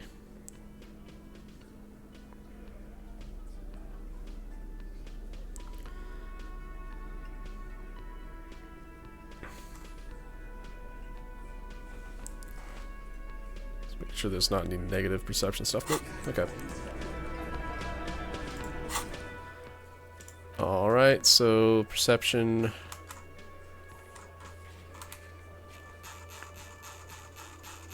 Damn, that's my only yellow check too. Anyhow, alright, cool. Let's go ahead and drop a point in perception. I got 5 to spend, so I'm pretty willing to do that. Behind the Like dockworkers, 90%. a ceiling height window. The hawthorn branches scrape the glass like bony fingers. There's a yellow ribbon tied to one of the branches. Light yellow, faded with time. A tiny splash of color in the blackness of the thicket. Hanging from it, a bronze key. Oh, tell me more about this bronze key. Someone hid the key in the bush and attached a yellow ribbon to make it easier to find. It's close enough to the latch up there. One can slide it open and just take it. Surely not a coincidence. Someone hid a key in the bush. Huh? Big guy looks behind him. Need you guys to hand the key to me. Need you to let me slide by so I can grab the thing. Titus, can you hand the key to me, please? I don't know about that. I'm comfortable here. Don't think any sliding would really help right now. Sorry, fucko. Looks like you're gonna have to go bush diving. Good fucking luck with that. The Hawthorne's got a bitch of a bite. I'm gonna enjoy the sight of you in the bushes out there. Alright, let's go root around in the bushes. With a loud thud, the old man stands up, pushes the window open, grabs the key from the hawthorn branch, and slides it across the table to you. Thanks, Theo. The key is brass. Workshop spare is etched into its bow. The old man closes the window and sits back down in silence. Come on, man. We were just having some fun. Where's the harm in... I'm tired of listening to your shit. Thanks, Theo. Actually, I'm just gonna pick that one. Does anyone know what this key is hanging outside the Union box window? Whatever the... Don't thank me. I don't give two shits about your key. Thanks anyways. Didn't even know it was there. Boys. No idea. Never even seen it. Someone must have hidden it there before this room became our place. It could open the door in the kitchen. The blue door. Oh, I know it opens the blue door. It says workshop spare. Maybe there's a workshop there? It's worth a try. 115%, that is where it opens.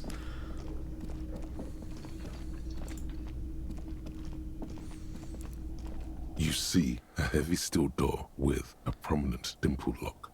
It's painted blue. Try the workshop spare key on the key door. fits the dimple lock. It takes a bit of effort to turn it after all these years, but then the lock clicks. Uncover the secrets within. Let's The darkness go, before man. you smells like engine grease and cut wood. Alright. So that smells like workshop. Oh man, it's a pinball machine repair place. It says Pinball Franco-Nigerian. The pinball says Franco-Nigerian. The theme is horses and swords.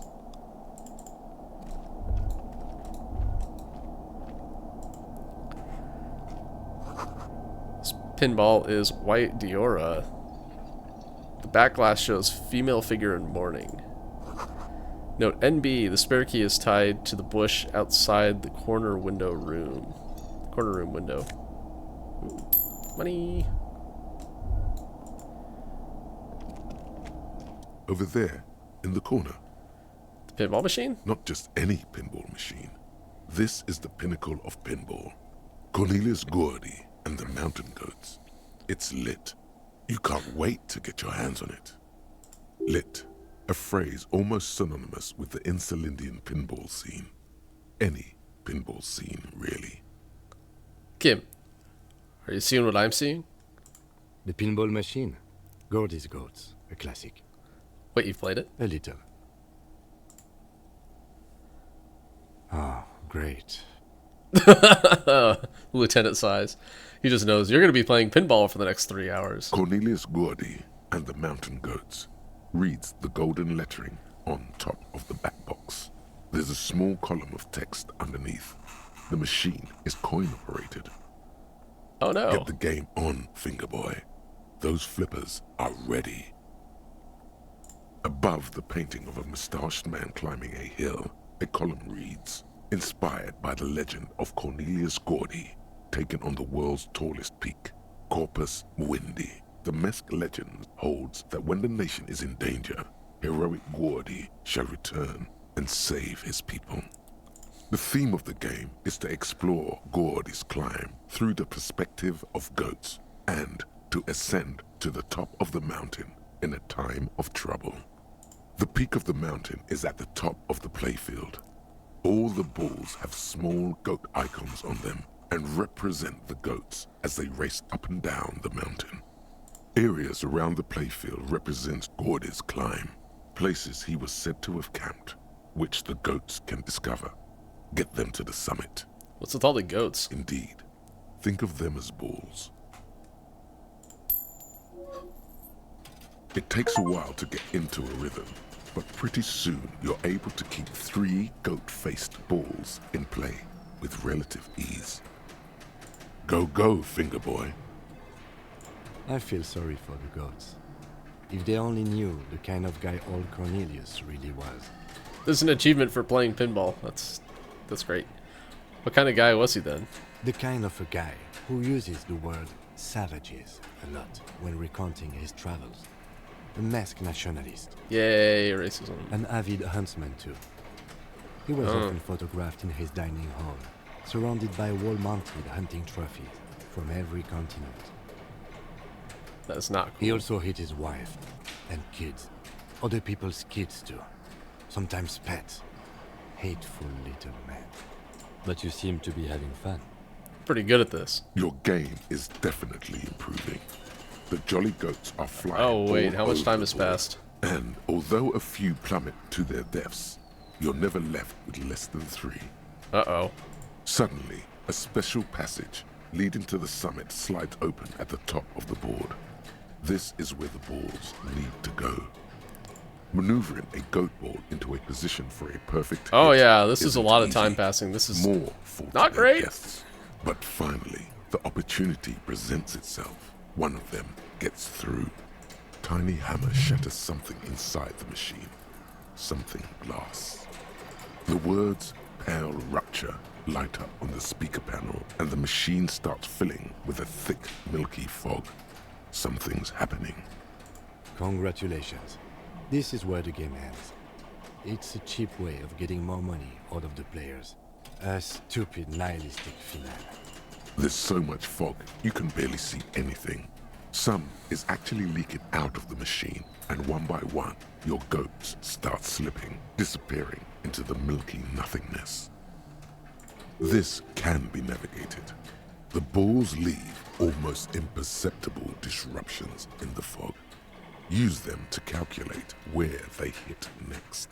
You're down to your last goat, going mostly by sound. Eyes are useless at this point, but that goat is something special. 5 times you snatch him back from the jaws of death. You're in a perfectly balanced system where neither you nor the pal is able to get I'm bad at ball games. Oh no! Okay, so the reason why I have that debuff is because I was talking with the old men and their petanque, and instead of playing petanque the right way, Harry chucked the ball into the ocean. So by picking that option, I am now bad at ball games, and this is a red check. It can be done, just watch. I am. I've seen it before. Played it too. You will eventually make a mistake, and then it's all over. Why do they even make these if it's impossible to win?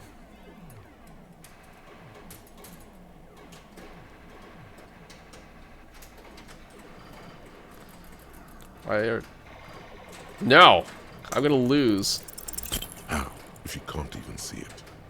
The last goat plummets into the fog with almost suicidal glee. There goes nothing, finger boy. The machine is dead and silent.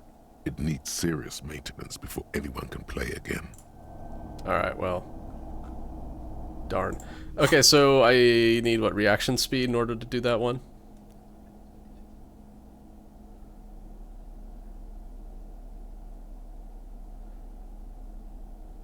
Which I actually don't have a lot of that type of equipment. None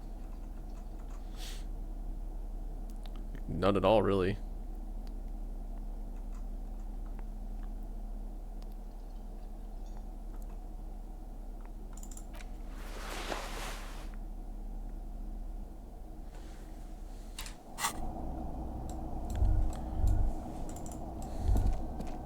Oop, hold on.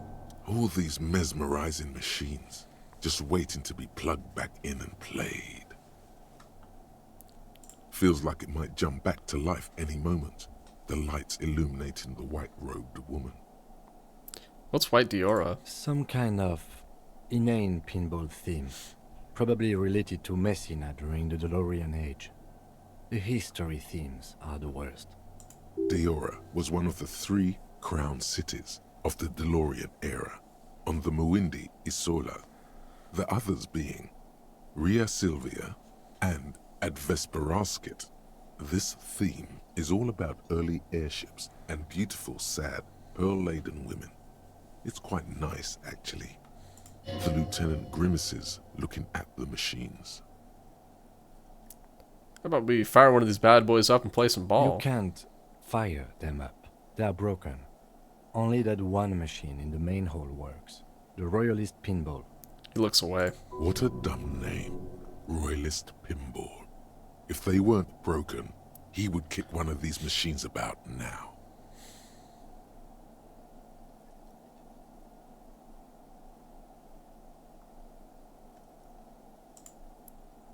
Sounds like you don't enjoy pinball, Kim. No, I love it.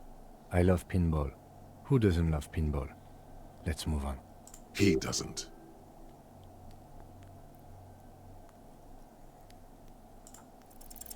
It's strange that he doesn't like pinball. Kim here is a Zeolite. His people are incredibly dexterous, and they all love pinball. Matter of fact. Was that a red check? How did oh man, I got XCOM'd on that one. That sucks. Hey, don't you guys like invent pinball? Guys? Oh no! I didn't mean to do that. No! I accidentally racist. Seoul is an extremely protectionist Isola, inaccessible to the I rest don't like of this. mankind, as it has been for over 1,000 years.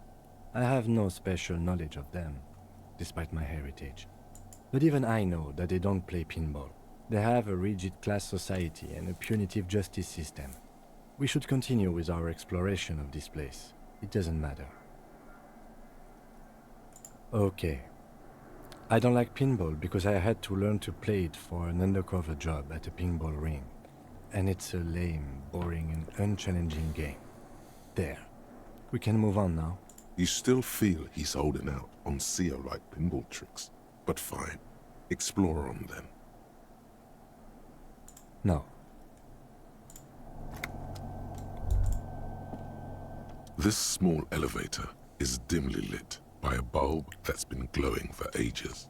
The latticed cage is open, inviting you to step inside.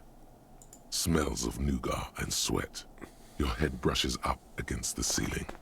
There is a control panel to your right, and just enough room for 2 people to fit in.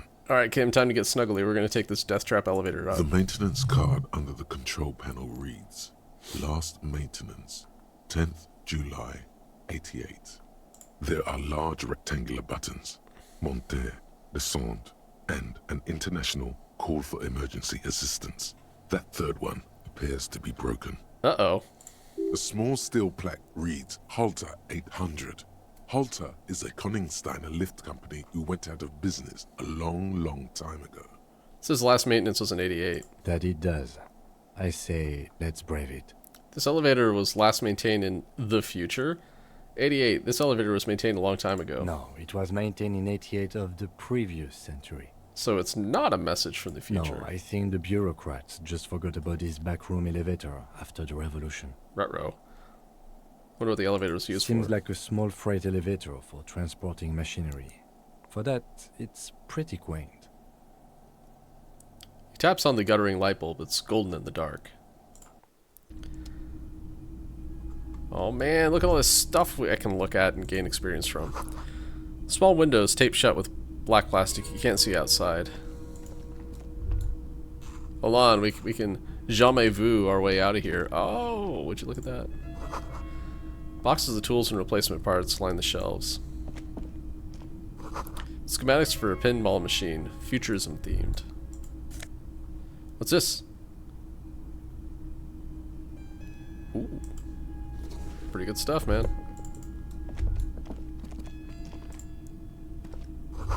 Pinball machine has been taken apart and gutted. So this is where they brought 40 pinball machines to fix them up. A long time ago. Everything is covered with dust now. The lieutenant looks around the dusty, crowded room, inspecting the tools on the shelf. Looks like they gave up on fixing pinball machines at some point. At some point, 20 years ago, 15 maybe, before pinball went out of vogue. Looks like it. I'm guessing Martinez North 22 used to be a pinball arcade before it became a hostel. There are machines left over. Taps his foot. A creak. Some dust falls off a shelf. Downstairs in the hall, next to the main door. One of them even works. I've seen one of the hearties bang away at it. Remember the dice maker? Then that means... Whirling in Rags was once East Delta Pinball Arcade.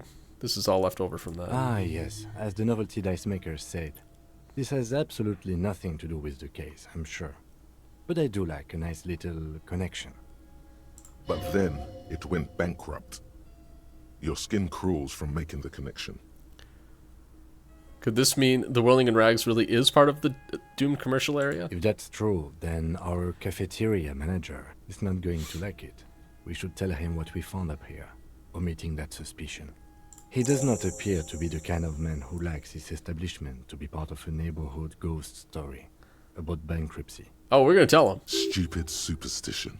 But still, it would be interesting to see what the cafeteria manager thinks of this.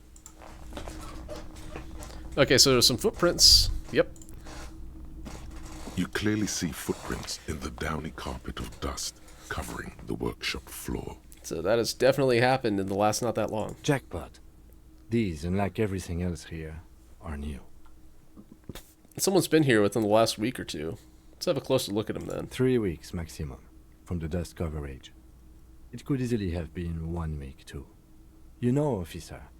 He looks at you. Hey, Kim, get out that slick little camera you've got and take some photos, yeah? The Blue Door was a mega investigation after all. It has now converged with our main investigation, which I would say is quite large. Oh, is that done? Hey. Okay, what does this mean? It means someone snuck through what seems like a secret route leading to the roof. The roof from where you can shoot our victim. This is significant. These prints, officer, could be the prints of our killer. And if not, at least they're a good argument for this Ruby doing it, to present to Titus. Let's have a closer look then. Large prints, most likely made by Boots. The size is hard to determine. Sole could be bigger than Vamp. The soles have left a pattern, uniform, horizontal lines. Okay. One person has been here. They've gone back and forth. The tips point both ways. This print is unlike one left by a regular worker boot. It is not a brand sole with logos on it. It seems custom made or old-fashioned. The boots look like one person went back and forth. Between that and that.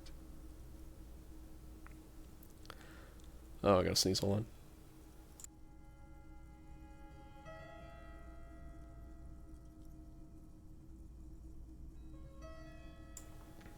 Okay, sorry about that. The print doesn't look like the odd-souled person we found at the hanging, Kim. The size looks about the same, actually. They're not the same shoe, but they could be the same person. I wouldn't rule out Ruby coming here yet. This isn't an argument against her.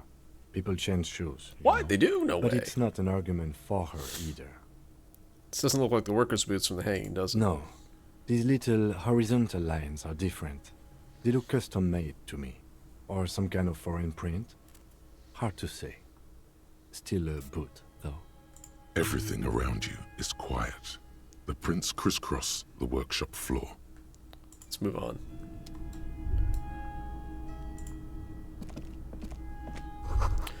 There's a tiny hole in the wall. You see a bedroom on the other side. You can almost see the shape of a man and a woman writhing inside, bathed in drug sweat and dirty linens.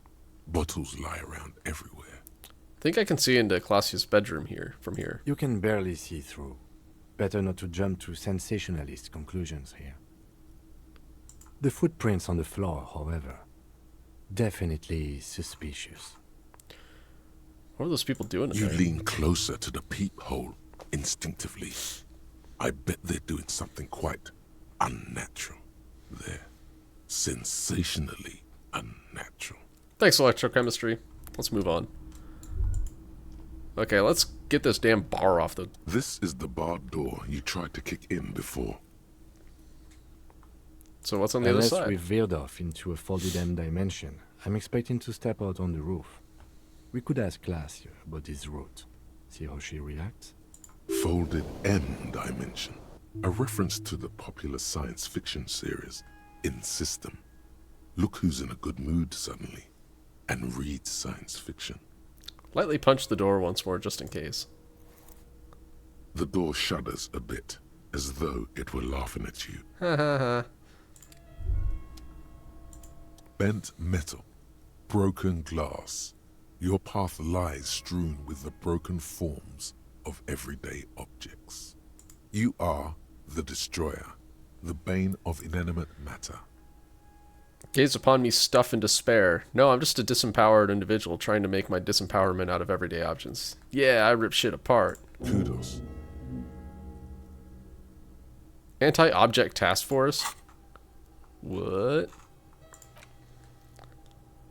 Pain threshold -2. Hurts! Alright, take a look at your hands. See how bruised they are?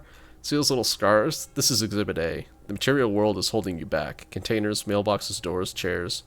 They're all your enemies. Always have been. Atoms themselves are in on the conspiracy, forming shapes and structures that you hate. You are energy stuck in a body. You are trapped in matter. Break free. Beat up that lamppost. Let it know just how much objects suck. Or, you know, I could just walk outside.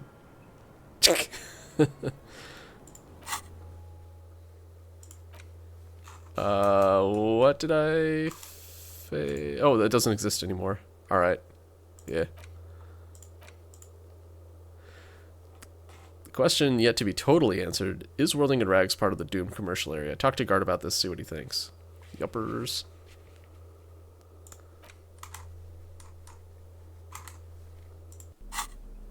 And we did get a jacket. Dusty old coat used to belong to someone called M. Knifelux. The name stitched into the silk lining. It smells of moths and ancient engine grease, but it fits you perfectly. A strange, lonely emotion fills you when you tighten the belt around your waist.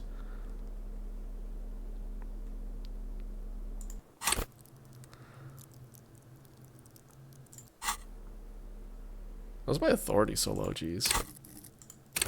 Oh, thoughts. Whatever, man. Hi. Hello, officer. What brings you up here again? Found your buoy. It was empty, just Oh. salt water. Did you take the document? No, of course not. As I said, it would have been too risky for me to use those documents anyway. My employer gave them to me. In truth, I should have destroyed them. She doesn't seem to be lying. She's genuinely spooked by their disappearance. Perhaps the people who are after you took it. I have the strange feeling that an undiscovered cryptid that took your documents. I'll file this under theft of some kind. They couldn't know where I put it.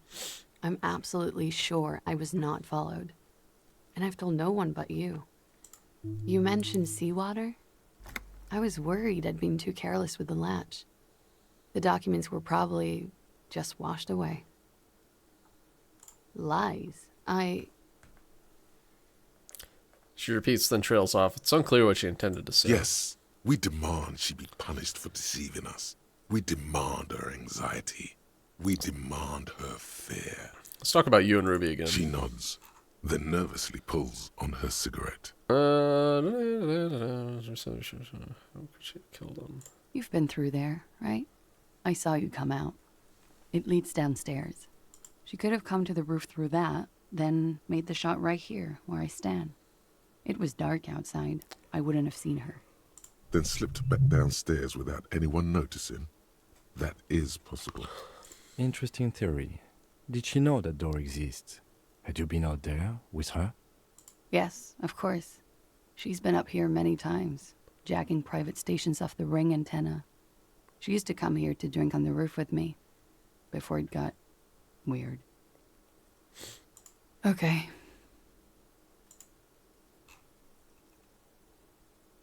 I don't know why Devil Woman's a thing. Let's just... She slowly lights You another know what? Let's cigarette go ahead and steadies her breath, as if in the presence of some tiger. Lies. Yes. What happens if I do What? this? Her nails tap the steel railing nervously, the sound of cold metal ringing under the Her wind. hand trembles. She's only pretending she didn't hear you say, devil woman. Okay. She slowly lights another cigarette and steadies her breath. Sure. The record. So official. Yeah? Alright. Wait, hold on. Yeah? That door there, did you know at least a downstairs elevator? Oh. Do you think Ruby could have gotten in that way? To the roof? She could have come up through there. It's possible. She keeps looking at the door with a worried expression. The wind ruffles her hair. There are tracks on the floor. They're recent. This isn't good. She's straight as a stick, suddenly. There's people in your A room. peephole? You mean like a hole in the wall? That's what a peephole is. Yes, looking into your bedroom, miss. The lieutenant points to her window. The unmade bed is visible through the glass. Okay.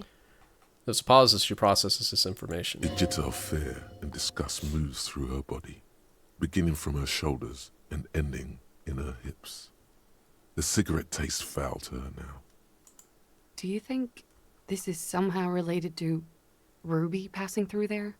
It could be connected. It could just be a coincidence. So I don't know at this point. Okay. Do you have any way of knowing how long it has been there? Unfortunately, no. But if I were to guess, long enough. The perforation is under the bookshelf on your wall. It should not be hard to cover with some tape. If it was recent, who do you think made it? Ruby? Let's not discuss it any longer. It's very hard to believe that she'd do something like that, but... No, I don't know. I just don't know about this, officer. She could have. Maybe she did. Or maybe it's been there for a long time. The local kids use it or something. Was there anything else back there? It's an old pinball workshop. The room back there. This place used to be a pinball arcade. Okay. I'm glad someone's had fun. Mm-hmm. Mm-hmm. All right. Yes, miss. I hope you don't mind. Okay. All right. Coolly, gracefully, Okay. she nods. Alright.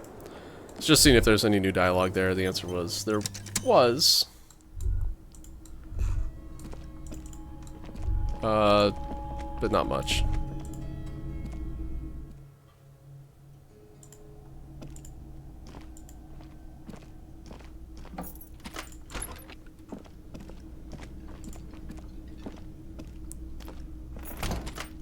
Hello, cook. The man ponders his cooking utensils and gives you a little nod, acknowledging your presence. He looks up at you, then looks away quickly, shrugging and muttering something to himself. Shrugging is an international sign for... Okay, let's talk to Gart about what we found and things. Hey, was there something you needed? Another thing. Great. I love those. There's people on the wall. Wall. Upstairs in the secret back room right next to Classia's bedroom. I think it's used for looking in on guests. I'll have it fixed at once. Thank you for letting me know. I assure you, the Whirling does not abide spying on its guests. The color has drained from his face. Are you sure you haven't been spying on your guests? Absolutely not. Fuck you for even implying it. It wasn't me. It wasn't my staff.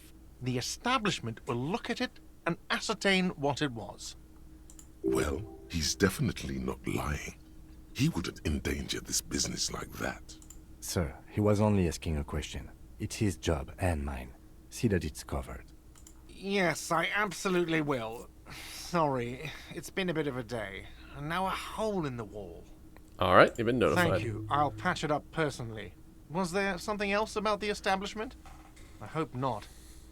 Wait, I just told him that I was in the back room, but let's tell him that I got into it again. Okay, well, I did hear you make noise back there, so good for you. He's really holding himself back here.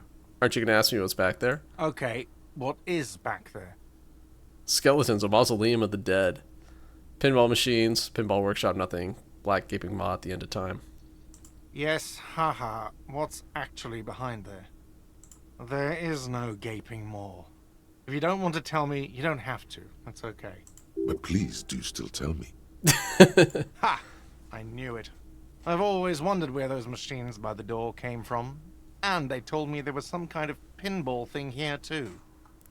I knew it. Were there any back there? In working order, I mean. Why? Do you want to play? Because I might be up for a game. No, I was just wondering if you found pinball machines there. He was wondering about something business related, about how much money he could make of one.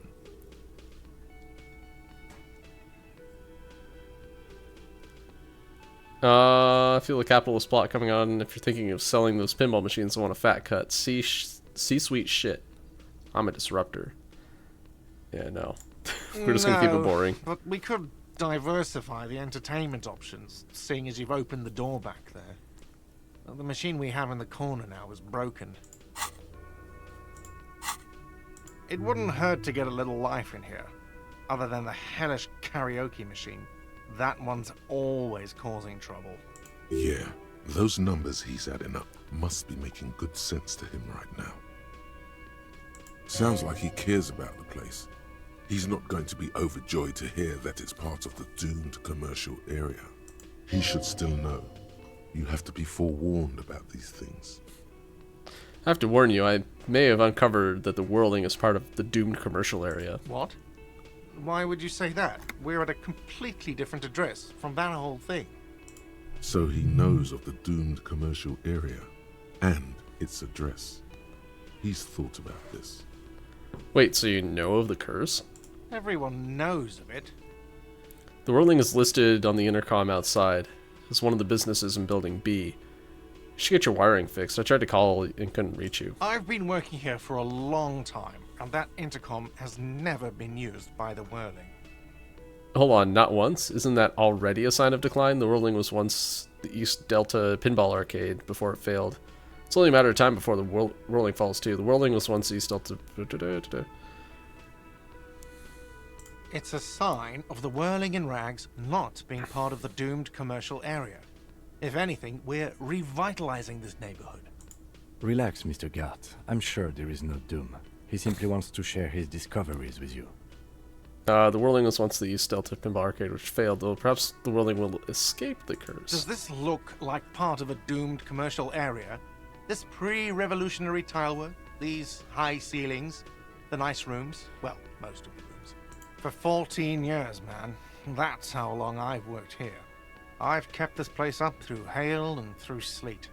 Fuck me, if some doom ghost... He steadies his voice. You must really care about this place since you worked here so long. Who owns this place? Yeah. It's slowly growing on me again. It's beautiful in its own way. Especially for this neighborhood. I've been trying to keep it that way. Even if it is part of the damn doomed commercial area. Aha! So you finally admit it. You shouldn't be so worried about the label, you know. Yes, your police skills have delivered. I'm sure you'll get a commendation. Maybe even a promotion. Who owns this place? Some real estate management company. They never come around here, just collect money from afar.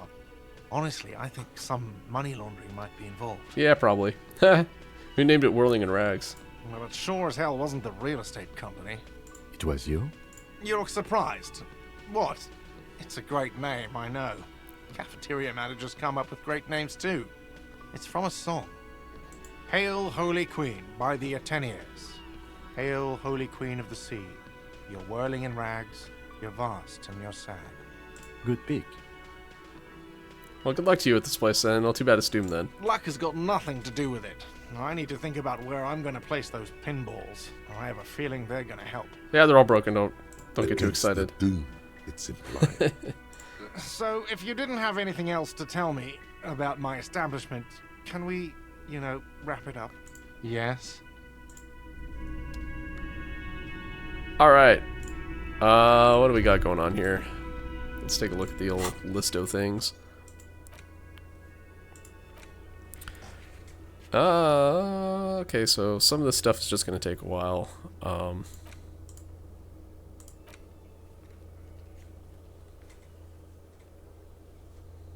feel like I have thoroughly interrogated Klasia. I have not analyzed the site of the murder. Well, yeah, I did. I feel like I should check out the where the shot came from at these kind of long shot areas. Check that out again before I talk to him. I haven't fully explored the whirling. That's done. Yeah, having the murder weapon would be helpful too. So, Titus is going to be a minute. This I need to wait till night again. This stuff all kind of goes together. That's just kind of investigating the church, which my dream monsters also told me to investigate the church. So I don't think I can go wrong doing that. Need to talk to Kuno about this. Guess I could talk to some of the other local kids as well. Yeah, I don't know. That sounds like a problem I can figure out tomorrow. It's getting pretty late. Getting kind of tired. I think I'm going to go ahead and call it a night here. So, yeah, thanks for watching, everybody. Appreciate it. We'll be back for more Disco Elysium tomorrow. I do have a schedule up through Thursday, or Tuesday, I guess, of this week. Actually, maybe not even Tuesday. So, yeah, Monday is Pokemon. That's normal stuff. Tuesday, I'm probably going to do weekly reset stuff in Final Fantasy XIV. Yeah, we'll see how far we get on this. I might do this again on Thursday. Or if I have a run going in Ironmon, I might do that on Thursday. We'll see. I'll make that decision after Monday. So anyhow, thanks for watching, everybody. Have a good night, and yeah, see you next time.